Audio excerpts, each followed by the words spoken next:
ನಮಸ್ಕಾರ ಸ್ನೇಹಿತರೆ. Welcome to Azad ICS academy Vijayanagar. ನಾನು ವೆಂಕಟೇಶ್ ಬಿ ಪಾಟೀಲ್ ಅಂತ. ನಿಮಗೆಲ್ಲ ಗೊತ್ತಿರುವಂತೆ ನಾವು ಈ ಒಂದು ಸೆಷನ್ಗಳಲ್ಲಿ ಪ್ರಚಲಿತ ಘಟನೆಗಳನ್ನು ಅನಾಲಿಸಿಸ್ ಮಾಡ್ತಾ ಇದ್ದೀವಿ. ಈ ಒಂದು ಕ್ಲಾಸಸ್ ಏನಂತಂದ್ರೆ ಯಾರೆಲ್ಲ KS, PSI, PDO, FDA, SDA ಉಳಿದಂಥ ಎಲ್ಲ ಎಕ್ಸಾಮ್ಗಳಿಗೆ ಬೆನಿಫಿಟ್ ಆಗುವಂಥ ಒಂದು ಕ್ಲಾಸ್ ಆಗಿದೆ. ಇದು ಜುಲೈ ಮಂತ್ನ ಪಾರ್ಟ್ 1 ಆಗಿದೆ. ಓಕೆನಾ? ಹಾಗಾಗಿ ಇದು ಜುಲೈ ಮಂತ್ ಬಂದಿರುವಂಥ ಭಾಗ 1 ಆಗಿದೆ ಕರೆಂಟ್ ಅಫೇರ್ಸ್ ಅಂತ. Let's start the class. Recent ಆಗಿ ಒಂದು ಸ್ಕೀಮ್ ತುಂಬಾ ನ್ಯೂಸ್ ಅಲ್ಲಿ ಇರುವಂತದ್ದು ಅದೇನಂದ್ರೆ ಒಂದು ರಾಷ್ಟ್ರ ಒಂದು ಪಡಿತರ ಚೀಟಿ ಯೋಜನೆ ಅಥವಾ one nation one ration card scheme ಅಂತ ಕರೀತಾರೆ. ಹೌದಾ? ಹಾಗಾಗಿ ಇದು ತುಂಬಾ ಇತ್ತೀಚೆಗೆ ನ್ಯೂಸ್ ಅಲ್ಲಿ ಇರುವಂತಹ ಒಂದು ಸ್ಕೀಮ್ ಆಗಿದೆ. ಅದರ ಬಗ್ಗೆ ಡೀಟೇಲ್ಡ್ ಆಗಿ ಡಿಸ್ಕಸ್ ಮಾಡ್ತಾ ಹೋಗೋಣ. One nation one ration card scheme ಅಂತ, ರೈಟ್? ಹಾಗಾದ್ರೆ ಇದು ಯಾಕೆ ನ್ಯೂಸ್ ಅಲ್ಲಿ ಇದೆ ರೀಸೆಂಟ್ ಆಗಿ ಅಂದ್ರೆ ಇತ್ತೀಚೆಗೆ ಏನಂದ್ರೆ ಸುಪ್ರೀಂ ಕೋರ್ಟ್ ಆಫ್ ಇಂಡಿಯಾ ಏನ್ ಮಾಡಿದೆ, ಸೆಂಟ್ರಲ್ ಗೌರ್ಮೆಂಟ್ ಗೆ ಮತ್ತೆ ಎಲ್ಲಾ ಸ್ಟೇಟ್ ಗೌರ್ಮೆಂಟ್ ಏನ್ ಮಾಡಿದೆ ಅಂದ್ರೆ ಆರ್ಡರ್ ಇಶ್ಯೂ ಮಾಡಿದೆ. ಅಂದ್ರೆ ನೀವು ಪ್ರತಿಯೊಂದು ರಾಜ್ಯ ಕೂಡ ಆಕ್ಚುಲಿ ಈ ಒಂದು ಸ್ಕೀಮ್ ಅನ್ನ ಎಕ್ಸ್ಟೆಂಡ್ ಮಾಡಿ ಏನು ಈ ವಲಸಿಗರದಲ್ಲ ಅವ್ರಿಗೆಲ್ಲರಿಗೂ ಕೂಡ ಒಂದು ಉಚಿತವಾಗಿ ಅಥವಾ ಸಬ್ಸಿಡಿ ದರದಲ್ಲಿ ಆಹಾರವನ್ನು ವಿತರಿಸುವಂತ ಒಂದು ಕೆಲಸ ಮಾಡ್ರಿ ಅಂತ ಏನ್ ಮಾಡಿದೆ ಸುಪ್ರೀಂ ಕೋರ್ಟ್ ಇತ್ತೀಚೆಗೆ ಕೇಂದ್ರ ಸರ್ಕಾರಕ್ಕೆ ಒಂದು ವಾರ್ನ್ ಮಾಡಿದೆ ಅಥವಾ ಒಂದು ಸಜೆಷನ್ ಕೊಟ್ಟಿದೆ ಅಂತ ಹೇಳ್ಬೋದು. ಆ ಕಾರಣಕ್ಕಾಗಿ ಈ ಸ್ಕೀಮು ನ್ಯೂಸ್ ಅಲ್ಲಿ ಇದೆ.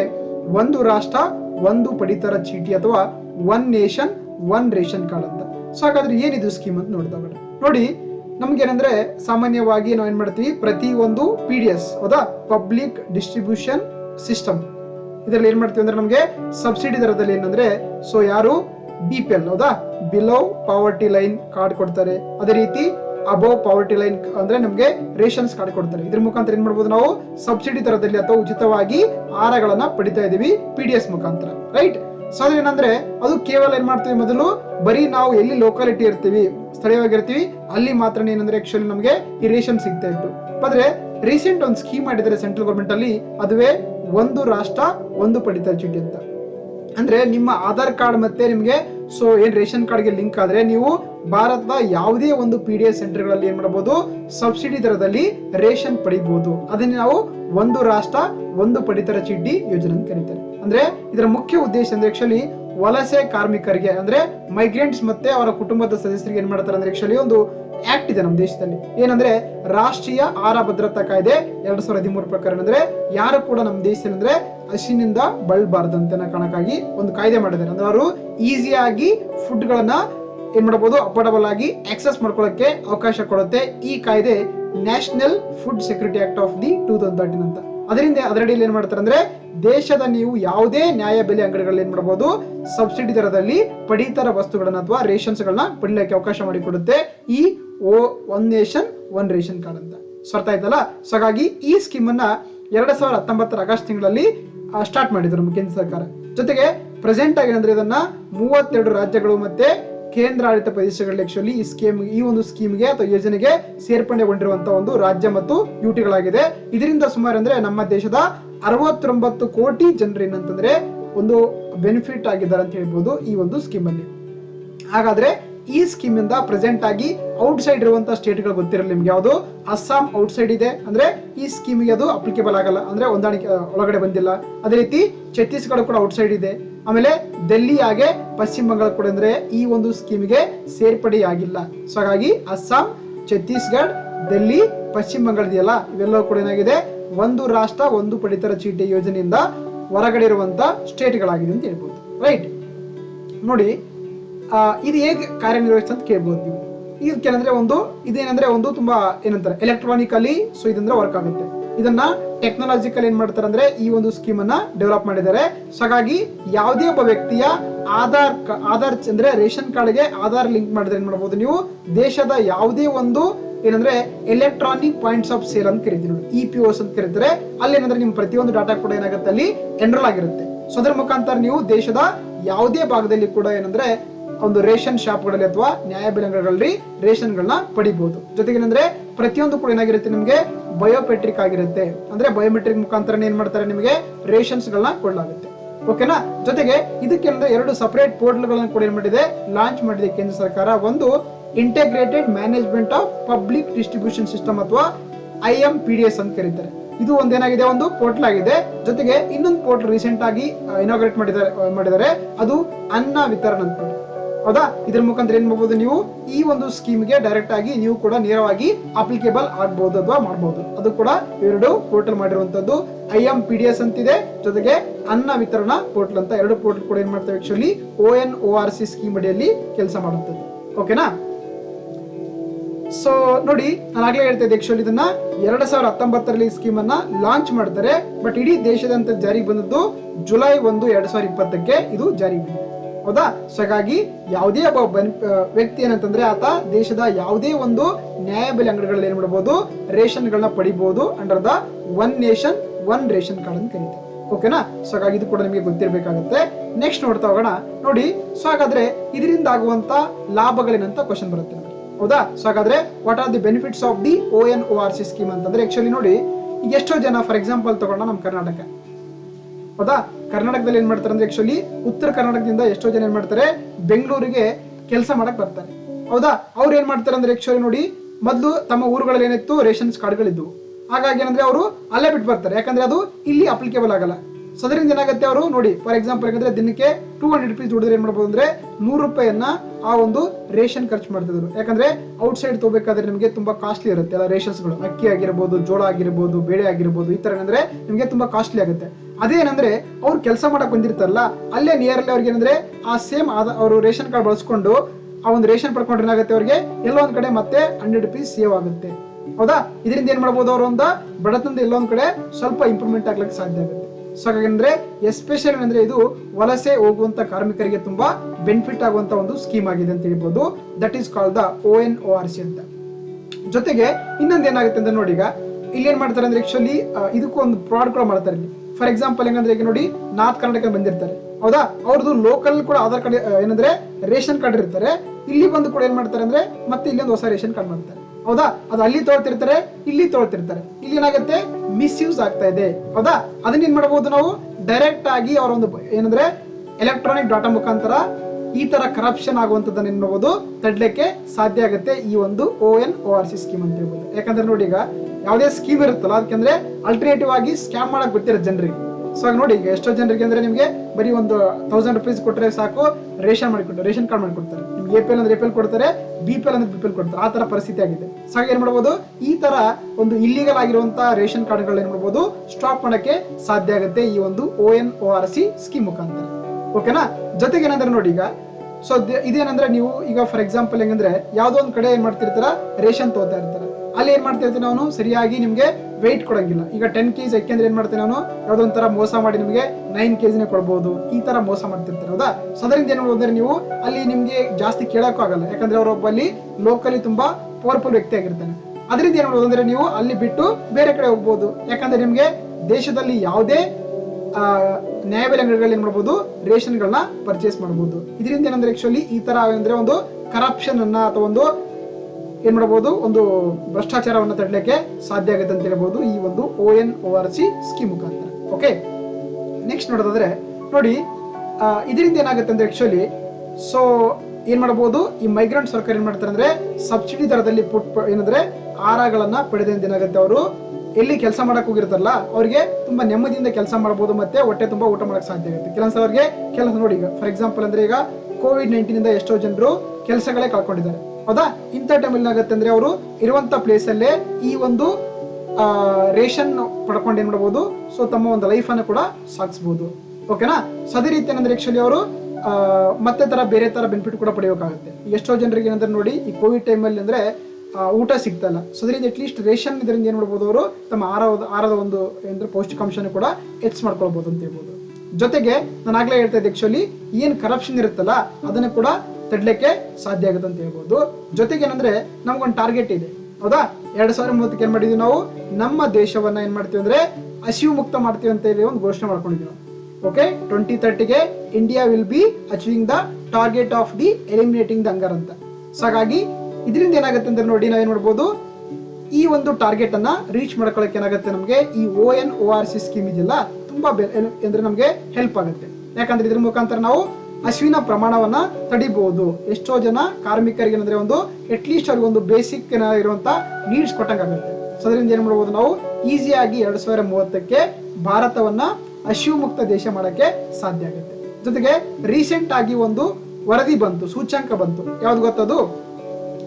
ಗ್ಲೋಬಲ್ ಹಂಗರ್ ಇಂಡೆಕ್ಸ್ ಅಂತ ಕರಿತೀವಿ. ಕನ್ನಡದಲ್ಲಿ ಇದನ್ನ ಜಾಗತಿಕ ಹಸಿವಿನ ಸೂಚ್ಯಂಕ ಅಂತ ಕರೀತಾರೆ. ಹೌದಾ? 2020 ರಿಪೋರ್ಟ್ ರಿಲೀಸ್ ಆಗಿದೆ.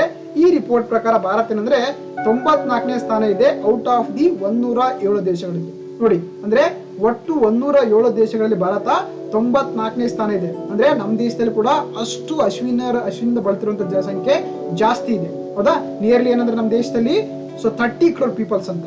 ಹೌದಾ? 30 ಕೋಟಿ ಜನ ಏನಂದ್ರೆ ರಾತ್ರಿ ಊಟ ಇರ್ಲಾರ್ದೆ ಮಲಗ್ತಾರೆ ಅಂತ ಪರಿಸ್ಥಿತಿ ನಮ್ಮ ದೇಶದಲ್ಲಿದೆ. ಸೊ ಈ ಒಂದು ರಿಪೋರ್ಟ್ ಪ್ರಕಾರ ಇಂಡಿಯಾ ಇದೆಯಲ್ಲ, ಇಂದ ಸೀರಿಯಸ್ ಕ್ಯಾಟಗರಿ ಅಂತ, ತುಂಬಾ ಗಂಭೀರ ಪರಿಸ್ಥಿತಿ ಇರುವಂತ ದೇಶ ಆಗಿದೆ ನಮ್ಮ ಭಾರತ ದೇಶ ಅಂತ. ಸೌದಾ? ಸೊ ಹಾಗಾಗಿ ಈ ಸ್ಕೀಮ್ ಏನ್ ಮಾಡ್ಬೋದು ಅಂದ್ರೆ ಅಟ್ಲೀಸ್ಟ್ ಅವ್ರಿಗೆ ಕೆಲಸ ಮಾಡ್ಲಿಂದ ಪರವಾಗಿಲ್ಲ, ಒಂದೇನಾಗುತ್ತೆ ಬೇಸಿಕ್ ನೀಡ್ಸ್ ಅಂತ ಫುಡ್ಸ್ ಕೊಡೋದ್ರಿಂದ ಅವ್ರೇನಂದ್ರೆ ಅವರಲ್ಲಿರುವಂತ ಒಂದು ಹಸಿವಿನ ಪ್ರಮಾಣವನ್ನ ಕಡಿಮೆ ಮಾಡಕ್ಕೆ ಸಾಧ್ಯ ಆಗುತ್ತೆ ಈ ಒಂದು ONORC ಮುಖಾಂತರ. ಓಕೆನಾ?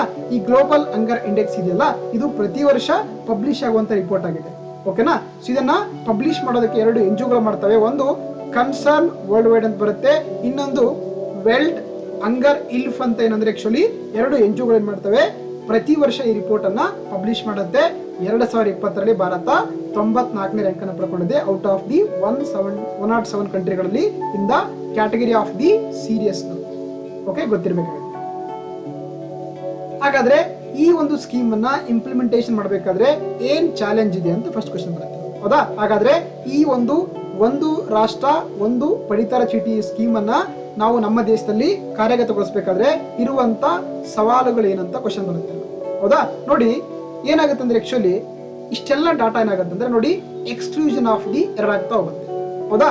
ಏನ್ ಮಾಡ್ತಾರೆ ಕೆಲವೊಬ್ರು ಅಲ್ಲಿ ಕೂಡ ಲಿಂಕ್ ಮಾಡ್ತಾರೆ, ಇಲ್ಲಿ ಕೂಡ ಆಧಾರ್ ಲಿಂಕ್ ಮಾಡಿರ್ತಾರೆ, ಇಲ್ಲಾಂದ್ರೆ ಇಲ್ಲಿ ಬೇರೆ ತರ ಕಾರ್ಡ್ ತೆಗಿಸಿರ್ತಾರೆ, ಅಲ್ಲಿ ಬೇರೆ ಕಡೆ ಕಾರ್ಡ್ ತೆಗಿಸಿರ್ತಾರೆ. ಏನಾಗುತ್ತೆ ಇದರಿಂದ ಏನಾಗುತ್ತೆ ಅಂದ್ರೆ ಆಕ್ಚುಲಿ ನಿಮ್ಗೆ ಸಾಕಷ್ಟು ಡಾಟಾಗಳಲ್ಲಿ ಎರರ್ ಕಂಡು ಬರುತ್ತೆ. ಹೌದಾ? ಮತ್ತೇಂದ್ರೆ ತುಂಬಾ ಡಿಜಿಟಲೈಸ್ ಆಗಿ ನಮ್ಗೆ ತುಂಬಾ ಚಾಲೆಂಜ್ ಆಗುವಂತದ್ದಾಗಿದೆ. ಮತ್ತೇನಂದ್ರೆ ಲ್ಯಾಕ್ ಆಫ್ ಡಾಟಾ ಆಗ್ತಾ ಹೋಗುತ್ತೆ. ಏನಾಗುತ್ತೆ? ಲ್ಯಾಕ್ ಆಫ್ ದಿ ಡಾಟಾ ಆಗ್ತಾ ಹೋಗುತ್ತೆ. ಏನಂದ್ರೆ ನೋಡಿ, ಈಗ ಪಾಪ್ಯುಲೇಷನ್ ಫಾರ್ ಎಕ್ಸಾಂಪಲ್ ಹೇಗಂದ್ರೆ ಈಗ ಒಂದು ರೇಷನ್ ಕಾರ್ಡ್ ಇದೆ. ಹೌದಾ? 4 ಜನ ಏನ್ ಮಾಡ್ತಾರೆ, ಎಲ್ಲೋ ಬೆಂಗಳೂರಿಗೆ ಬಂದು ಕೆಲಸ ಮಾಡ್ತಿರ್ತಾರೆ, ಮನೇಲಿ 2 ಅಲ್ಲೇ ಲೋಕಲ್ ಇರ್ತಾರೆ. ಹೀಗಾಗಿ ಎಲ್ಲಿ ತಗೋಬೇಕಂತ ಕನ್ಫ್ಯೂಸ್ ಆಗಿ ಏನಾಗುತ್ತೆ ಡಾಟಾ, ಸೊ ಅಲ್ಲಿ ಕೊಡ್ಬೇಕು ಇಲ್ಲಿ ಕೊಡ್ಬೇಕು ಗೊತ್ತಾಗಲ್ಲ. ಫಾರ್ ಎಕ್ಸಾಂಪಲ್ ಅಲ್ಲಿ ರಿಸೀವ್ ಮಾಡ್ಕೊಂಡ್ರೆ ಸೊ ಕಷ್ಟ ಆಗುತ್ತೆ, ಇಲ್ಲಿ ರಿಸೀವ್ ಮಾಡ್ಕೊಂಡ್ರು ಕೂಡ ಕಷ್ಟ ಆಗ್ತಾ ಹೋಗುತ್ತೆ. ಇದರಿಂದ ಏನ್ ಮಾಡ್ಬೋದು, ನಮ್ಗೆ ಒಂದು ದತ್ತಾಂಶಗಳ ಕೊರತೆ ಉಂಟಾಗುತ್ತೆ. ಜೊತೆಗೆ ಇಲ್ಲಿ ಏನಂದ್ರೆ ಒಂದು ಬೆನಿಫಿಷಿಯರ್ನ ಏನಂದ್ರೆ ಐಡೆಂಟಿಫೈ ಮಾಡೋದು ತುಂಬಾ ಕಷ್ಟ ಆಗ್ತಾ ಹೋಗುತ್ತೆ. ಯಾಕಂದ್ರೆ ಯಾವ್ದೋ ಸ್ಟೇಟ್ ಇಂದ ಬಂದಿರ್ತಾನೆ, ಸೊ ಕನ್ನಡದಲ್ಲಿ ತಗೋತಾನೆ, ಕರ್ನಾಟಕದವನು ಮಹಾರಾಷ್ಟ್ರದಲ್ಲಿ ತಗೋತಾನೆ. ಸೊ ಏನಾಗುತ್ತೆ ಎಲ್ಲೊಂದ್ ಕಡೆ ಈ ದತ್ತಾಂಶಗಳ ಒಂದು ಏನಾಗುತ್ತೆ ಕೊರತೆ ಉಂಟಾಗಿ ಇದು ಒಂದು ಚಾಲೆಂಜ್ ಆಗಿ ಪರಿಣಮಿಸುತ್ತೆ. ಮತ್ತೆ ಏನು ನಮ್ಗೆ ಈ ಪಡಿತರ ರೇಷನ್ ಕಾರ್ಡ್ ಕೊಡ್ತೀವಲ್ಲ, ಅದರ ಮುಖ್ಯ ಉದ್ದೇಶ ಅಂದ್ರೆ ಆಕ್ಚುಲಿ ಒಂದು ಲೋಕಲ್ ಲೆವೆಲ್ ಕೊಡ್ತಾ ಹೋಗ್ತೀವಿ. ಅಂದ್ರೆ it's A domicile based social sector scheme ಅಂತ ಕರಿತೀವಿ. ಹೌದಾ? ಅಂದ್ರೆ ಸ್ಥಳೀಯವಾಗಿ ಅಥವಾ ಒಂದು ಏನಂದ್ರೆ ಸ್ಥಳೀಯವಾಗಿ ಕೊಡುವಂತ ಒಂದು ಸಾಮಾಜಿಕ ವಲಯದ ಒಂದು ಸ್ಕೀಮ್ ಆಗಿದೆ. ಹೌದಾ? ಸಾಗ ಏನಾಗುತ್ತೆ ಅಂದ್ರೆ ಅದನ್ನ ಈಗ ಫಾರ್ ಎಕ್ಸಾಂಪಲ್ ತಗೊಂಡ್ರೆ ಯಾವ್ದು ತಗೊಂಡಿ, ಹೌದಾ? ಯಾದಗಿರಿ ಜಿಲ್ಲೆ ಇದೆ, ಅಲ್ಲಿ ಯಾವ್ದೊಂದು ಶಾಪುರ್ ತಾಲೂಕ್ ಅಂತ ಇದೆ. ನೋಡಿ, ಶಾಪುರ್ ತಾಲೂಕಲ್ಲಿ ಯಾವ್ದೊಂದು ಎಕ್ಸ್ ಅಂತ ಹಳ್ಳಿ ಇದೆ. ಹೌದಾ? ಹಳ್ಳಿ ಅಂದ್ರೆ ಆಕ್ಚುಲಿ ಒಂದು 10,000 ಜನ ಅಂತ ಏನ್ ಮಾಡ್ತಾರೆ, ಅದಕ್ಕೆ ಆ ಒಂದು ಹಳ್ಳಿಗೆ ಇಷ್ಟ ಅಂತೇಳಿ ಏನ್ ಮಾಡಿರ್ತಾರೆ ಅಂದ್ರೆ ಒಂದು ರೇಷನ್ ನ ಸಪ್ಲೈ ಮಾಡಿರ್ತಾರೆ. ಈಗ ಏನ್ ಮಾಡ್ತಾರೆ, ಅಲ್ಲಿರುವಂತ 500 ಜನ ಬಂದು ಏನಂದ್ರೆ ಬೆಂಗಳೂರು ಸೆಟ್ ಆಗ್ತಾರೆ. ಸೊ ಹಾಗಾಗಿ ಏನಾಗುತ್ತೆ ಅಂದ್ರೆ ಇದ್ರ ಮುಖಾಂತರ ಆ ಒಂದು ರೇಷನ್ ಕೊಡ್ಬೇಕಾದ್ರೆ ತುಂಬಾ ಡಿಫಿಕಲ್ಟಿ ಫೇಸ್ ಮಾಡಬೇಕಾಗುತ್ತೆ. ಸ್ಟಾಕ್ ಎಲ್ಲಿ ಕಳಿಸ್ಬೇಕಂತ ಗೊತ್ತಾಗಲ್ಲ. ಅವ್ರು ಏನ್ ಮಾಡ್ತಾರೆ, ಇಲ್ಲಿಂದ ಮತ್ತೆ ಯಾವ್ದೋ ಮಹಾರಾಷ್ಟ್ರ ಶಿಫ್ಟ್ ಮಾಡ್ತಾರೆ. ಸೊ ಹಾಗಾಗಿ ಏನಾಗುತ್ತೆ, ಇದು ಈ ಒಂದು ಎಸ್ಪೆಷಲಿ ಈ ಪಡಿತರ ಒಂದು ಯೋಜನೆ ಇದೆಯಲ್ಲ, ಇದರ ಉದ್ದೇಶ ಏನಂದ್ರೆ ಆಕ್ಚುಲಿ ಸ್ಥಳೀಯವಾಗಿರುವಂತ ಒಂದು ಸಾಮಾಜಿಕ ಭದ್ರತಾ ಯೋಜನೆ ಆಗಿದೆ. ಸೊ ಹಾಗಾಗಿ ಅವರು 1 ಮಂತ್ ಬೆಂಗಳೂರು ಇದ್ದು ನೆಕ್ಸ್ಟ್ ಮಂತ್ ಮಹಾರಾಷ್ಟ್ರ ಹೋದ್ರೆ ಏನಾಗುತ್ತೆ ಅಂದ್ರೆ ಈ ತರ ಎಲ್ಲೊಂದ್ ಕಡೆ ಅಂದ್ರೆ ರೇಷನ್ ಹಂಚೋದು ತುಂಬಾ ಡಿಫಿಕಲ್ಟ್ ಆಗಿರುವಂತ ಒಂದು ಪ್ರಶ್ನೆ ಆಗುತ್ತೆ. ಸೊ ಹಾಗಾಗಿ ಇವೆಲ್ಲ ಕೂಡ ಚಾಲೆಂಜ್ ಇದೆ ಅಂತ ಹೇಳ್ಬೋದು ಈ ಒಂದು one nation one ration card scheme ಅಂತ. ಓಕೆನಾ? ಸೊ ಹಾಗಾಗಿ ಇದಿಷ್ಟು ಈ ಒಂದು ಸ್ಕೀಮ್ ಬಗ್ಗೆ ನಿಮಗೆ ಗೊತ್ತಿರಬೇಕಂತ. ನೆಕ್ಸ್ಟ್ ಒಂದು ಟಾಪಿಕ್ ನೋಡ್ತಾ ಹೋಗೋಣ. ಸೊ ಗಗನಯಾನ್ ಮಿಷನ್ ಅಂತ. ಹೌದಾ? ಇದನ್ನ ನೀವು ಸೈನ್ಸ್ ಅಂಡ್ ಟೆಕ್ನಾಲಜಿಯಲ್ಲಿ ಸ್ಟಡಿ ಮಾಡ್ತೀರಾ, ಗಗನಯಾನ್ ಮಿಷನ್ ಅಂತ. ಸೊ ಇದು ಆಲ್ರೆಡಿ ಒಂದು ಓಲ್ಡ್ ಸ್ಕೀಮ್. ಆಕ್ಚುಲಿ ಅಂದ್ರೆ ಓಲ್ಡ್ ಅಂದ್ರೆ 2 years ಬ್ಯಾಕ್ ಅಲ್ಲಿ ಏನ್ ಮಾಡಿದ್ರೆ ಅದನ್ನ ಘೋಷಣೆ ಮಾಡಿದ್ರೆ. ಸೊ ಹಾಗಾದ್ರೆ ಈಗ ಯಾಕೆ ನ್ಯೂಸ್ ಅಲ್ಲಿ ಅಂತ ನಿಮ್ಗೆ ಕ್ವಶನ್ ಬರುತ್ತೆ. ಹೌದಾ? ಗಗನಯಾನ್ ಮಿಷನ್ ಅಂತ ನೋಡಿ, ಇದು ನಮ್ಮ ದೇಶದ ಮೊಟ್ಟ ಮೊದಲ ಮಾನವ ಸಹಿತ ಒಂದು ಸ್ಯಾಟಲೈಟ್ ಅನ್ನ ಏನ್ ಮಾಡ್ತಾ ಇದೀವಿ ನಾವು ಸ್ಪೇಸಿಗೆ ಕಳಿಸುವಂತ ಭಾರತ ಒಂದು ಬಹಳ ಪ್ರಮುಖವಾದ ಯೋಜನೆ ಇದೆಯಲ್ಲ, ಅದುವೇ ಗಗನಯಾನ್ ಮಿಷನ್ ಅಂತ ಕರೀತಾರೆ. ಓಕೆನಾ? ಇದು ಫಸ್ಟ್ ಹ್ಯೂಮನ್ ಸ್ಪೇಸ್ ಫ್ಲೈಟ್ ಅಂತ ಕರಿತೀವಿ. ಇದು ಮೊಟ್ಟ ಮೊದಲ ಮಾನವ ಸಹಿತವಾಗಿರುವಂತ ಒಂದು ಮಿಷನ್ ಅಂತಂದ್ರೆ ಅದು ಗಗನಯಾನ್ ಮಿಷನ್ ಅಂತ ಕರೀತಾರೆ. ಓಕೆನಾ. ನೋಡಿ ಯಾಕೆ ರೀಸೆಂಟ್ ಆಗಿ ನ್ಯೂಸ್ ಇದೆ ಅಂತಂದ್ರೆ ಇದನ್ನ 2022ಕ್ಕೆ ಏನಂತಂದ್ರೆ ಆಕ್ಚುಲಿ ನಾವು ಲಾಂಚ್ ಮಾಡ್ಬೇಕಂತ ಟಾರ್ಗೆಟ್ ಹಾಕೊಂಡಿದ್ದೀವಿ. ಆದ್ರೆ 2019ರಿಂದ ಏನಾಗಿದೆ, ನಮ್ಮ ದೇಶದಲ್ಲಿ COVID-19 ಪ್ಯಾಂಡಮಿಕ್ ಇಂದ ಇಡೀ ದೇಶನೇ ಲಾಕ್ ಡೌನ್ ಆಗಿತ್ತು. ಇದರಿಂದ ಏನಂದ್ರೆ ಎಷ್ಟೋ ಉಪಕರಣಗಳು ಏನ್ ಮಾಡ್ತೀವಿ ಅಂದ್ರೆ ಒಂದು ಕಡೆಯಿಂದ ಇನ್ನೊಂದು ಕಡೆ ಟ್ರಾನ್ಸ್ಫರ್ ಮಾಡಕ್ಕೆ ಆಗಿರಲಿಲ್ಲ. ಸೋದಾ ಇದರಿಂದ ಏನಾಗಿತ್ತು, ಸಾಕಷ್ಟು ಕೆಲಸಗಳು ಈ ಒಂದು ಮಿಷನ್ ಸ್ಟಾಪ್ ಆಗಿತ್ತು. ರೀಸೆಂಟ್ ಏನ್ ಮಾಡಿದೆ, ಇಸ್ರೋ ಏನ್ ಮಾಡಿದೆ ಅಂದ್ರೆ ಈ ಡಿಸೆಂಬರ್ ತಿಂಗಳಿಗೆ ಏನಂತಂದ್ರೆ ಆಕ್ಚುಲಿ ಈ ಒಂದು ಮಾನವ ರಹಿತ ಮಿಷನ್ ಕಳಿಸೋಕೆ ಒಂದು ಪ್ಲಾನ್ ಮಾಡ್ಕೊಂಡಿದೆ. ಮಾನವ ರಹಿತ ಯಾಕೆ ಕಳಿಸ್ತಾರೆ ಅಂದ್ರೆ ಫಸ್ಟ್ 2 ಟ್ರೈಲ್ ನೋಡ್ತಾರೆ. ಫಸ್ಟ್ ಹೌದಾ, ಡೈರೆಕ್ಟ್ ಆಗಿ ಮನುಷ್ಯರೇ ಕಳ್ಸಂಗಿಲ್ಲ. ಏನ್ ಮಾಡ್ತಾರೆ, ಮೊದಲು ಮಾನವ ರಹಿತವಾಗಿ ಏನಾದ್ರಲ್ಲಿ ಪ್ರಾಣಿಗಳು ಇಡ್ತಿರ್ಬೋದಿಲ್ಲ ಅಂದ್ರೆ ರೋಬೋಟ್ ಮುಖಾಂತರ ಏನ್ ಮಾಡ್ತಾರೆ ಅಂದ್ರೆ 2 ಮಿಷನ್ ಗಳನ್ನ ಫಸ್ಟ್ ಈ ಡಿಸೆಂಬರ್ ತಿಂಗಳಲ್ಲಿ ಏನ್ ಮಾಡ್ತಾರೆ ಅಂದ್ರೆ ಒಂದು ಟ್ರೈಲ್ ನೋಡಕ್ಕೆ ಕಳಿಸ್ತಾ ಇದ್ದಾರೆ ಅಂಡರ್ ದ ಈ ಗಗನಯಾನ್ ಮಿಷನ್ ಅಲ್ಲಿ. ಓಕೆನಾ. ಸಾಕಾಗೇನಂತಂದ್ರೆ ಸೊ ಅದಕ್ಕೆ ಈ ಒಂದು ಸ್ಕೀಮು ರೀಸೆಂಟ್ ಆಗಿ ನ್ಯೂಸ್ ಅಲ್ಲಿ ಇದೆ. ಸೊ ಅದನ್ನ ಡಿಸೆಂಬರ್ ತಿಂಗಳಲ್ಲಿ ಮಾನವ ರಹಿತ ಮಿಷನ್ ಗಳನ್ನ ಬಾಹ್ಯಾಕಾಶ ಕಳಿಸಕ್ಕೆ ಯೋಜನೆ ಮಾಡ್ತಾ ಇದ್ದಾರೆ. ಓಕೆ. ಸೊ ಹಾಗಾದ್ರೆ ಏನಿದು ಗಗನಯಾನ್ ಮಿಷನ್ ಅಂತ ನಾಗ್ಲೇ ಹೇಳ್ತಾ ಇದೆ. ಆಕ್ಚುಲಿ ಇದನ್ನ 2018 ಆಗಸ್ಟ್ 15ರ ಕೆಂಪು ಕೋಟೆಯಲ್ಲಿ ನಮ್ಮ ದೇಶದ ಪ್ರಧಾನಮಂತ್ರಿಗಳಾಗಿರುವಂತಹ ನರೇಂದ್ರ ಮೋದಿ ಅವರು ಭಾಷಣ ಮಾಡಬೇಕಾದ್ರೆ ಈ ಒಂದು ಇನಿಷಿಯೇಟಿವ್ ಅನ್ನ ಮಿಷನ್ ಅನ್ನ ಏನ್ ಮಾಡ್ತಾರೆ, ಘೋಷಣೆ ಮಾಡ್ತಾರೆ. ಅಂದ್ರೆ ಭಾರತ ಏನಾಗ್ತದೆ 2022ಕ್ಕೆ ಏನಂದ್ರೆ ನಾವು ನಮ್ಮ ದೇಶ ಸ್ವತಂತ್ರಗೊಂಡು 75 ವರ್ಷಗಳನ್ನ ಪೂರೈಸ್ತಾ ಇದೆ. ಸೊ ಹಾಗಾಗಿ ಅದರ ಒಂದು ಶುಭ ಸಂದರ್ಭದಲ್ಲಿ ಏನ್ ಮಾಡ್ತಾ ಇದೀವಿ, ನಾವು ಕೂಡ ಒಂದು ಹೊಸದಂತ ಸಾಧನೆ ಮಾಡ್ಕೊಳ್ಳಕ್ಕೆ ಭಾರತ ರೆಡಿ ಆಗ್ತದೆ. ಏನಂದ್ರೆ ಮೊಟ್ಟ ಮೊದಲ ಬಾರಿಗೆ ಅಂದ್ರೆ ಮಾನವ ಸಹಿತ ಬಾಹ್ಯಾಕಾಶ ಯೋಜನೆಯನ್ನ ನಾವು ನಮ್ಮ ದೇಶದಿಂದ ಸ್ಟಾರ್ಟ್ ಮಾಡ್ತೇವೆ ಅಂತ ಹೇಳಿದ್ದಾರೆ. ಹೌದಾ. 2018 ಆಗಸ್ಟ್ 15ರ ಒಂದು ಕೆಂಪು ಕೋಟೆ ಭಾಷಣದಲ್ಲಿ ನರೇಂದ್ರ ಮೋದಿ ಅವರು ಹೇಳಿದ್ರು. ಸೊ ಹಾಗಾಗಿ ಅವಾಗ್ಲಿಂದ ಇದನ್ನ ಪ್ರಿಪೇರ್ ಮಾಡ್ತಾ ಇದ್ದೀವಿ. ಸೊ ಹಾಗಾದ್ರೆ ಯಾಕೆ ಮಾನವ ಸಹಿತ ಬಾಹ್ಯಾಕಾಶವನ್ನ ಕಳಿಸ್ತಾ ಇದೀವಿ ಅಂತಂದ್ರೆ ಆಕ್ಚುಲಿ ನೋಡಿ ಏನಂದ್ರೆ ಇದು ನಮಗೆ ಒಂದು ಹೊಸದಾದಂತ ಒಂದೇನಂದ್ರೆ ಅಚೀವ್ಮೆಂಟ್ ಆಗುತ್ತೆ, ನಮ್ಗೊಂದು ಗೋಲ್ ಆಗುತ್ತೆ. ಸೊ ಹಾಗಾದ್ರೆ ಫಸ್ಟ್ ಟೈಮ್ ಏನಂದ್ರೆ ಭಾರತ ಮಾನವ ಸಹಿತವಾದಂತ ಒಂದು ಉಡಾವಣೆ ಅಂದ್ರೆ ಸ್ಯಾಟಲೈಟ್ ಅನ್ನ ಸ್ಪೇಸಿಗೆ ಕಳಿಸುವಂತದ್ದಾಗಿದೆ. ಇದರಿಂದ ಏನ್ ಮಾಡ್ಬೋದು, ನಮ್ಮ ದೇಶದ ಒಂದು ಟೆಕ್ನಾಲಜಿಕಲ್ ಕೆಪಾಸಿಟಿಯನ್ನ ತೋರಿಸಿದಂಗಾಗುತ್ತೆ. ಜೊತೆಗೆ ಇದರಿಂದ ನಾವು ಕೂಡ ಏನ್ ಮಾಡ್ಬೋದು, ಸಾಕಷ್ಟು ಒಂದು ಅಭಿವೃದ್ಧಿ ಹೊಂದಲಿಕ್ಕೆ ಸಾಧ್ಯ ಆಗುತ್ತೆ. ಹೌದಾ. ಸೊ ಆ ಕಾರಣಕ್ಕಾಗಿ ಏನಂತಂದ್ರೆ ಇದನ್ನ ನಾವು ಮಾನವ ಸಹಿತವಾದಂತ ಸ್ಯಾಟಲೈಟ್ ಕಳಿಸ್ತಾ ಇದೀವಿ, ಅದುವೇ ಗಗನಯಾನ್ ಮಿಷನ್ ಅಂತ ಕರೀತಾರೆ. ಸೊ ಹಾಗಾದ್ರೆ ಈ ಗಗನಯಾನ್ ಮಿಷನ್ ಗೆ ಬಳಸ್ತಿರುವಂತ ರಾಕೆಟ್ ಯಾವುದು ಎಕ್ಸಾಮ್ ಅಲ್ಲಿ ಕೇಳ್ತಾರೆ ನಿಮಗೆ. ಹೌದಾ. ಗಗನಯಾನ್ ಮಿಷನ್ ಒಂದು ಕಳಿಸ್ಬೇಕಾದ್ರೆ ನಾವು ಯಾವ ರಾಕೆಟ್ ಅನ್ನ ಅಥವಾ ಯಾವ್ದೊಂದು ಲಾಂಚಿಂಗ್ ವೆಹಿಕಲ್ ನ ಬಳಕೆ ಮಾಡ್ತೀವಿ ಅಂತಂದ್ರೆ ಅದ್ರ ಹೆಸರು GSLV MK3 ಅಂತ ನೋಡಿ. ಓಕೆನಾ. ಈ ಗಗನಯಾನ್ ಮಿಷನ್ ಗೆ ಬಳಸ್ತಿರುವಂತ ರಾಕೆಟ್ ಅಥವಾ ಲಾಂಚಿಂಗ್ ವೆಹಿಕಲ್ ಅಂದ್ರೆ GSLV MK3 ಅಂತಂದ್ರೆ GSLV ಅಂದ್ರೆ Jio synchronous satellite launching vehicle MK3 ಇದೆಯಲ್ಲ, ಇದನ್ನ ನಾವು ನಮ್ಮ ಭಾರತದ ಬಾಹುಬಲಿ ಅಂತ ಕರೀತಾರೆ. ಜೊತೆಗೆ ನಾವು ಏನ್ ಚಂದ್ರಯಾನ 2 ಲಾಂಚ್ ಮಾಡಿದ್ವಲ್ಲ ಅವಾಗ ಕೂಡ ಈ ಒಂದು GSLV MK3 ಅನ್ನೇ ಬಳಕೆ ಮಾಡಿ ನಾವು ಚಂದ್ರಯಾನ 2 ಅನ್ನ ಚಂದ್ರಯಾನ 2ನೇ ಮಿಷನ್ ಕೂಡ ಕಳಿಸಿದ್ದು. ಸೊ ಹಾಗಾಗಿ ಈ ಗಗನಯಾನ್ ಮಿಷನ್ ಕೂಡ ಏನ್ ಮಾಡ್ತಾ ಇದ್ವಿ ನಾವು ಈ ಒಂದು GSLV MK3 ಅಥವಾ ಬಾಹುಬಲಿಯನ್ನ ಕೂಡ ಸೊ ಅದನ್ನ ಬಳಕೆ ಮಾಡ್ಕೊಳ್ತಾ ಇದ್ವಿ. ಜೊತೆಗೆ ಈ ಗಗನಯಾನ್ ಮಿಷನ್ ಏನಂತಂದ್ರೆ ಆಕ್ಚುಲಿ ಭಾರತದ 4 ಜನ ಆಸ್ಟ್ರೋನಾಟ್ಸ್ ಅಥವಾ ಗಗನಯಾತ್ರಿಗಳನ್ನ ಕಳಿಸ್ಬೇಕಂತ ಪ್ಲಾನ್ ಮಾಡ್ಕೊಂಡಿದ್ದಾರೆ. ಹೌದಾ. ಸೊ ಆಲ್ರೆಡಿ ಅವರಿಗೆ ಆ ರಷ್ಯಾದಲ್ಲಿ ಏನಂದ್ರೆ ಜನರಿಕ್ ಬಾಹ್ಯಾಕಾಶ ಒಂದು ಟ್ರೈನಿಂಗ್ ಅಲ್ಲಿ ಏನಂದ್ರೆ ಟ್ರೈನಿಂಗ್ ಕೊಡ್ತಾ ಇದ್ದಾರೆ. ಸೋದಾ ಯಾಕಂದ್ರೆ ರಷ್ಯಾ ಆಲ್ರೆಡಿ ಇದಕ್ಕೆ ಎಕ್ಸ್ಪೀರಿಯನ್ಸ್ ಆಗಿದ್ರೆ ಮೊಟ್ಟ ಮೊದಲ ದೇಶ ಏನ್ ಮಾಡಿತ್ತು, ಸ್ಪೇಸ್ಗೆ ಮಾನವರನ್ನ ಕಳಿಸಿತ್ತು. ಸೋದಾ ಹಾಗಾಗಿ ಅವರಿಗೆ ನಮ್ಮ ದೇಶದ 4 ಜನ ಗಗನಯಾತ್ರಿಗಳಿಗೆ ಟ್ರೈನ್ ಮಾಡ್ತಿರುವಂತ ದೇಶ ಅಂದ್ರೆ ಅದು ರಷ್ಯಾ ಆಗಿದೆ. ಇನ್ಸ್ಟಿಟ್ಯೂಟ್ ಹೆಸರು ಜನರಿಕ್ ಬಾಹ್ಯಾಕಾಶ ಹಾರಾಟ ತರಬೇತಿ ಕೇಂದ್ರದಲ್ಲಿ ಅವರು ಟ್ರೈನಿಂಗ್ ಮಾಡ್ತಾ ಇದ್ದಾರೆ. ಓಕೆನಾ. ಸೊ ಹಾಗಾಗಿ ಇಲ್ಲಿ ಬಳಸ್ತಿರುವಂತ ಒಂದು ಲಾಂಚಿಂಗ್ ವೆಹಿಕಲ್ ಅಥವಾ ರಾಕೆಟ್ ಅಂತಂದ್ರೆ GSLV MK3 ಆಗಿದೆ ನೋಡಿ. GSLV ಅಂದ್ರೆ Jio synchronous satellite launching vehicle MK3 ಅಂತ, ರೈಟ್. ಸೊ ಹಾಗಾಗಿ ನಮ್ಮ ದೇಶ ಏನಾದ್ರೂ ಕೂಡ ಇದನ್ನ ಸಕ್ಸಸ್ಫುಲ್ ಆಗಿ ಕಳಿಸಿದ್ರೆ ಜಗತ್ತಿನಲ್ಲೇ 4ನೇ ದೇಶ ಆಗುತ್ತೆ. ಆಲ್ರೆಡಿ ರಷ್ಯಾ ಕಳಿಸಿದೆ ಮಾನವನ್ನ, ಅಮೆರಿಕ ಕಳಿಸಿದೆ, ಚೀನಾ ಕೂಡ ಸಕ್ಸಸ್ಫುಲ್ ಆಗಿ ಕಳಿಸಿದೆ. ಸೊ ಹಾಗಾಗಿ ನಮ್ಮ ದೇಶ ಏನಾದ್ರೂ ಕೂಡ ಸಕ್ಸಸ್ಫುಲ್ ಕಳಿಸಿದ್ರೆ ಇದು ಜಗತ್ತಿನ 4ನೇ ದೇಶ, ಮಾನವ ಸಹಿತ ಸ್ಯಾಟಲೈಟ್ ಕಳಿಸಿರುವಂತ ದೇಶ ನಮ್ಮ ಭಾರತ ಆಗುತ್ತೆ. Okay. Russia, America, China already ಕಳಿಸಿದ್ದಾರೆ, ಸಕ್ಸಸ್ ಆಗಿದ್ದಾರೆ. ಇಂಡಿಯಾ ಏನಂದ್ರೆ ಅದು ಕೂಡ ಪ್ರೆಸೆಂಟ್ ಆಗಿ ಕಳಿಸಿದ್ರೆ ಅದು ಕೂಡ 4ನೇ ದೇಶವಾಗಿ ಹೊರಹೊಮ್ಮುತ್ತೆ ಜಗತ್ತಿನಲ್ಲಿ, ರೈಟ್. ಸೊ ಹಾಗಾದ್ರೆ ಯಾಕೆ ಈ ಯೋಜನೆಯ ಒಂದು ಇಂಪಾರ್ಟೆನ್ಸ್ ಏನಂತ ಕೇಳ್ಬೋದು. ಸರಿ, ಯಾಕೆ ಮಾನವ ಸಹಿತ ಬಾಹ್ಯಾಕಾಶ ಕಳಿಸ್ತಾ ಇದ್ದಾರೆ, ಇದರಿಂದ ನಮ್ಗೆ ಏನು ಉಪಯೋಗ ಅಂತ ಕೇಳಿದ್ರೆ ಫಸ್ಟ್ ಏನಂತಂದ್ರೆ ನೋಡಿ, ನಾವೇನಾದ್ರೂ ಕೂಡ ಇದನ್ನ ಸಕ್ಸಸ್ಫುಲ್ ಆಗಿ ಕಳಿಸಿರ್ನಾಗತ್ತೆ ನಮ್ಮ ದೇಶದ ಒಂದು ಇಂಡಸ್ಟ್ರಿ ಏನಾಗುತ್ತೆ ತುಂಬಾ ಪ್ರಮೋಷನ್ ಆಗುತ್ತೆ. ಹೌದಾ? ಯಾಕಂದ್ರೆ ನೋಡಿ, ಏನು ನಾವು ಪ್ರೆಸೆಂಟ್ ಆಗಿ ಈ ಒಂದು ಸ್ಯಾಟಲೈಟ್ ಕಳಿಸ್ತಾ ಇದ್ವಿಲ್ಲ, ಇದರಿಂದ ಏನ್ ಮಾಡ್ಬೋದು, ನಾವು ಸಾಕಷ್ಟು ಒಂದು ಇನ್ಸ್ಟ್ರೂಮೆಂಟ್ ಗಳನ್ನ ಡೆವಲಪ್ ಮಾಡ್ತಾ ಇದ್ವಿ. ಹೌದಾ? ಸುಮಾರು ಏನಂದ್ರೆ ನಾವು 60% ಏನು ಇನ್ಸ್ಟ್ರೂಮೆಂಟ್ ಇದೆಯಲ್ಲ ಅದನ್ನ ನಾವು ಏನ್ ಮಾಡ್ತಾ ಇದ್ವಿ, ಪ್ರೈವೇಟ್ ಸೆಕ್ಟರ್ ಇಂದ ಪರ್ಚೇಸ್ ಮಾಡ್ಕೊಂಡಿದ್ವಿ. ಇದರಿಂದ ಏನಾಗುತ್ತೆ, ನಮ್ಮ ದೇಶ ಸಕ್ಸಸ್ಫುಲ್ ಕಳಿಸಿದ್ರೆ ಅಗೇನ್ 60% ಏನಿದೆಯಲ್ಲ ಅದು ಜಾಸ್ತಿ ಏನಾಗುತ್ತೆ, ನಮ್ಮ ದೇಶದ ಒಂದು ಕೈಗಾರಿಕೆ ಇಂಡಸ್ಟ್ರಿ ಏನು ಒಂದು ಈ ಸ್ಯಾಟಲೈಟ್ ಇಂಡಸ್ಟ್ರಿ ಇದೆಯಲ್ಲ ಅದೇನಾಗುತ್ತೆ ತುಂಬಾ ಗ್ರೋ ಆಗಿ ಸಾಕಷ್ಟು ಒಂದು ಎಕನಾಮಿಕಲ್ ಬೂಸ್ಟ್ ಆಗ್ಲಿಕ್ಕೆ ಸಾಧ್ಯ ಆಗುತ್ತೆ. ಅಂದ್ರೆ ನಮ್ಮ ಕೈಗಾರಿಕೆಗೆ ಏನಾಗುತ್ತೆ, ಪ್ರಮೋಷನ್ ಸಿಗುತ್ತೆ. ಫಸ್ಟ್ ಪಾಯಿಂಟ್ ಅಂತ. ಎರಡನೇ ಪಾಯಿಂಟ್ ಏನಂತಂದ್ರೆ, ಆಕ್ಚುಲಿ ಈ ಸ್ಯಾಟಲೈಟ್ ಅನ್ನು ನಾವು ತುಂಬಾ ಸಕ್ಸಸ್ಫುಲ್ ಆಗಿ ಕಳಿಸಿದ್ರೆ ಏನಾಗುತ್ತೆ, ನಮ್ಮ ದೇಶದಲ್ಲಿ ಇದರಿಂದ ಸಾಕಷ್ಟು ಉದ್ಯೋಗಗಳು ಕ್ರಿಯೇಟ್ ಆಗುತ್ತೆ. ಅಂದ್ರೆ ನೋಡಿ, ಏನ್ ಈ ಗಗನಯಾನ್ ಮಿಷನ್ ಇದೆಯಲ್ಲ, ಇದಕ್ಕೆ ಏನಂದ್ರೆ ಸುಮಾರು 15,000 ಒಂದು ಹೊಸ ಉದ್ಯೋಗಗಳ ಸೃಷ್ಟಿ ಮಾಡ್ಕೊಂಡಿದ್ದಾರೆ. ಮತ್ತೆ ಸುಮಾರು 13,000 ಜನ ಅಂದ್ರೆ ಖಾಸಗಿಯಲ್ಲಿ ಕೆಲಸ ಸಿಕ್ಕಿದೆ ಅಂತ.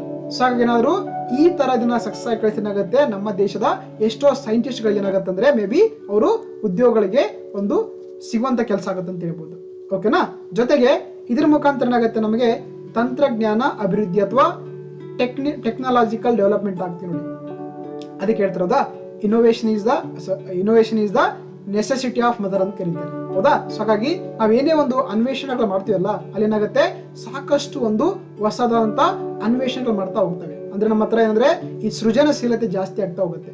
ಸೊ ಹಾಗಾಗಿ ನಾವೇನಂದ್ರೆ ಇದು ಒಂದು ಹೊಸ ಪ್ರಯತ್ನ ಮಾಡ್ತಿದ್ವಿ. ಇದರಿಂದ ಏನಾಗುತ್ತೆ, ನಮಗೆ ಸಾಕಷ್ಟು ಸವಾಲುಗಳು ಬರ್ತವೆ. ಅವೆಲ್ಲನೂ ಕೂಡ ನಾವು ಫೇಸ್ ಮಾಡ್ಲೇಬೇಕು. ಹೌದಾ? ಇದರಿಂದ ಎಷ್ಟೋ ಒಂದು ಹೊಸ ಒಂದು ವಸ್ತುಗಳ ಆವಿಷ್ಕಾರಗಳಾಗ್ತಾ ಹೋಗುತ್ತೆ. ಇದರಿಂದ ಏನ್ ಮಾಡ್ಬೋದು, ನಾವು ನಮ್ಮ ದೇಶದ ಒಂದು ಟೆಕ್ನಾಲಜಿಕಲ್ ಡೆವಲಪ್ಮೆಂಟ್ ಮಾಡ್ಕೊಳ್ಳೋಕೆ ಕೂಡ ಸಾಧ್ಯ ಆಗುತ್ತೆ. ಇದರಿಂದ ನಮಗೆ ಸಾಕಷ್ಟು ಲಾಭಗಳು ಕೂಡ ಆಗುವಂತದ್ದಾಗಿದೆ. ಓಕೆನಾ? ಜೊತೆಗೆ ಮತ್ತೆ ನಮ್ಮ ದೇಶದ ಒಂದು ಸಂಶೋಧನೆ ಮತ್ತು ಅಭಿವೃದ್ಧಿಗೆ ಏನಾಗುತ್ತೆ, ಉತ್ತೇಜನ ದೊರಕುತ್ತದೆ. ಯಾಕಂದ್ರೆ ಇದು ನಮ್ಮ ಹೊಸ ಪ್ರಯತ್ನ ಆಗಿದೆ. ಇದ್ರ ಮುಖಾಂತರ ನಮಗೆ ಎಷ್ಟೋ ವಿಷಯಗಳು ಗೊತ್ತಾಗುತ್ತೆ, ಎಷ್ಟೋ ಎರರ್ಸ್ ಗೊತ್ತಾಗುತ್ತೆ, ಎಷ್ಟೋ ಹೊಸದಂತ ವಿಷಯಗಳು ಕೂಡ ನಮಗೆ ಎಸ್ಪೆಷಲಿ ಸಿಗ್ತಾ ಹೋಗುತ್ತೆ. ಅಂದ್ರೆ ಇದರಿಂದ ನಮಗೆ ಈ ಸಂಶೋಧಕರಿಗೆ ಆಮೇಲೆ ವಸ್ತು ಸಂಸ್ಕರಣೆ ಆಗಿರ್ಬೋದು, ಆಮೇಲೆ ಖಗೋಳಶಾಸ್ತ್ರ, ಆಮೇಲೆ ಜೀವಶಾಸ್ತ್ರ, ಸಂಪನ್ಮೂಲ ಗಣಿಗಾರಿಕೆ, ಆಮೇಲೆ ಗ್ರಹಗಳ ರಸಾಯನಶಾಸ್ತ್ರ, ಈ ತರ ಅಂದ್ರೆ ಹೊಸ ವಿಷಯಗಳು ಏನಾಗುತ್ತೆ ಅಂದ್ರೆ ನಾವು ಸಂಶೋಧನೆ ಮಾಡ್ಕೊಳ್ಳೋಕೆ ಸಾಕಷ್ಟು ನಮಗೆ ಒಂದು ಪ್ರಮೋಷನ್ ಅಥವಾ ಉತ್ತೇಜನ ಸಿಗುತ್ತೆ ಈ ಒಂದು ಗಗನಯಾನ್ ಮಿಷನ್ ಇಂದ. ಜೊತೆಗೆ ಇದರಿಂದ ನಮಗೆ ಸಾಕಷ್ಟು ಮೋಟಿವೇಶನ್ ಅಥವಾ ಅಭಿಪ್ರೇರಣೆ ದೊರಕುತ್ತೆ. ನೋಡಿ, ಈಗ ಯಾರಾದ್ರೂ ನಮ್ಮ ಫ್ರೆಂಡ್ ಏನಾದ್ರು ಕೂಡ ಒಂದು ಅಚೀವ್ಮೆಂಟ್ ಮಾಡಿದ್ರೆ ನಾನು ಮಾಡ್ಬೇಕನ್ಸುತ್ತೆ. ಹೌದಾ? ಅದೇ ರೀತಿ ಕೂಡ ನಮ್ಮ ದೇಶ ಏನಾದ್ರೂ ಕೂಡ ಇದೊಂದು ಸಕ್ಸಸ್ಫುಲ್ ಆಗಿ ಕಳಿಸಿದ್ರೆ ಏನಾಗುತ್ತೆ, ನಮ್ಮ ಯುವಕರಲ್ಲಿ ಸೈಂಟಿಸ್ಟ್ ಅಲ್ಲಿ ಸಾಕಷ್ಟು ಒಂದು ಮೋಟಿವೇಶನ್ ಆಗಿ ಅವರು ಕೂಡ ಈ ತರದ ಯೋಜನೆಗಳಿಗೆ ಅವರು ಕೂಡ ಮುಂದಾಗ್ತಾರೆ. ಹೌದಾ? ಸೊ ಹಾಗಾಗಿ ನೋಡ್ಬೋದು, ಸಾಕಷ್ಟು ಯುವಕರಿಗೆ ಮತ್ತೆ ಇದು ಸಾರ್ವಜನಿಕ ಮುಖ್ಯವಾಗಿ ಬರೋದ್ರಿಂದ ಏನಾಗುತ್ತೆ ಅಂದ್ರೆ ಇದು ಎಷ್ಟೋ ಜನರಿಗೆ ಒಂದು ಮೋಟಿವೇಶನ್ ಆಗಿ ಇದರಿಂದ ಸಾಕಷ್ಟು ಈ ತರದ ಯೋಜನೆಗಳಿಗೆ ನಮ್ಮ ದೇಶದಲ್ಲಿ ಒಂದ್ರೆ ಮುನ್ನುಡಿ ಬರಲಿಕ್ಕೆ ಸಾಧ್ಯ ಆಗುತ್ತೆ. ಜೊತೆಗೆ ಇದು ಒಂದು ಪ್ರತಿಷ್ಠೆ ಕೂಡ ಆಗುತ್ತೆ. ಹೌದಾ? ನಾವೇನಾದ್ರೂ ಕೂಡ ಈ ಗಗನಯಾನ್ ಮಿಷನ್ ಅನ್ನ ಸಕ್ಸಸ್ಫುಲ್ ಆಗಿ ಕಳಿಸಿದ್ರೆ ನಾವು ಒಂದು ಸ್ಟೇಟಸ್ ಅಂತ ಅನ್ಕೋಬಹುದು. ಹೌದಾ? ನಮ್ಮ ದೇಶ ಕೂಡ ಒಂದೇನಂದ್ರೆ ಯಾವ್ದೋ ಗ್ಲೋಬಲ್ ಲಿಸ್ಟ್ ಅಲ್ಲಿ 4ನೇ ಸ್ಥಾನ ಇದೆ. ಹೌದಾ? ಯಾಕಂದ್ರೆ ನಾವು ಕೂಡ ಮಾನವ ಸಹಿತ ಸ್ಯಾಟಲೈಟ್ ಕಳಿಸಿರುವಂತ ನಮ್ಮ ಜಗತ್ತಿನ ಒಂದು ದೇಶ ಅಂತೇಳಿ ನಾವು ಕೂಡ ಹೆಮ್ಮೆಯಿಂದ ಹೇಳ್ಕೊಳ್ಬಹುದು. ಇದರಿಂದ ಏನಾಗುತ್ತೆ, ಎಷ್ಟೋ ಯುವಕರಿಗೆ ಮತ್ತೆ ಒಂದು ಹೆಮ್ಮೆ, ಭಾರತ ಅಂತಂದ್ರೆ ಹೆಮ್ಮೆ ಅನ್ನುವಂತ ಒಂದು ಪ್ರಕ್ರಿಯೆ ಸ್ಟಾರ್ಟ್ ಆಗುತ್ತೆ. ಸೊ ಓಕೆನಾ? ಸೊ ಹಾಗಾಗಿ ಇವೆಲ್ಲ ಕೂಡ ಅಂದ್ರೆ ಒಂದೇನಂದ್ರೆ ಇದರಿಂದ ಸಿಗುವಂತ ಔಟ್ಕಮ್ಸ್ ಅಂತ ಹೇಳ್ಬೋದು. ರೈಟ್? ಜೊತೆಗೆ ನಾವೇನು ಈ ಗಗನಯಾನ್ ಮಿಷನ್ ಕಳಿಸ್ತಾ ಇದ್ವಲ್ಲ, ಅಲ್ಲಿ ಒಂದು ರೋಬೋಟ್ ಅನ್ನ ಬಳಕೆ ಮಾಡ್ತಿದ್ರೆ ಅದ್ರ ಹೆಸರು ವ್ಯೋಮ ಮಿತ್ರ ಅಂತ ಕರೀತಾರೆ. ಓಕೆನಾ? ಈ ಗಗನಯಾನ್ ಮಿಷನ್ ಕ್ಕೆ ಬಳಸುವಕ್ಕೆ ಏನಂತ ಆಕ್ಚುಲಿ ಒಂದು ಏನ್ ಮಾಡಿದೆ, ಇಸ್ರೋ ಒಂದು ವ್ಯೋಮ ಮಿತ್ರ ಅನ್ನುವಂತ ಒಂದು ವುಮೆನ್ ರೋಬೋಟ್ ಅನ್ನ ಮ್ಯಾನುಫ್ಯಾಕ್ಚರಿಂಗ್ ಡೆವಲಪ್ ಮಾಡಿದೆ. ಹೌದಾ? ಇಲ್ಲಿ ಕಾಣಿಸ್ತಾ ಇದೆಯಲ್ಲ, ದಿಸ್ ಇಸ್ ಕಾಲ್ಡ್ ದ ವ್ಯೋಮ ಮಿತ್ರ ಅಂತ ಕರೀತಾರೆ. ಹೌದಾ? ಇಲ್ಲಿ ನೋಡಿ, ವ್ಯೋಮ ಅಂದ್ರೆ ಆಕಾಶ ಅಂತ ಕರಿತೀವಿ, ಮಿತ್ರ ಅಂದ್ರೆ ಫ್ರೆಂಡ್ ಅಂತ. ಅಂದ್ರೆ ಇದು ಆಕಾಶದ ಮಿತ್ರ ಅಥವಾ ಬಾಹ್ಯಾಕಾಶದ ಮಿತ್ರನ ಕೆಲಸ ಮಾಡುತ್ತೆ. ಏನು ಈಗ ಅಸ್ಟ್ರಾನಾಟ್ಸ್ ಹೋಗ್ತಾರಲ್ಲ, ಅವ್ರಿಗೆ ಏನಂದ್ರೆ ಪ್ರತಿಯೊಂದು ಟೆಂಪರೇಚರ್ ಆಗಿರಬಹುದು, ಅಲ್ಲಿರುವಂತ ಕ್ಲೈಮೇಟ್ ಕಂಡೀಷನ್ ಬಗ್ಗೆ ಪ್ರತಿಯೊಂದು ಕೂಡ ಏನ್ ಮಾಡುತ್ತೆ, ಇದು ಈ ರೋಬೋಟ್ ಅವ್ರಿಗೆ ಇನ್ಫಾರ್ಮೇಶನ್ ಕೊಡುವಂತ ಕೆಲಸ ಮಾಡುತ್ತೆ. ಅದಕ್ಕೆ ಇದನ್ನ ವ್ಯೋಮ ಮಿತ್ರ ಅಥವಾ ಆಕಾಶದ ಸ್ನೇಹಿತ ಅಥವಾ ಬಾಹ್ಯಾಕಾಶದ ಸ್ನೇಹಿತ ಅಂತ ಕರೀತಾರೆ. ಓಕೆನಾ? ಸೊ ಗೊತ್ತಿರಲಿ ನಿಮ್ಗೆ. ಸೊ ಈ ವ್ಯೋಮ ಮಿತ್ರ ಇದೆಯಲ್ಲ, ಇದು ಒಂದು ಇಂಡಿಯಾಸ್ ಫಸ್ಟ್ ವುಮೆನ್ ಅಸ್ಟ್ರಾನಾಟ್ ಅಂತ ಕರಿತೀವಿ. ಅಂದ್ರೆ ಭಾರತದ ಮೊಟ್ಟ ಮೊದಲ ಮಹಿಳಾ ಗಗನಯಾತ್ರಿ ಆಗಿದೆ ಈ ಒಂದು ವ್ಯೋಮ ಮಿತ್ರ ಅಂತ ಕರೀತಾರೆ. ಓಕೆನಾ? ಇದು ಅಂದ್ರೆ it's a C of emerald ಅಂತ ಕರೀತಾರೆ. ಇದಕ್ಕೆ ಅಂದ್ರೆ ಕೆಳಗಡೆ ಲೆಗ್ಸ್ ಇಲ್ಲ. ಹೌದಾ? ಬರೀ ಮೇಲ್ ಪೋರ್ಷನ್ ಅಂದ್ರೆ ತಲೆ ಇದೆ, 2 ಕೈಗಳಿದೆ, ಬರೀ ಬಾಡಿ ಮಾತ್ರ ಇದೆ. ಕೆಳಗಡೆ ಯಾವುದೇ ರೀತಿ ಕಾಲುಗಳಂದ್ರೆ ಕೆಳಗಿನ ಪೋರ್ಷನ್ ಕಾಲು ಅಥವಾ ಏನು ಯಾವುದೇ ರೀತಿ ಪಾರ್ಟ್ಸ್ಗಳಿಲ್ಲ. ಅದಕ್ಕೆ ಇದನ್ನ ಆಫ್ ಹ್ಯೂಮನೈಡ್ ರೋಬೋಟ್ ಅಂತ ಕರೀತಾರೆ. ಓಕೆನಾ? ಜೊತೆಗೆ ಇದನ್ನ ಡೆವಲಪ್ ಮಾಡಿರುವಂತ ಸಂಸ್ಥೆ ಯಾವ್ದಂತಂದ್ರೆ ಇಸ್ರೋದ ಇನರ್ಷಿಯಲ್ ಸಿಸ್ಟಮ್ ಯೂನಿಟ್ ಆಫ್ ತಿರುವನಂತಪುರಂ ಇದೆಯಲ್ಲ, ಅದು ಏನಂದ್ರೆ ಈ ಒಂದು ವ್ಯೋಮಮಿತ್ರ ಎನ್ನುವಂತ ಒಂದು ರೋಬೋಟ್ ಅನ್ನ ಅಥವಾ ಹ್ಯೂಮನ್ ಆಸ್ಟ್ರೋನಾಟ್ ರೋಬೋಟ್ ಅನ್ನ ಡೆವಲಪ್ ಮಾಡಿರುತ್ತದೆ. Okay, it's a part of the ISRO ಆಗಿದೆ. ಸೊ ಹಾಗಾಗಿ ಗೊತ್ತಿರಲಿ, ವ್ಯೋಮಮಿತ್ರ ಅಂದ್ರೆ ಕೂಡ ಇದು ಆಕ್ಚುಲಿ ಗಗನಯಾನ್ ಮಿಷನ್ ಗೆ ಸಂಬಂಧಪಟ್ಟಂತ ಒಂದು ರೋಬೋಟ್ ಆಗಿದೆ ಅಂತ ಗೊತ್ತಿರಬೇಕು ನಿಮಗೆ. ಇನ್ನು ಈ ಒಂದು ಈ ಮಿಷನ್ ಇದೆಯಲ್ಲ, ಇದನ್ನ ಲಾಂಚ್ ಮಾಡ್ತಿರುವಂತ ಅಥವಾ ಡೆವಲಪ್ ಮಾಡಿರುವಂತ ಒಂದು ಸಂಸ್ಥೆ ಅಂತಂದ್ರೆ ಆಬ್ವಿಯಸ್ಲಿ ಇಸ್ರೋ. ಹೌದಾ? ಇಂಡಿಯನ್ ಸ್ಪೇಸ್ ರಿಸರ್ಚ್ ಆರ್ಗನೈಸೇಷನ್ ಅಥವಾ ಕನ್ನಡದಲ್ಲಿ ಇದನ್ನ ಭಾರತೀಯ ಬಾಹ್ಯಾಕಾಶ ಸಂಶೋಧನೆ ಸಂಸ್ಥೆ ಅಂತ ಕರೀತಾರೆ. ಓಕೆ, ಇದು ಸ್ಥಾಪನೆಯಾಗಿದ್ದು ಆಗಸ್ಟ್ 15, 1969 ಸ್ಥಾಪನೆಯಾಗಿತ್ತು. ಓಕೆನಾ? ಇದರ ಕೇಂದ್ರ ಕಚೇರಿ ಇರುವಂತದ್ದು ನಮ್ಮ ಬೆಂಗಳೂರಲ್ಲಿ. ಓಕೆ, ಜೊತೆಗೆ ಇದು ನಮ್ಮ ದೇಶದ ಒಂದು ಟಾಪ್ ಮೋಸ್ಟ್ ಆಗಿರುವಂತ ಬಾಹ್ಯಾಕಾಶ ಸಂಬಂಧಪಟ್ಟಂತ ಸ್ಕೀಮ್ಗಳನ್ನ ಏನ್ ಮಾಡೋದು ಅಂದ್ರೆ ಪ್ರಾಜೆಕ್ಟ್ ಗಳನ್ನ ಮಾಡುವಂತ ಒಂದು ಅಫೆಕ್ಸ್ ಬಾಡಿ ಅಂದ್ರೆ ಅದು ಇಸ್ರೋ ಆಗಿದೆ. ಇದನ್ನ ಸಂಸ್ಥಾಪನೆ ಮಾಡಿದ್ದಾರೆ ಅಂತಂದ್ರೆ ಅದು ವಿಕ್ರಮ್ ಸಾರಾಭಾಯ್ ಅವರು. ಓಕೆ, ಇಸ್ರೋವನ್ನ ಸ್ಥಾಪಿಸಿರುವಂತ ವ್ಯಕ್ತಿ ಅಂತಂದ್ರೆ ವಿಕ್ರಮ್ ಸಾರಾಭಾಯ್ ಅವರು. ಅದಕ್ಕೆ ಅವರನ್ನ ಫಾದರ್ ಆಫ್ ದಿ ಇಸ್ರೋ ಅಂತ ಕರಿತೀವಿ. ಯಾರನ್ನ? ಡಾಕ್ಟರ್ ವಿಕ್ರಮ್ ಸಾರಾಭಾಯ್ ಅವರು. ಓಕೆ, ಜೊತೆಗೆ ಈ ಒಂದು ಸಂಸ್ಥೆ ಇದೆಯಲ್ಲ, it is working under the department of the space. ನೋಡಿ, ಹೌದಾ? ಇದು ಬಾಹ್ಯಾಕಾಶ ಇಲಾಖೆ ಅಡಿಯಲ್ಲಿ ವರ್ಕ್ ಮಾಡುವಂತ ಒಂದು ಏಜೆನ್ಸಿ ಅಥವಾ ಇನ್ಸ್ಟಿಟ್ಯೂಟ್ ಅಂತಂದ್ರೆ ಅದು ಇಸ್ರೋ ಆಗಿದೆ. ಜೊತೆಗೆ ಪ್ರೆಸೆಂಟ್ ಆಗಿದ್ದಾರೆ, ಚೇರ್ಮನ್ ಆಗಿದ್ದಾರೆ ಕೆ ಶಿವನ್ ಅವರು. ಓಕೆ, ಇಸ್ರೋದ ಪ್ರಸ್ತುತ ಅಧ್ಯಕ್ಷರಾಗಿ ಕೆಲಸ ಮಾಡ್ತಿರುವಂತದ್ದು ಕೆ ಶಿವನ್ ಅವರು. ಸೊ ಗೊತ್ತಿರ್ಬೇಕು. ರೀಸೆಂಟ್ ಆಗಿ ಅವರಿಗೆ ಒಂದು ಪ್ರಶಸ್ತಿ ಕೂಡ ಕೊಟ್ಟಿದ್ದಾರೆ. ಅದ್ರ ಪ್ರಶಸ್ತಿ ಏನಂತಂದ್ರೆ ಒನ್ ಕರ್ಮನ ಪ್ರಶಸ್ತಿ ಅಂತ ಕರೀತಾರೆ.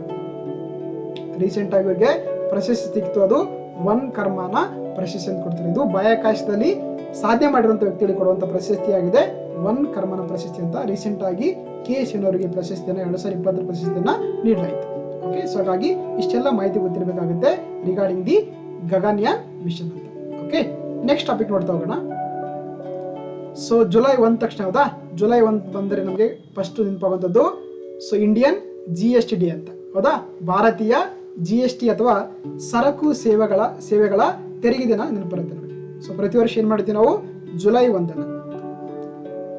ಓಕೆ, ಜುಲೈ 1 ಏನ್ ಮಾಡ್ತೀವಿ ಅಂದ್ರೆ ಸೊ ಭಾರತದ ಸರಕು ಮತ್ತು ಸೇವೆಗಳ ತೆರಿಗೆ ದಿನವನ್ನಾಗಿ ಆಚರಿಸುತ್ತೇವೆ. ಸೊ ಹಾಗಾಗಿ ಟಾಪಿಕ್ ನಮಗೆ ಇಂಪಾರ್ಟೆಂಟ್ ಆಗುತ್ತೆ ನೋಡಿ. GST, ಹೌದಾ?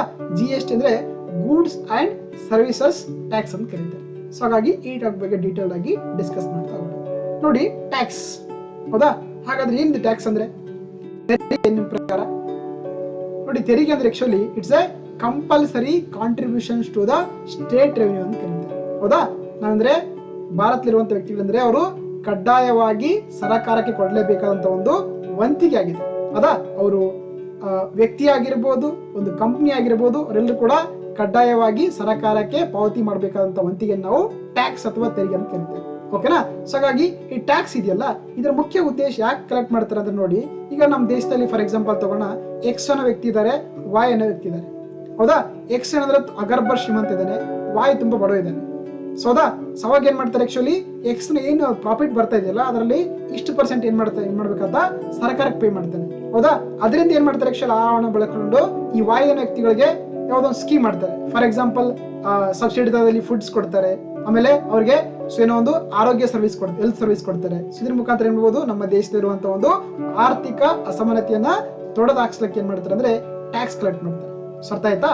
ಟ್ಯಾಕ್ಸ್ ಮಾಡುವ ಮುಖ್ಯ ಉದ್ದೇಶ ಅಂದ್ರೆ ಆಕ್ಚುಲಿ ನಮ್ಮ ದೇಶದಲ್ಲಿ ಆರ್ಥಿಕ ಅಸಮಾನತೆಯನ್ನ ಹೋಗಲಾಡಿಸಿ ಆರ್ಥಿಕ ಸಮಾನತೆಯನ್ನು ತರುವಂತದ್ದು ಈ ಟ್ಯಾಕ್ಸ್ ಅನ್ನ ಕಲೆಕ್ಟ್ ಮಾಡುವಂತದರ ಮುಖ್ಯ ಉದ್ದೇಶವಾಗಿದೆ. ರೈಟ್? ಜೊತೆಗೆ ಈ ಟ್ಯಾಕ್ಸ್ ಅಲ್ಲಿ 2 ತರ ಬರುತ್ತೆ. ಒಂದು ಡೈರೆಕ್ಟ್ ಟ್ಯಾಕ್ಸ್ ಅಥವಾ ಪ್ರತ್ಯಕ್ಷ ತೆರಿಗೆ ಅಂತ ಕರಿತೀವಿ, ಇನ್ನೊಂದು ಇಂಡೈರೆಕ್ಟ್ ಟ್ಯಾಕ್ಸ್ ಅಂತ ಕರಿತೀವಿ ಅಥವಾ ಪರೋಕ್ಷ ತೆರಿಗೆ ಅಂತ ಕರಿತೀವಿ. ನೋಡಿ, ಈಗ ಇಲ್ಲಿ ಎಕ್ಸ್ ಅನ್ನೋ ವ್ಯಕ್ತಿ ಇದ್ದಾನೆ, ಇನ್ನೊಂದ್ ಕಡೆ ಗವರ್ಮೆಂಟ್ ಆಫ್ ಇಂಡಿಯಾ ಇದೆ. ಹೌದಾ? ಇಲ್ಲಿ ಏನಾಗುತ್ತೆ, ಈ ಎಕ್ಸ್ ಅನ್ನೋ ವ್ಯಕ್ತಿ ಇದಲ್ಲ, ಈತೇನ್ ಮಾಡ್ತಾನೆ, ನೇರವಾಗಿ ಸರ್ಕಾರಕ್ಕೆ ತನ್ನ ತೆರಿಗೆಯನ್ನ ಪಾವತಿ ಮಾಡಿದ್ರೆ ಏನಂತ ಕರಿತೀವಿ ನಾವು? ಪ್ರತ್ಯಕ್ಷ ತೆರಿಗೆ ಅಥವಾ ಡೈರೆಕ್ಟ್ ಟ್ಯಾಕ್ಸ್ ಅಂತ ಕರೀತಾರೆ. ಅಂದ್ರೆ ಇಲ್ಲಿ ಯಾವುದೇ ರೀತಿ ಸೆಂಟ್ರಲ್ಲಿ ಯಾವುದೇ ರೀತಿ ಮಿಡಲ್ ಮ್ಯಾನ್ ಇಲ್ಲ, ನಾವೇನ್ ಮಾಡ್ತೀವಿ, ನೇರವಾಗಿ ಸರ್ಕಾರಕ್ಕೆ ಕೊಡ್ತೀವಿ ನಮ್ಮ ಒಂದು ತೆರಿಗೆಯನ್ನ. ಅದೇ ರೀತಿ ಇನ್ನೊಬ್ಬನ ಎಕ್ಸ್ಟ್ರಾ ವ್ಯಕ್ತಿ ಇದ್ದಾನೆ, ಈತ ಏನ್ ಮಾಡ್ತಾನೆ ಅಂದ್ರೆ ಯಾವುದೋ ಒಂದು ಫಾರ್ ಎಕ್ಸಾಂಪಲ್ ಏನಂದ್ರೆ ಈಗ ನಾನು ಏನ್ ಮಾಡಿದೆ, 10 ರೂಪೀಸ್ ಪೆನ್ ಖರೀದಿ ಮಾಡಿದೆ. ಹೌದಾ? ನಾನು ಎಲ್ಲಿ ತಗೊಂಡಿರ್ತೀನಿ, ಅದನ್ನ ಶಾಪಲ್ಲಿ ತಗೊಂಡಿರ್ತಾನೆ. ಅವನ್ಗೆ ಏನ್ ಮಾಡಿರ್ತೀನಿ, ನಾನು 10 ರೂಪೀಸ್ ಕೊಟ್ಟಿರ್ತೀನಿ. ಅವನ್ ಏನ್ ಮಾಡಿರ್ತಾನೆ, ಸೊ ಅದನ್ನ ಸರ್ಕಾರಕ್ಕೆ ಕಟ್ತಾನೆ, ಗವರ್ಮೆಂಟ್ ಆಫ್ ಇಂಡಿಯಾ ಕಟ್ತಾನೆ. ಹೌದಾ? ಅದ್ರಲ್ಲಿ ಎಷ್ಟೋ ಟ್ಯಾಕ್ಸ್ ಕಟ್ಟಿರ್ತಾನೆ. ಸೊ ಏನಾಗುತ್ತೆ, ಇಲ್ಲಿ ಯಾರೋ ಒಂದು ಮಿಡಲ್ ಮ್ಯಾನ್ ಬಂದ್ರು, ಹಾಗಾಗಿ ಇದನ್ನ ನಾವು ಇಂಡೈರೆಕ್ಟ್ ಟ್ಯಾಕ್ಸ್ ಅಂತ ಕರಿತೀವಿ. ಇದನ್ನ ಪರೋಕ್ಷ ತೆರಿಗೆ ಅಂತ ಕರೀತಾರೆ. ಓಕೆನಾ? ಫಸ್ಟ್ ಒನ್ನ ಪ್ರತ್ಯಕ್ಷ ತೆರಿಗೆ ಅಂತ ಕರಿತೀವಿ, ಇನ್ನೊಂದನ್ನ ಪರೋಕ್ಷ ತೆರಿಗೆ ಅಂತ ಕರೀತಾರೆ. ಓಕೆನಾ, ಅದ್ರ ಬಗ್ಗೆ ಡಿಸ್ಕಸ್ ಮಾಡ್ತಾ ಹೋಗೋಣ. ನೋಡಿ, ಈ ಪ್ರತ್ಯಕ್ಷ ತೆರಿಗೆ ಮತ್ತೆ ಪರೋಕ್ಷ ತೆರಿಗೆ ಇದೆ. ಎಕ್ಸಾಂಪಲ್ ಅಂದ್ರೆ ಈಗ ಡೈರೆಕ್ಟ್ ಟ್ಯಾಕ್ಸ್ ಗಳಿಗೆ ವೆಲ್ತ್ ಟ್ಯಾಕ್ಸ್, ಹೌದಾ, ಅಂದ್ರೆ ನಮ್ಮ ಸಂಪತ್ತಿನ ತೆರಿಗೆ ಆಗಿದೆ. ಆಮೇಲೆ ಪ್ರಾಪರ್ಟಿ ಟ್ಯಾಕ್ಸ್, ಆಸ್ತಿ ತೆರಿಗೆ ಆಗಿದೆ. ಅಥವಾ ಕಾರ್ಪೊರೇಟ್ ಟ್ಯಾಕ್ಸ್ ಅಂದ್ರೆ ಕಂಪನಿ ತೆರಿಗೆ ಆಗಿದೆ. ಅದೇ ರೀತಿ ಇನ್ಕಮ್ ಟ್ಯಾಕ್ಸ್ ಅಥವಾ ನಮ್ಮ ಆದಾಯ ತೆರಿಗೆ ಅಂತ ಕರಿತೀವಿ. ಇವ್ರು ಏನ್ ಮಾಡ್ತಾರೆ, ಡೈರೆಕ್ಟ್ ಆಗಿ ತಮ್ಮ ಒಂದು ತೆರಿಗೆಯನ್ನು ಏನ್ ಮಾಡ್ತಾರೆ, ಸರ್ಕಾರಕ್ಕೆ ಸಲ್ಲಿಸ್ತಾರೆ. ಯಾವುದೇ ರೀತಿ ಮಿಡಲ್ ಮ್ಯಾನ್ ಬರಂಗಿಲ್ಲ. ಓಕೆನಾ. ಅದೇ ರೀತಿ ಇಂಡೈರೆಕ್ಟ್ ಟ್ಯಾಕ್ಸ್ ಅಲ್ಲಿ ಯಾವ ಬರ್ತಾವ ಅಂದ್ರೆ ಎಕ್ಸೈಸ್ ಡ್ಯೂಟಿ ಇದೆ, ಕಸ್ಟಮ್ ಟ್ಯಾಕ್ಸ್ ಇದೆ, ಸರ್ವಿಸ್ ಟ್ಯಾಕ್ಸ್ ಇದೆ, ಮಾರ್ಕೆಟ್ ಟ್ಯಾಕ್ಸ್ ಇದೆ, ಎಂಟರ್ಟೈನ್ಮೆಂಟ್ ಟ್ಯಾಕ್ಸ್ ಇದೆಯಲ್ಲ. ಇದೇನ್ ಮಾಡುತ್ತೆ ಆಕ್ಚುಲಿ ಏನಂದ್ರೆ, ಯಾವುದೋ ಒಬ್ಬ ಪರ್ಸನ್ ಏನ್ ಮಾಡ್ತಾನೆ, ಯಾವುದೋ ಕಂಪನಿ ಕೊಡ್ತಾನೆ, ಕಂಪನಿ ಏನ್ ಮಾಡುತ್ತೆ, ಸರ್ಕಾರಕ್ಕೆ ಪೇ ಮಾಡುತ್ತೆ. ಇದನ್ನ ನಾವು ಪರೋಕ್ಷ ತೆರಿಗೆ ಅಂತ ಕರಿತೀವಿ, ಇಂಡೈರೆಕ್ಟ್ ಟ್ಯಾಕ್ಸ್ ಅಂತ ಕರೀತಾರೆ. ಇವೆಲ್ಲ ಕೂಡ ನಿಮ್ಗೆ ಟೈಪ್ಸ್ ಆಗಿರುತ್ತೆ. ಹಾಗಾದ್ರೆ ಒಂದು ಕ್ವಶನ್, ಸೊ ಹಾಗಾದ್ರೆ ಈ GST ಇದೆಯಲ್ಲ, ಇದು ಯಾವ ತರ ಟ್ಯಾಕ್ಸ್? ಇದು ಡೈರೆಕ್ಟ್ ಟ್ಯಾಕ್ಸ್ ಅಥವಾ ಇಂಡೈರೆಕ್ಟ್ ಟ್ಯಾಕ್ಸ್? ಈ ಸರಕು ಮತ್ತು ಸೇವಾ ತೆರಿಗೆ ಇದೆಯಲ್ಲ, ಇದು ಪ್ರತ್ಯಕ್ಷ ತೆರಿಗೆನೋ ಅಥವಾ ಪರೋಕ್ಷ ತೆರಿಗೆನೋ? ಎಸ್, ಖಂಡಿತ. ಈ GST ಇದೆಯಲ್ಲ, GST is an indirect tax ಆಗಿದೆ. ಇದೊಂದು ಪರೋಕ್ಷವಾದಂತ ತೆರಿಗೆ ಆಗಿದೆ. GST ಅನ್ನ ನೋಡ್ತಾ ರೈಟ್. ಸೊ GST ಇದೆಯಲ್ಲ, it is an indirect tax ಆಗಿದೆ, ಅದೊಂದು ಪರೋಕ್ಷ ತೆರಿಗೆವಾಗಿದೆ. ನೋಡಿ, ಮೊದ್ಲು ಏನ್ ಮಾಡ್ತಾರೆ ಅಂದ್ರೆ, ಈಗ ಗೂಡ್ಸ್, ಹೌದಾ, ಗೂಡ್ಸ್ ಮತ್ತೆ ಸರ್ವಿಸ್ ಇದೆಯಲ್ಲ, ಇದನ್ನೇನ್ ಮಾಡ್ತಾರೆ, ಪ್ರತಿ ಹಂತಗಳು ಸ್ಟೇಟ್ ಅಲ್ಲಿ ಕೂಡ ಕಲೆಕ್ಟ್ ಮಾಡ್ತಾ ಇದ್ರು. ಆಮೇಲೆ ಪ್ರತಿಯೊಂದು ಬಾಡಿಗಳಲ್ಲೂ ಕೂಡ ಏನ್ ಮಾಡ್ತಾರೆ, ಇದನ್ನ ಕಲೆಕ್ಟ್ ಮಾಡ್ತಿದ್ರು. ಇದರಿಂದ ಏನಾಗುತ್ತೆ ಅಂದ್ರೆ, ಎಲ್ಲೊಂದ್ ಕಡೆ ಟ್ಯಾಕ್ಸ್ ಗಳಲ್ಲಿ ಸಾಕಷ್ಟು ತಾರತಮ್ಯ ಉಂಟಾಗ್ತಿತ್ತು. ಇದರಿಂದ ಏನಾಗ್ತಿತ್ತು, ಜನರಿಗೆ ಏನಾಗ್ತಿತ್ತು, ಟ್ಯಾಕ್ಸ್ ಕಟ್ಟದೆ ಒಂಥರ ತುಂಬಾ ತಲೆಬಾನಿ ವಿಷಯ ಆಗ್ತಿತ್ತು. ಸೊ ಹಾಗಾಗಿ ಈ GST ಇದೆಯಲ್ಲ, ಇದೇನಂದ್ರೆ ಇಡೀ ದೇಶಕ್ಕೆ ಒಂದೇ ಟ್ಯಾಕ್ಸ್ ಸಿಸ್ಟಮ್ ಮಾಡಿದೆ. That is called the goods and services tax ಅಂತ ಕರೀತೀವಿ. ಓಕೆನಾ. ಇದು ಸರಕು ಮತ್ತು ಸೇವೆಗಳ ಮೇಲೆ ತೆಗೆದುಕೊಳ್ಳುವಂತ ಒಂದು ಪರೋಕ್ಷ ತೆರಿಗೆಯಾಗಿದೆ ಅಥವಾ ಇಂಡೈರೆಕ್ಟ್ ಟ್ಯಾಕ್ಸ್ ಆಗಿದೆ ಈ ಒಂದು GST ಅಂತ. ಓಕೆನಾ. ಇದನ್ನ ನಮ್ಮ ದೇಶದ ಪಾರ್ಲಿಮೆಂಟ್ ಅಲ್ಲಿ ಏನ್ ಮಾಡ್ತಾರೆ ಅಂದ್ರೆ, 101ನೇ ಸಂವಿಧಾನ ತಿದ್ದುಪಡಿ ಕಾಯ್ದೆ 2017ರಲ್ಲಿ ಏನ್ ಮಾಡ್ತಾರೆ, ಅದನ್ನ ಸೊ ಇಂಟ್ರೊಡ್ಯೂಸ್ ಮಾಡ್ತಾರೆ. ಓಕೆನಾ. ಇಂಟ್ರೊಡ್ಯೂಸ್ ಮಾಡಿ ಏನ್ ಮಾಡ್ತಾರೆ ಅಂದ್ರೆ, ಸೊ ಪಾಸ್ ಮಾಡಿ ಏನಾಗುತ್ತೆ, ಜುಲೈ 1ರಿಂದ ನಮ್ಮ ದೇಶದಲ್ಲಿ ಇದು ಏನಾಗುತ್ತೆ, ಸೊ ಇಂಪ್ಲಿಮೆಂಟೇಷನ್ ಆಗುತ್ತೆ ಅಥವಾ ಜಾರಿಗೆ ಬರುತ್ತೆ. ಸೊ ಆ ಕಾರಣಕ್ಕೆ ಏನ್ ಮಾಡ್ತೀವಿ ನಾವು, ಪ್ರತಿ ವರ್ಷ ಜುಲೈ 1ಅನ್ನ ಇಂಡಿಯನ್ GST ಡೇ ಅನ್ನಾಗಿ ಸೆಲೆಬ್ರೇಟ್ ಮಾಡ್ತೀವಿ. ಪ್ರತಿ ವರ್ಷ ಜುಲೈ 1ಅನ್ನ ಭಾರತದ ಸರಕು ಮತ್ತು ಸೇವಾ ತೆರಿಗೆ ದಿನವನ್ನಾಗಿ ಆಚರಿಸ್ತೀವಿ. 2021 ದಿನ ಅಂದ್ರೆ 4ನೇ ವರ್ಷ ಇದು. Okay, this is the 4th anniversary of the GST ಅಂತ ಹೇಳ್ಬೋದು. ರೈಟ್. ಇದರ ಮುಖ್ಯ ಉದ್ದೇಶ ಏನಂದ್ರೆ, one nation one market one tax ಅಂತ ಕರೀತಾರೆ. ಅಂದ್ರೆ ಒಂದು ದೇಶ ಒಂದು ಮಾರುಕಟ್ಟೆ ಒಂದು ಟ್ಯಾಕ್ಸ್ ಅಥವಾ ಒಂದು ತೆರಿಗೆ ಅಂತ ಕರೀತಾರೆ. ಸೊ ಹಾಗಾಗಿ ನೋಡಿ, ಇದಕ್ಕೆ ಸಂಬಂಧಪಟ್ಟಂತ ತಿದ್ದುಪಡಿ ವೆರಿ ಇಂಪಾರ್ಟೆಂಟ್. ಬಹಳ ಎಕ್ಸಾಂಪಲ್ ಕೇಳಿದ್ದಾರೆ. 100 ಸಂವಿಧಾನ ತಿದ್ದುಪಡಿ ಕಾಯ್ದೆ, 101ನೇ ಸಂವಿಧಾನ ತಿದ್ದುಪಡಿ ಕಾಯ್ದೆ 2017. ಜೊತೆಗೆ ಇದರ ಒಂದು ಮಸೂದೆ ಸಂಖ್ಯೆ ಗೊತ್ತಿರಲಿ ನಿಮ್ಗೆ, 122ನೇ ಕಾನ್ಸ್ಟಿಟ್ಯೂಷನಲ್ ಅಮೆಂಡ್ಮೆಂಟ್ ಬಿಲ್ ಇದು, ಹೌದಾ. ಇದನ್ನ ಮಸೂದೆ ನಂಬರ್ ಸಂಖ್ಯೆ 122, ಕಾಯ್ದೆ ಸಂಖ್ಯೆ 101 ಅಂತ. ಓಕೆನಾ. ಜೊತೆಗೆ ಈ GST ಇದೆಯಲ್ಲ, ಇದ್ರಲ್ಲಿ ಏನ್ ಮಾಡ್ತಾರೆ ಅಂದ್ರೆ, ಡಿಫರೆಂಟ್ ಆಗಿರುವಂತಹ ಟ್ಯಾಕ್ಸ್ ಗಳನ್ನ ಇಲ್ಲಿ ವಿಧಿಸ್ತಾರೆ. 0% ವಿಧಿಸ್ತಾರೆ, 5% ವಿಧಿಸ್ತಾರೆ, 12%, 18%, 28%. ಅಂದ್ರೆ ಇದರಲ್ಲಿ 5 ರೀತಿಯಲ್ಲಿ ಟ್ಯಾಕ್ಸ್ ಗಳು ಏನ್ ಮಾಡ್ತಾರೆ ಅಂದ್ರೆ, ಸೊ ಹಾಕ್ಲಾಗುತ್ತೆ ಅಥವಾ ವಿಧಿಸಲಾಗುತ್ತೆ. ಅವುಗಳನ್ನ ಟ್ಯಾಕ್ಸ್ ಸ್ಲ್ಯಾಬ್ಸ್ ಅಥವಾ GST ದರಗಳಂತ ಕರೀತಾರೆ. 0%, 5%, 12%, 18%, 28% ಅಂತ. ಸೊ ಇದು ಗೊತ್ತಿರಬೇಕು ನಿಮಗೆ. ಓಕೆನಾ. ಜೊತೆಗೆ ಈ GST ಇದೆಯಲ್ಲ, ಇಲ್ಲಿ ಏನಂತಂದ್ರೆ ಆಕ್ಚುಲಿ ಒಂದು 4 ವಿಧವಾದಂತ ಒಂದು ಸಮಿತಿಗಳನ್ನ ಕಾಣ್ತೀವಿ ನಾವು, ಕಮಿಟಿಗಳನ್ನ ಕಾಣ್ತೀವಿ ಅಥವಾ ಕೌನ್ಸಿಲ್ಗಳನ್ನ ಕಾಣ್ತೀವಿ. ಒಂದು ಸೆಂಟ್ರಲ್ GST ಅಂತ ಕರೀತಾರೆ, ಹೌದಾ. ಸೊ ಒಂದು ಕೇಂದ್ರ ಸರಕು ಮತ್ತು ಸೇವಾ ತೆರಿಗೆ ಮಂಡಳಿ ಅಂತಿದೆ. ಅದೇ ರೀತಿ ರಾಜ್ಯ ಅಥವಾ ಸ್ಟೇಟ್ GST ಅಂತ ಕರಿತೀವಿ. ಮೂರನೇದು ಇಂಟಿಗ್ರೇಟೆಡ್ GST ಅಂತ ಕರೀತಾರೆ ಅಥವಾ ಸಮಗ್ರ ಅಥವಾ ಸಂಯೋಜಿತ ಸರಕು ಮತ್ತು ಸೇವಾ ತೆರಿಗೆ ಮಂಡಳಿ ಅಂತ ಕರೀತಾರೆ. 4ನೇದು ಕೇಂದ್ರಾಡಳಿತ ಪ್ರದೇಶಗಳ ಅಥವಾ ಯೂನಿಯನ್ ಟೆರಿಟರಿ GST ಅಂತ ಕರೀತಾರೆ. ಸೊ ಓಕೆನಾ. ಇಲ್ಲಿ 4 ವಿಧದಂತ ಏನ್ ಮಾಡ್ತಾರೆ, ತೆರಿಗೆಗಳನ್ನ ನಮ್ಮ ದೇಶದಲ್ಲಿ ವಿಧಿಸಲಾಗುತ್ತೆ. Central GST, state GST, integrated GST, ಆಮೇಲೆ ಕೇಂದ್ರಾಡಳಿತ ಪ್ರದೇಶಗಳ GST ಅಂತ ಕರೀತಾರೆ. ಸೊ ಫಸ್ಟ್ ನೋಡಿ, ಈ ಸೆಂಟ್ರಲ್ GST ಇದೆಯಲ್ಲ, ಇದಕ್ಕೊಂದು ಕೌನ್ಸಿಲ್ ಬರ್ತದೆ ನಮ್ಗೆ ಆಕ್ಚುಲಿ, ಅಂದ್ರೆ ಮಂಡಳಿಗಳು ಅಂತ ಕರಿತೀವಿ. ಅದನ್ನ ಸೆಂಟ್ರಲ್ GST ಕೌನ್ಸಿಲ್ ಅಂತ ಕರೀತಾರೆ. ಸೊ ಹಾಗಾದ್ರೆ ಒಂದು ಕ್ವಶನ್ ನಿಮಗೆ, ಈ ಸೆಂಟ್ರಲ್ GST ಕೌನ್ಸಿಲ್ ನ ಚೇರ್ಮನ್ ಯಾರಾಗಿರ್ತಾರೆ? ಎಸ್, ಕೇಂದ್ರ ಸರಕು ಮತ್ತು ಸೇವಾ ತೆರಿಗೆಯ ಒಂದು ಮಂಡಳಿಯ ಅಧ್ಯಕ್ಷರು ಯಾರಾಗಿರ್ತಾರೆ ಅಂತ ಕ್ವಶನ್ ಕೇಳ್ತಾರೆ. ಓಕೆನಾ. ಸೊ ಗೊತ್ತಿರಲಿ, ಸೆಂಟ್ರಲ್ GST ಕೌನ್ಸಿಲ್ ನ ಒಂದು ಅಧ್ಯಕ್ಷರಾಗಿರುವಂತದ್ದು ನಮ್ಮ ಕೇಂದ್ರದ ಹಣಕಾಸು ಮಂತ್ರಿಗಳು. ಓಕೆ, ಪ್ರೆಸೆಂಟ್ ಯಾರಾಗಿದ್ದಾರೆ? Nirmala Sitharaman. Okay, Nirmala Sitharaman is the chairman of the central GST ಆಗಿರ್ತಾರೆ. ಓಕೆನಾ. ಜೊತೆಗೆ ಎಲ್ಲಾ ದೇಶದ ಫೈನಾನ್ಸ್ ಮಿನಿಸ್ಟರ್ ಆಗಿರ್ಬೋದು, ಇಲ್ಲಾಂದ್ರೆ ಚೀಫ್ ಮಿನಿಸ್ಟರ್ ಆಗಿರ್ತಾರೆ, ಅದಕ್ಕೆ ಮೆಂಬರ್ಸ್ ಆಗಿ ವರ್ಕ್ ಮಾಡ್ತಿರ್ತಾರೆ. ಜೊತೆಗೆ ಸೆಂಟ್ರಲ್ GST ಬರುತ್ತೆ. ಆಮೇಲೆ ಇಂಟಿಗ್ರೇಟೆಡ್ GST ಅಂತಂದ್ರೆ ಒಂದಕ್ಕಿಂತ ಹೆಚ್ಚು ರಾಜ್ಯಗಳು ಏನ್ ಮಾಡಬಹುದು ಇಲ್ಲಿ ಒಂದೇ GST ಅನ್ನ. ಫಾರ್ ಎಕ್ಸಾಂಪಲ್ ಈಗ ಹರಿಯಾಣ ಮತ್ತೆ ಚಂಡೀಗಢ ಇದೆಯಲ್ಲ, ಏನ್ ಮಾಡಬಹುದು ಒಂದೇ GST ಕೌನ್ಸಿಲ್ ಅನ್ನ ಮಾಡ್ಕೊಳ್ಬಹುದು ಅಂತ. ಈಗ for example Karnataka GST council ಇದೆ, ಹೌದಾ. ಆದ್ರೆ ಇಲ್ಲಿ ಏನಂದ್ರೆ ಹರಿಯಾಣ ಮತ್ತೆ ಪಂಜಾಬ್ ಇದೆಯಲ್ಲ, ಎರಡು ಏನ್ ಮಾಡ್ಕೊಂಡಿದೆ ಒಂದೇ GST ಕೌನ್ಸಿಲ್ ನ ಮಾಡ್ಕೊಳ್ಳಕ್ಕೆ ಅವಕಾಶ ಇದೆ. ಅದನ್ನ ನಾವು ಇಂಟಿಗ್ರೇಟೆಡ್ GST ಅಥವಾ ಸಮಗ್ರ ಅಥವಾ ಸಂಯೋಜಿತ ಸರಕು ಮತ್ತು ಸೇವಾ ತೆರಿಗೆ ಅಂತ ಕರೀತಾರೆ, ಮಂಡಳಿ ಅಂತ ಕರೀತಾರೆ. ಇನ್ನೊಂದು ಕೇಂದ್ರ ಆಡಳಿತ ಪ್ರದೇಶಗಳ GST ಅಥವಾ ಯೂನಿಯನ್ ಟೆರಿಟರಿ GST ಅಂತ ಕರೀತಾರೆ. ಇದು ಯುಟಿಯಲ್ಲಿ ಕೆಲಸ ಮಾಡುವಂತ ಒಂದು GST ಕೌನ್ಸಿಲ್ ಆಗಿರುತ್ತೆ. ಓಕೆನಾ. ಸೊ ಹಾಗಾಗಿ ಇಲ್ಲಿ 4 ತರದಂತ ಒಂದು ಟ್ಯಾಕ್ಸ್ ಗಳು ಏನ್ ಮಾಡ್ತಾರೆ ಅಂದ್ರೆ ಒಂದು ಮಟ್ಟಗಳಲ್ಲಿ ವಿಧಿಸ್ತಾರೆ. ಜೊತೆಗೆ ಅಲ್ಲಿ ಕೌನ್ಸಿಲ್ ಕೂಡ ಏನ್ ಮಾಡ್ತಾರೆ, ಅಲ್ಲಿ ಟ್ಯಾಕ್ಸ್ ರೇಟ್ ಗಳನ್ನ ಇದು ಮಾಡ್ತಾರೆ. ಜೊತೆಗೆ ಈ ಸೆಂಟ್ರಲ್ GST ಇದೆಯಲ್ಲ, ಇದು ಏನಾದ್ರೂ ಕೂಡ ಒಂದ್ಸಲ ಡಿಸೈಡ್ ಮಾಡಿದ್ರೆ ಅದು ಇಡೀ ದೇಶಕ್ಕೆ ಆ ಟ್ಯಾಕ್ಸ್ ಸಿಸ್ಟಮ್ ಅಪ್ಲಿಕೇಬಲ್ ಆಗುತ್ತೆ. ಅದೇ ರೀತಿ ಸ್ಟೇಟ್ GST ಮಾಡಿದ್ರೆ ಬರೀ ಕರ್ನಾಟಕ ಮಾತ್ರ ಅಪ್ಲಿಕೇಬಲ್ ಆಗುತ್ತೆ. ಓಕೆನಾ. ಅದೇ ರೀತಿ IT GST ಇದೆಯಲ್ಲ, ಇದು IGST ಇದೆಯಲ್ಲ, ಇದು ಘೋಷಣೆ ಮಾಡಿದ್ರೆ ಬರೀ ಯಾವ ರಾಜ್ಯಗಳಿರುತ್ತೆ ಅವುಗಳಿಗೆ ಮಾತ್ರ ಅಪ್ಲಿಕೇಬಲ್ ಆಗುತ್ತೆ. ಅದೇ ರೀತಿ UT GST ಏನಾದ್ರೂ ಕೂಡ ಟ್ಯಾಕ್ಸ್ ಅನ್ನ ಘೋಷಣೆ ಮಾಡಿದ್ರೆ ಅದು ಬರೀ ಕೇವಲ ಆ ಕೇಂದ್ರ ಆಡಳಿತ ಪ್ರದೇಶಕ್ಕೆ ಮಾತ್ರನೇ ಅಪ್ಲಿಕೇಬಲ್ ಆಗುತ್ತೆ. ಇದು ಗೊತ್ತಿರಬೇಕು, ರೈಟ್. ನೆಕ್ಸ್ಟ್ ನೋಡೋಣ. ಸೊ ಹಾಗಾದ್ರೆ ಈ GST ಗೆ ಸಂಬಂಧಪಟ್ಟಂತೆ ಸಂವಿಧಾನದಲ್ಲಿ ಉಲ್ಲೇಖವಾಗಿರುವಂತಹ ಆರ್ಟಿಕಲ್ಗಳು ತುಂಬಾ ಇಂಪಾರ್ಟೆಂಟ್ ಆಗುತ್ತೆ ನಮಗೆ. ಸೊ ಹಾಗಾಗಿ ಏನು ನಾವು 101ನೇ ಸಂವಿಧಾನ ತಿದ್ದುಪಡಿ ಕಾಯ್ದೆ 2017 ಇದೆಯಲ್ಲ, ಇದರ ಮುಖಾಂತರ ಏನ್ ಮಾಡ್ತೀವಿ, ಹೊಸದಾಗಿರುವಂತಹ ಆರ್ಟಿಕಲ್ಗಳನ್ನ ಸೇರಿಸ್ತೀವಿ. ಯಾವುದೋ ಒಂದು ಆರ್ಟಿಕಲ್ 246 ಕ್ಲಾಸ್ A ಇದೆ. ಏನ್ ಹೇಳುತ್ತಪ್ಪ ಅಂತಂದ್ರೆ ಇದು ರಾಜ್ಯಗಳಿಗೆ ಸರಕು ಮತ್ತು ಸೇವಾ ತೆರಿಗೆ ವಿಧಿಸುವ ಅಧಿಕಾರವನ್ನ ನೀಡಲಾಗಿದೆ ಅಂತ. ಅಂದ್ರೆ GST ಏನಿದೆಯಲ್ಲ ಬರೀ ಸೆಂಟರ್ ಮಾತ್ರ ವಿಧಿಸಂಗಿಲ್ಲ, ಈವನ್ ರಾಜ್ಯ ಕೂಡ ಏನ್ ಮಾಡಬಹುದು ಟ್ಯಾಕ್ಸ್ ಗಳನ್ನ ಲೆವಿ ಮಾಡಬಹುದು ಆ ಒಂದು ಸ್ಟೇಟ್ ಅಲ್ಲಿ ಅಂತ. ಅದು ಆರ್ಟಿಕಲ್ 246 ಕ್ಲಾಸ್ A ಅಲ್ಲಿ ತಿಳಿಸುತ್ತೆ. ಅದೇ ರೀತಿ ಆರ್ಟಿಕಲ್ 279A ಇದೆಯಲ್ಲ, ಇದೇನಂದ್ರೆ ಸರಕು ಮತ್ತು ಸೇವಾ ತೆರಿಗೆ ಮಂಡಳಿ ಅಂತ ಕರಿತೀವಿ. ಅಂದ್ರೆ ಪ್ರತಿಯೊಂದು ಕೂಡ ಸೆಂಟ್ರಲ್ GST ಕೌನ್ಸಿಲ್ ಇರಬೇಕು, ಹೌದಾ. ಅದೇ ರೀತಿ ಸ್ಟೇಟ್ GST ಕೌನ್ಸಿಲ್ ಇರಬೇಕು, ಹಾಗೆ ಇಂಟಿಗ್ರೇಟೆಡ್ GST ಕೌನ್ಸಿಲ್ ಇರಬೇಕು, ಅದೇ ರೀತಿ ಯೂನಿಯನ್ ಟೆರಿಟರಿ GST ಕೌನ್ಸಿಲ್ ಇರಬೇಕು ಅಂತ ಹೇಳಿದ್ರೆ, ಅಂದ್ರೆ ಪ್ರತಿಯೊಂದು ಏನು ಒಂದು ಸಿಸ್ಟಮ್ ಅಲ್ಲಿ ಇದಿರುವಂತದ್ದಾಗಿದೆಯಲ್ಲ, ಅಲ್ಲಿ ಪ್ರತಿಯೊಂದು ಕೂಡ ಒಂದು ಕೌನ್ಸಿಲ್ ಏನ್ ಮಾಡ್ಬೇಕಂದ್ರೆ ಆ ಟ್ಯಾಕ್ಸ್ ಅನ್ನ ಡಿಸೈಡ್ ಮಾಡ್ಬೇಕಂತ ಏನ್ ಮಾಡುತ್ತೆ ಆರ್ಟಿಕಲ್ 279 ಕ್ಲಾಸ್ ಆಗುತ್ತೆ. ಸೊ ಹಾಗಾಗಿ ಆರ್ಟಿಕಲ್ 246A ಜೊತೆಗೆ ಆರ್ಟಿಕಲ್ 279A ಇದೆಯಲ್ಲ, ಇವೆರಡು ಕೂಡ GST ಗೆ ಸಂಬಂಧಪಟ್ಟಂತ ಪ್ರಮುಖವಾದಂತ ಆರ್ಟಿಕಲ್ ಗಳನ್ನ ನಾವು 101 ಸಂವಿಧಾನ ತಿದ್ದುಪಡಿ ಕಾಯ್ದೆ 2017ರಲ್ಲಿ ಸೇರಿಸಿದಾಗ ಅಂತ ಗೊತ್ತಿರಬೇಕು, ರೈಟ್. ಜೊತೆಗೆ ಈ GST ಯನ್ನ ಯಾವುದಕ್ಕೆ ಅಪ್ಲಿಕೇಬಲ್ ಆಗಂತ ಕೇಳಬಹುದು, ಹೌದಾ. ಸೊ ಹಾಗಾದ್ರೆ GST ಇಂದ ಹೊರಗುಳಿದಂತ ವಸ್ತುಗಳು ಯಾವ್ದು ಅಂತ ಕೇಳಿದ್ರೆ ನಿಮ್ಗೆ ಗೊತ್ತಿರಬೇಕಾಗುತ್ತೆ, ಮೇ ಬಿ ಎಕ್ಸಾಮ್ ಅಲ್ಲಿ ಕೇಳಬಹುದು ನಿಮ್ಗೆ. ಸೊ ಹಾಗಾಗಿ ಇಲ್ಲಿ ನೋಡಿ ಪೆಟ್ರೋಲಿಯಂ ಇದೆಯಲ್ಲ, ಪೆಟ್ರೋಲಿಯಂಗೆ ಆಕ್ಚುಲಿ ಏನ್ ಮಾಡ್ತೀವಿ ಅಂದ್ರೆ ನಾವು ಡೈಲಿ ಬೇಸ್ ಆಗಿ ಇದನ್ನ ರೇಟ್ ಫಿಕ್ಸ್ ಮಾಡ್ತಾ ಇದ್ದಾರೆ. ಸೊ ಹಾಗಾಗಿ ಇದಕ್ಕೆ GST ಅಪ್ಲಿಕೇಬಲ್ ಆಗಲ್ಲ. ಅದೇ ರೀತಿ ಟೊಬಾಕೋ ಪ್ರಾಡಕ್ಟ್ಸ್ ಇದೆಯಲ್ಲ, ಇದು ಕೂಡ GST ಅಪ್ಲಿಕೇಬಲ್ ಆಗಲ್ಲ. ಜೊತೆಗೆ ಲಿಕರ್ಗೆ ಅಪ್ಲಿಕೇಬಲ್ ಆಗಲ್ಲ. ಅದೇ ರೀತಿ ಸ್ಟಾಂಪ್ ಡ್ಯೂಟಿಗೆ ಅಪ್ಲಿಕೇಬಲ್ ಆಗಲ್ಲ. ಜೊತೆಗೆ ಎಲೆಕ್ಟ್ರಿಸಿಟಿಗೆ ಅಪ್ಲಿಕೇಬಲ್ ಆಗ್ತಿರಲ್ಲ, ಬಟ್ ರೀಸೆಂಟ್ ಆಗಿ ಆಡ್ ಮಾಡಿದ್ರೆ ಅನ್ಸುತ್ತೆ, ಹೌದಾ. ಸೊ ಹಾಗಾಗಿ ಎಲ್ಲಾ ವಸ್ತುಗಳಿಗೆ ಆಕ್ಚುಲಿ ಪ್ರೆಸೆಂಟ್ ಆಗಿ ಔಟ್ ಸೈಡ್ ದ GST ಅಂತ ಕರಿತೀವಿ. ಅಂದ್ರೆ ಇವುಗಳಿಗೆಲ್ಲ ಎಕ್ಸಾಮ್ಟ್ ಆಗಿದೆ GST ಅಂತ ಹೇಳ್ಬೋದು, ರೈಟ್.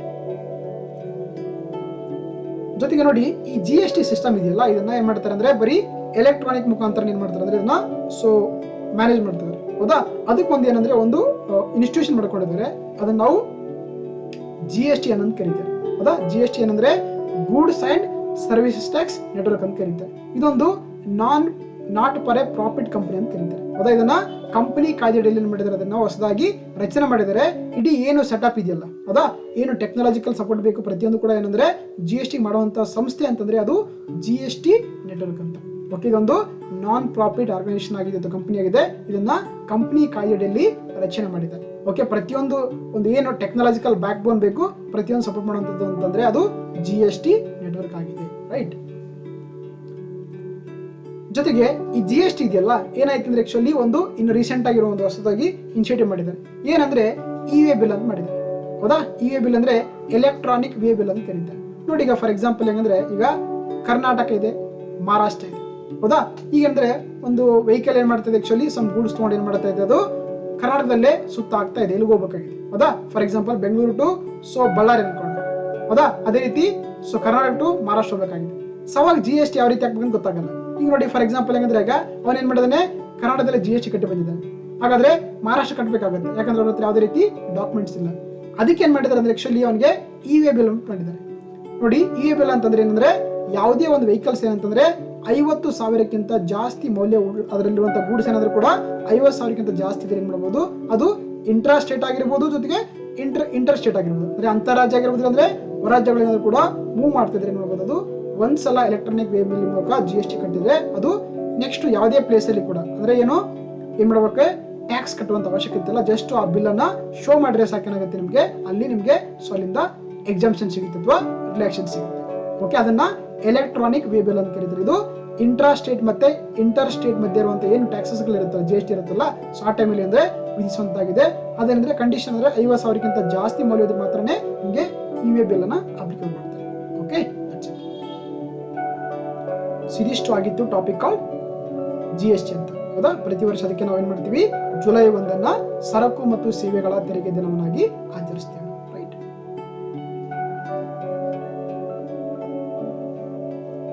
ಸೊ ನೆಕ್ಸ್ಟ್ ಟಾಪಿಕ್ ನೋಡ್ತಾ ಹೋಗೋಣ, ಸೈಬರ್ ಸೆಕ್ಯೂರಿಟಿ ಇಂಡೆಕ್ಸ್ ಅಂತ. ಓಕೆನಾ, ರೀಸೆಂಟ್ ಆಗಿ ಈ ಒಂದು ಏನಂದ್ರೆ ವರದಿ, ಕನ್ನಡದಲ್ಲಿ ನಾವು ಕರಿಬಹುದು ಸೈಬರ್ ಸುರಕ್ಷತಾ ಸೂಚ್ಯಂಕ ಅಂತ ಕರೀತೀವಿ. ಓಕೆ, ಕನ್ನಡದಲ್ಲಿ ಸೈಬರ್ ಭದ್ರತಾ ಸುರಕ್ಷಿತ ಸೂಚ್ಯಂಕ ಅಂತ ಕರಿತೀವಿ. ರೀಸೆಂಟ್ ಆಗಿ 2020 ಒಂದು ರಿಪೋರ್ಟ್ ರಿಲೀಸ್ ಆಯಿತು. ಅದನ್ನ ಸೈಬರ್ ಸೆಕ್ಯೂರಿಟಿ ಇಂಡೆಕ್ಸ್ ಆಫ್ 2020 ಅಂತ ಕರೀತಾರೆ. ಯಾಕಂದ್ರೆ ನೋಡಿ ಪ್ರೆಸೆಂಟ್ ಆಗಿ ಏನ್ ನಮ್ಮ ಈ ವರ್ಲ್ಡ್ ಇದೆಯಲ್ಲ, ಸೊ ಹಾಗಾಗಿ ಏನಂದ್ರೆ ಸಾಕಷ್ಟು ದೇಶಗಳಿಗೆ ಏನಾಗ್ತದೆ, ಸೈಬರ್ ಅಟ್ಯಾಕ್ಸ್ ಗಳು ತುಂಬಾ ಏನಂದ್ರೆ ಒಂದು ಪರಿಣಾಮ ಬೀರ್ತಾ ಇದೆ, ಹೌದಾ? ಸೊ ಹಾಗಾಗಿ ಏನಂದ್ರೆ ಇದರಲ್ಲಿ ಏನಂದ್ರೆ ಒಂದು ತುಂಬಾ ಏನಂದ್ರೆ ಆಕ್ಚುಲಿ ಯಾವುದೇ ಒಂದು ಕಂಟ್ರಿಗಳಿದ್ರು ಕೂಡ ಅಂದ್ರೆ ಸೈಬರ್ ಸೆಕ್ಯೂರಿಟಿ ತುಂಬಾ ಸ್ಟ್ರಾಂಗ್ ಆಗಿರ್ಬೇಕು. ಇಲ್ಲಾಂದ್ರೆ ಏನಾಗುತ್ತೆ, ಅಲ್ಲಿರುವಂತ ಎಕನಾಮಿಕ್ ಆಗಿರ್ಬೋದು, ಅಲ್ಲಿರುವಂತ ಒಂದು ಪ್ರತಿಯೊಂದು ಕೂಡ ಏನಾಗುತ್ತೆ, ಸಾಕಷ್ಟು ಪರಿಣಾಮ ಬೀರುತ್ತೆ. ಸೊ ಹಾಗಾಗಿ ಈ ಒಂದು ರಿಪೋರ್ಟ್ ನಮಗೆ ಎಕ್ಸಾಮ್ ಪಾಯಿಂಟ್ ಆಫ್ ತುಂಬಾ ಇಂಪಾರ್ಟೆಂಟ್ ಆಗುತ್ತೆ. ಓಕೆ, ಅದುವೇ ಸೈಬರ್ ಸೆಕ್ಯೂರಿಟಿ ಇಂಡೆಕ್ಸ್ ಅಂತ ಕರೀತಾರೆ. ನೋಡಿ ರೀಸೆಂಟ್ ಆಗಿ ಏನಂದ್ರೆ ಆಕ್ಚುಲಿ ಈ ಒಂದು ರಿಪೋರ್ಟ್ ಅನ್ನ ಪಬ್ಲಿಷ್ ಮಾಡುವಂತ ಸಂಸ್ಥೆ ಯಾವ್ದಂತಂದ್ರೆ ಇಂಟರ್ನ್ಯಾಷನಲ್ ಟೆಲಿಕಮ್ಯುನಿಕೇಶನ್ ಯೂನಿಯನ್ ಅಂತ ಒಂದು ಸಂಸ್ಥೆ ಇದೆ, ಹೌದಾ? ಇದನ್ನ ಕನ್ನಡದಲ್ಲಿ ಮಾಹಿತಿ ಮತ್ತು ಸಂವಹನ ತಂತ್ರಜ್ಞಾನಗಳ ಅಂತ ಒಂದು ಸಂಸ್ಥೆ ಇದೆ, ಹೌದಾ? ಸಾರಿ, ಏನಂತ ಕರೀತಾರೆ ಅದನ್ನ ಅಂತಾರಾಷ್ಟ್ರೀಯ ದೂರ ಸಂಪರ್ಕ ಒಕ್ಕೂಟ ಅಂತ ಕರೀತಾರೆ. ಸಾರಿ, ಕನ್ನಡದಲ್ಲಿ ಕರೀತಿರೋದನ್ನ ಅಂತಾರಾಷ್ಟ್ರೀಯ ದೂರ ಸಂಪರ್ಕ ಒಕ್ಕೂಟ ಇದೆಯಲ್ಲ, ಇದೊಂದು ವಿಶ್ವಸಂಸ್ಥೆ ಅಂಗಸಂಸ್ಥೆ. ಇದೊಂದು ಯುನೈಟೆಡ್ ನೇಷನ್ಸ್ ಆರ್ಗನ್ ಆಗಿದೆ, ಅದುವೇ ಇಂಟರ್ನ್ಯಾಷನಲ್ ಟೆಲಿಕಮ್ಯುನಿಕೇಶನ್ ಯೂನಿಯನ್ ಅಂತ ಕರೀತಾರೆ. ಓಕೆ, ಇದೇನ್ ಮಾಡುತ್ತೆ ಅಂದ್ರೆ ಪ್ರತಿ ವರ್ಷ ಆ ದೇಶಗಳಿಗೆ ಏನ್ ಮಾಡುತ್ತೆ ಅಂದ್ರೆ ಒಂದು ರ್ಯಾಂಕಿಂಗ್ ಕೊಡುತ್ತೆ, ಅದುವೇ ಜಾಗತಿಕ ಸೈಬರ್ ಭದ್ರತಾ ಸೂಚ್ಯಂಕ ಅಂತ ಕರೀತಾರೆ. ರೀಸೆಂಟ್ ಆಗಿ ಕೂಡ 2020 ಈ ಒಂದು ರಿಪೋರ್ಟ್ ಅನ್ನ ಪಬ್ಲಿಷ್ ಮಾಡಿದೆ. That is called the global cyber security report ಅಂತ. ಇದನ್ನ ಪ್ರಕಟ ಮಾಡುವಂತ ಸಂಸ್ಥೆ ಯಾವುದು, ಅಂತಾರಾಷ್ಟ್ರೀಯ ದೂರ ಸಂಪರ್ಕ ಒಕ್ಕೂಟ ಅಥವಾ ಇಂಟರ್ನ್ಯಾಷನಲ್ ಟೆಲಿಕಮ್ಯುನಿಕೇಶನ್ ಯೂನಿಯನ್ ಅಂತ ಕರೀತಾರೆ. ಇದೊಂದು ವಿಶ್ವಸಂಸ್ಥೆಯ ಅಂಗಸಂಸ್ಥೆಯಾಗಿದೆ. ರೈಟ್. ಸೊ ಹಾಗಾದ್ರೆ ಈ ರಿಪೋರ್ಟ್ ಏನ್ ಮಾಡುತ್ತಪ್ಪ ಅಂತ ಕೇಳ್ತಾ ಹೋದ್ರೆ, ನೋಡಿ ಏನಂದ್ರೆ ಯಾವ ದೇಶಗಳಲ್ಲಿ ಎಷ್ಟರ ಮಟ್ಟಿಗೆ ಸೈಬರ್ ಸುರಕ್ಷತೆಗೆ ಇರುವಂತ ಒಂದು ಮೆಜರ್ಮೆಂಟ್ ತಗೊಂಡಿದ್ದಾರೆ ಅಂತ ನೋಡುತ್ತೆ. ಅವಾಗ ಏನ್ ಮಾಡುತ್ತೆ, ಅದಕ್ಕೆ ರ್ಯಾಂಕಿಂಗ್ ಕೊಡ್ತಾ ಹೋಗುತ್ತೆ. ಆದ್ರೆ ಯಾವುದೇ ದೇಶಕ್ಕೆ ಯಾವ ರೀತಿ ಮಾನದಂಡ ಮಾಡ್ತಾರೆ ಅಂದ್ರೆ ಆಕ್ಚುಲಿ ಇಲ್ಲಿ ಅಂದ್ರೆ 5 ವಿಷಯಗಳನ್ನ ಕೊಟ್ಟಿರ್ತಾರೆ, ಹೌದಾ? ಆ ದೇಶದಲ್ಲಿ ಮಾಡ್ತಾರೆ, ಇಲ್ಲಿ 5 ವಿಷಯಗಳನ್ನ ಮಾಡ್ತಾರೆ ಅಂದ್ರೆ ಆಧಾರದ ಮೇಲ್ಗಡೆ ಆ ದೇಶಕ್ಕೆ ರ್ಯಾಂಕಿಂಗ್ ಕೊಡುತ್ತೆ. ಫಸ್ಟ್ ಏನಂದ್ರೆ ಕಾನೂನು ಕ್ರಮಗಳಂತ, ಅಂದ್ರೆ ಆ ದೇಶದಲ್ಲಿ ಸೈಬರ್ ಸೆಕ್ಯೂರಿಟಿಗೆ ಸಂಬಂಧಪಟ್ಟಂತೆ ಯಾವ ರೀತಿ ಪಾಲಿಸಿಗಳಿದೆ, ಯಾವ ರೀತಿ ರೂಲ್ಸ್ ಗಳಿದೆ, ಲೀಗಲ್ ಮೆಜರ್ಸ್ ಅಂತ ನೋಡ್ತಾರೆ. ಎರಡನೇದು ಏನಂದ್ರೆ ತಾಂತ್ರಿಕ ಕ್ರಮಗಳು, ಅಂದ್ರೆ ಅಲ್ಲಿ ಯಾವ ರೀತಿ ಟೆಕ್ನಿಕಲ್ ಆಗಿ ತುಂಬಾ ಅಡಾಪ್ಟೇಷನ್ ಆಗಿ ಮಾಡಿಫಿಕೇಶನ್ ಆಗಿದ್ದಾರೆ, ಡೆವಲಪ್ಡ್ ಆಗಿದೆ, ಅದು ಕೂಡ ನೋಡ್ತಾರೆ. ಮೂರನೇದು ಸಾಂಸ್ಥಿಕ ಕ್ರಮಗಳನ್ನು ಕರೀತಾರೆ, ಅಂದ್ರೆ ಅಲ್ಲಿರುವಂತ ಸಂಸ್ಥೆಗಳು ಯಾವ ರೀತಿ ಸೈಬರ್ ಸೆಕ್ಯೂರಿಟಿಗೆ ಸಂಬಂಧಪಟ್ಟಂತೆ ಒಂದು ಇನಿಷಿಯೇಟಿವ್ ತಗೊಳ್ತಾ ಇದೆ, ವರ್ಕ್ ಮಾಡ್ತಾ ಇದೆ, ಅಂದ್ರೆ ಆರ್ಗನೈಸೇಷನಲ್ ಮೆಜರ್ಸ್ ಕೂಡ ನೋಡ್ತಾರೆ. ಜೊತೆಗೆ ನಾಲ್ಕನೇದ್ದು ಅಲ್ಲಿರುವಂತ ಸಾಮರ್ಥ್ಯ ಅಭಿವೃದ್ಧಿ, ಅಂದ್ರೆ ಕೆಪಾಸಿಟಿ ಆಫ್ ದಿ ಡೆವಲಪ್ಮೆಂಟ್ ಅಂತ. ಅಲ್ಲಿರುವಂತ ವ್ಯಕ್ತಿಗಳಿದ್ದಾರೆ ಆ ದೇಶದಲ್ಲಿ ಯಾವ ರೀತಿ ಎಕ್ಸ್ಪರ್ಟ್ ಗಳಾಗಿದ್ದಾರೆ, ಅವ್ರಿಗೆ ಎಷ್ಟು ಆ ವಿಷಯದ ಬಗ್ಗೆ ಗೊತ್ತಿದೆ ಪ್ರತಿಯೊಂದು ನೋಡ್ತಾರೆ. ಜೊತೆಗೆ ಅವರು ಅಂತಾರಾಷ್ಟ್ರೀಯ ಮಟ್ಟದಲ್ಲಿ ಆಗಿರಬಹುದು, ಆಮೇಲೆ ದೇಶದಲ್ಲಿ ಯಾವ ರೀತಿ ಆ ಒಂದು ಸಂಸ್ಥೆಗಳು ಒಂದು ಕೋಆಪರೇಷನ್ ಅಥವಾ ಸಹಕಾರ ನೀಡಿಕೊಂಡು ಕೆಲಸ ಮಾಡುತ್ತೆ ಅಂತ ಏನ್ ಮಾಡ್ತಾರೆ, ಈ 5 ವಿಷಯಗಳು ಇಟ್ಕೊಂಡು ಆ ದೇಶಗಳಿಗೆ ರ್ಯಾಂಕಿಂಗ್ ಕೊಡುತ್ತೆ ಈ ಒಂದು ಸಂಸ್ಥೆ ಅಂತ. ಓಕೆನಾ? ಅದನ್ನ ನಾವು ಗ್ಲೋಬಲ್ ಸೈಬರ್ ಸೆಕ್ಯೂರಿಟಿ ಇಂಡೆಕ್ಸ್ ಅಂತ ಕರೀತೀವಿ. ಒಂದು ಕಾನೂನು ಕ್ರಮಗಳು, ಎರಡನೇದು ತಾಂತ್ರಿಕ ಕ್ರಮಗಳು, ಮೂರನೇದು ಸಾಂಸ್ಥಿಕ ಕ್ರಮಗಳು, ನಾಲ್ಕನೇದು ಸಾಮರ್ಥ್ಯ ಅಭಿವೃದ್ಧಿ, ಒಂದು 5ನೇದು ಸಹಕಾರ ಅಂತ ನೋಡ್ತಾರೆ. ಓಕೆನಾ? ಈ 5 ಅಂದ್ರೆ ವಿಷಯ ಇಟ್ಕೊಂಡೆ ಅಂದ್ರೆ ಆ ದೇಶಗಳಿಗೆ ರ್ಯಾಂಕಿಂಗ್ ಕೊಡ್ತಾ ಹೋಗ್ತಾರೆ. ಸೊ ಹಾಗಾದ್ರೆ 2020 ಭಾರತ ಎಷ್ಟನೇ ಸ್ಥಾನ ಬಂದಿದ್ರೆ it's a very good rank ಬಂದಿದೆ. ಓಕೆನಾ? ನೋಡಿ ಭಾರತ ಇದೆಯಲ್ಲ, ಏನಂದ್ರೆ ಜಗತ್ತಿನಲ್ಲಿ 10ನೇ ಬೆಸ್ಟ್ ಏನಂತಂದ್ರೆ ಸೈಬರ್ ಸೆಕ್ಯೂರಿಟಿಯನ್ನ ಟ್ಯಾಕಲ್ ಮಾಡುವಂತ ಒಂದು ಕಂಟ್ರಿ ಅಂದ್ರೆ ನಮ್ಮ ಭಾರತ ಆಗಿದೆ. ಹೌದಾ? That is a good thing ಅಂತ ಹೇಳ್ಬೋದು. ಭಾರತ ಅಂದ್ರೆ ಟಾಪ್ 10 ಕಂಟ್ರಿ 10ನೇ ದೇಶ ಆಗಿದೆ ನೋಡಿ. 2018-19 ಇತ್ತಲ್ಲ, ಭಾರತ ಏನಂದ್ರೆ 47ನೇ ಸ್ಥಾನ ಇತ್ತು. ಈಗೇನಾಗಿದೆ ಸಡನ್ಲಿ ಆಗಿ 10 ಅಂದ್ರೆ 37 ಸ್ಥಾನ ಅಂದ್ರೆ ಮೇಲ್ಗಡೆ ಹೋಗ್ಬಿಟ್ಟಿದೆ. ಅಂದ್ರೆ ಎಷ್ಟಾಗಿದೆ? 10ನೇ ಸ್ಥಾನ ಬಂದಿದೆ ಅಂತ ಹೇಳ್ಬೋದು. ಜೊತೆಗೆ ಏಷ್ಯಾ ಪೆಸಿಫಿಕ್ ಒಂದು ರೀಸನ್ ಇದೆಯಲ್ಲ, ಅದರಲ್ಲಿ ಆ ದೇಶಗಳ ಹೋಲಿಕೆ ಮಾಡಿದ್ರೆ ನಮ್ಮ ಭಾರತ ದೇಶ 4ನೇ ಸ್ಥಾನ ಇದೆ. ಟಾಪ್ 4 ಕಂಟ್ರಿ ಇದೆ in the Asia Pacific reason ಅಲ್ಲಿ. ಜೊತೆಗೆ ನಮ್ಮ ಫ್ರೆಂಡ್ ಚೈನಾ ನೋಡಿ. ಹೌದಾ? ಚೀನಾ ಎಷ್ಟನೇ ಸ್ಥಾನ ಇದೆ? 33ನೇ ಸ್ಥಾನ. ಅಂದ್ರೆ ಅಲ್ಲಿ ಕೂಡ ಸಾಕಷ್ಟು ಏನಾಗ್ತದೆ, ಸೈಬರ್ ಅಟ್ಯಾಕ್ಸ್ ಆಗ್ತದೆ ಅಂತ ಹೇಳ್ಬೋದು. ಅದೇ ರೀತಿ ಪಾಕಿಸ್ತಾನ ಎಷ್ಟಿದೆ? 79 ಇದೆ ನೋಡಿ. ಓಕೆನಾ? ಪಾಕಿಸ್ತಾನ, ಚೈನಾ ಅಂತ ಕೂಡ ಅವುಗಳು ಕೂಡ ತುಂಬಾ ಕಡಿಮೆ ರ್ಯಾಂಕ್ ಇದೆ ಅಂತ ಹೇಳ್ಬೋದು. ಜೊತೆಗೆ ಈ ಒಂದು ರಿಪೋರ್ಟ್ ಇದೆಯಲ್ಲ, ಇದರಲ್ಲಿ ನಮ್ಮ ಭಾರತ ಏನ್ ಮಾಡಿದೆ? 97.5 ಪಾಯಿಂಟ್ಸ್ ಪಡ್ಕೊಂಡಿದೆ ಔಟ್ ಆಫ್ ದಿ 100 ಸ್ಕೋರ್ಗೆ. ಹೌದಾ? ಎಷ್ಟು ಮಾಡಿದೆ? 97.5 ಔಟ್ ಆಫ್ ದಿ 100 ಅಂತ. ಹೌದಾ? ಒಳ್ಳೆ ಡಿಸ್ಟಿಂಕ್ಷನ್ ಬಂದಿದೆ ಇಂಡಿಯಾ. ಸಾಕಣಕ್ಕಾಗಿ ಏನಂದ್ರೆ ಭಾರತ 2020ರಲ್ಲಿ 10ನೇ ಒಂದು top most cyber security country ಆಗಿದೆ ಅಂತ ಹೇಳ್ಬೋದು. ಸೊ ಹಾಗಾದ್ರೆ ಟಾಪ್ ಒಂದು ಕಂಟ್ರಿ ಯಾವ್ದು ಕ್ವಶನ್ ಕೇಳ್ಬೋದು. ಸೊ ಹಾಗಾದ್ರೆ ಫಸ್ಟ್ ದೇಶ ಯಾವ್ದು ಅಂತ ಕೇಳಿದ್ರೆ ಖಂಡಿತ ಅಮೆರಿಕ ನೋಡಿ. ಹೌದಾ? ಜಗತ್ತಿನಲ್ಲಿಯೇ ಅತಿ ಹೆಚ್ಚು ಸೈಬರ್ ಸುರಕ್ಷಿತವಾಗಿರುವಂತಹ ದೇಶ ಅಂದ್ರೆ ಫಸ್ಟ್ ಕಂಟ್ರಿ ಅಂದ್ರೆ ಅಮೆರಿಕ ಇದೆ. 2ನೇ ಸ್ಥಾನದಲ್ಲಿ ಯುನೈಟೆಡ್ ಕಿಂಗ್ಡಮ್ ಮತ್ತೆ ಸೌದಿ ಅರೇಬಿಯಾ ಇದೆ. 3ನೇ ಪ್ಲೇಸ್ ಅಲ್ಲಿ ಎಸ್ಟೋನಿಯಾ ಇದೆ. 4ನೇ ಸ್ಥಾನದಲ್ಲಿ ದಕ್ಷಿಣ ಕೊರಿಯಾ, ಸಿಂಗಾಪುರ್ ಮತ್ತೆ ಸ್ಪೇನ್ ಇದೆ. ಅದೇ ರೀತಿ 5ನೇ ಸ್ಥಾನದಲ್ಲಿ ರಷ್ಯಾ, ಯುನೈಟೆಡ್ ಅರಬ್ ಎಮಿರೇಟ್ಸ್ ಇದೆ. ಜೊತೆಗೆ ಮಲೇಷಿಯಾ ಇದೆ. ಓಕೆ, ಇವೆಲ್ಲ ಕೂಡ ಟಾಪ್ 5 ಪೊಸಿಷನ್ ಇರುವಂತಹ ಕಂಟ್ರಿಗಳಾಗಿದೆ.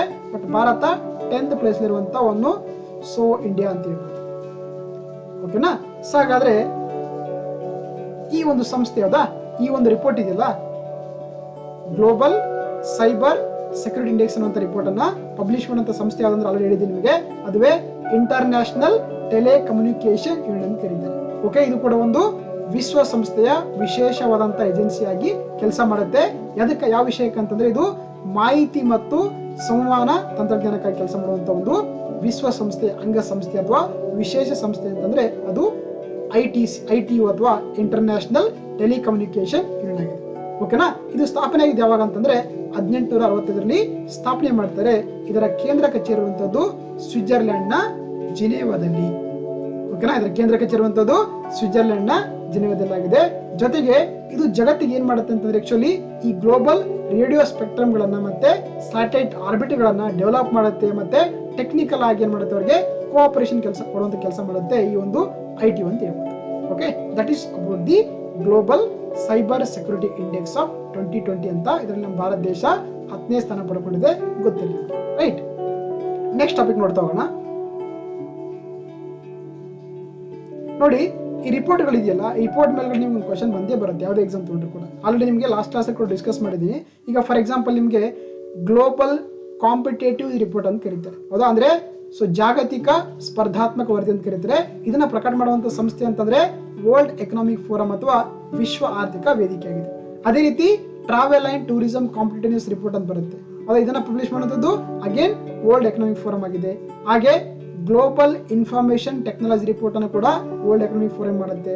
ಹಾಗೆ ವರ್ಲ್ಡ್ ಎನರ್ಜಿ ಔಟ್ಲುಕ್ ಮಾಡುವಂತದ್ದು ಕೂಡ ಏನಾಗಿರುತ್ತೆ, ಅಗೇನ್ ಇಂಟರ್ನ್ಯಾಷನಲ್ ಎನರ್ಜಿ ಏಜೆನ್ಸಿ ಮಾಡುತ್ತೆ ನೋಡಿ. ಹೌದಾ?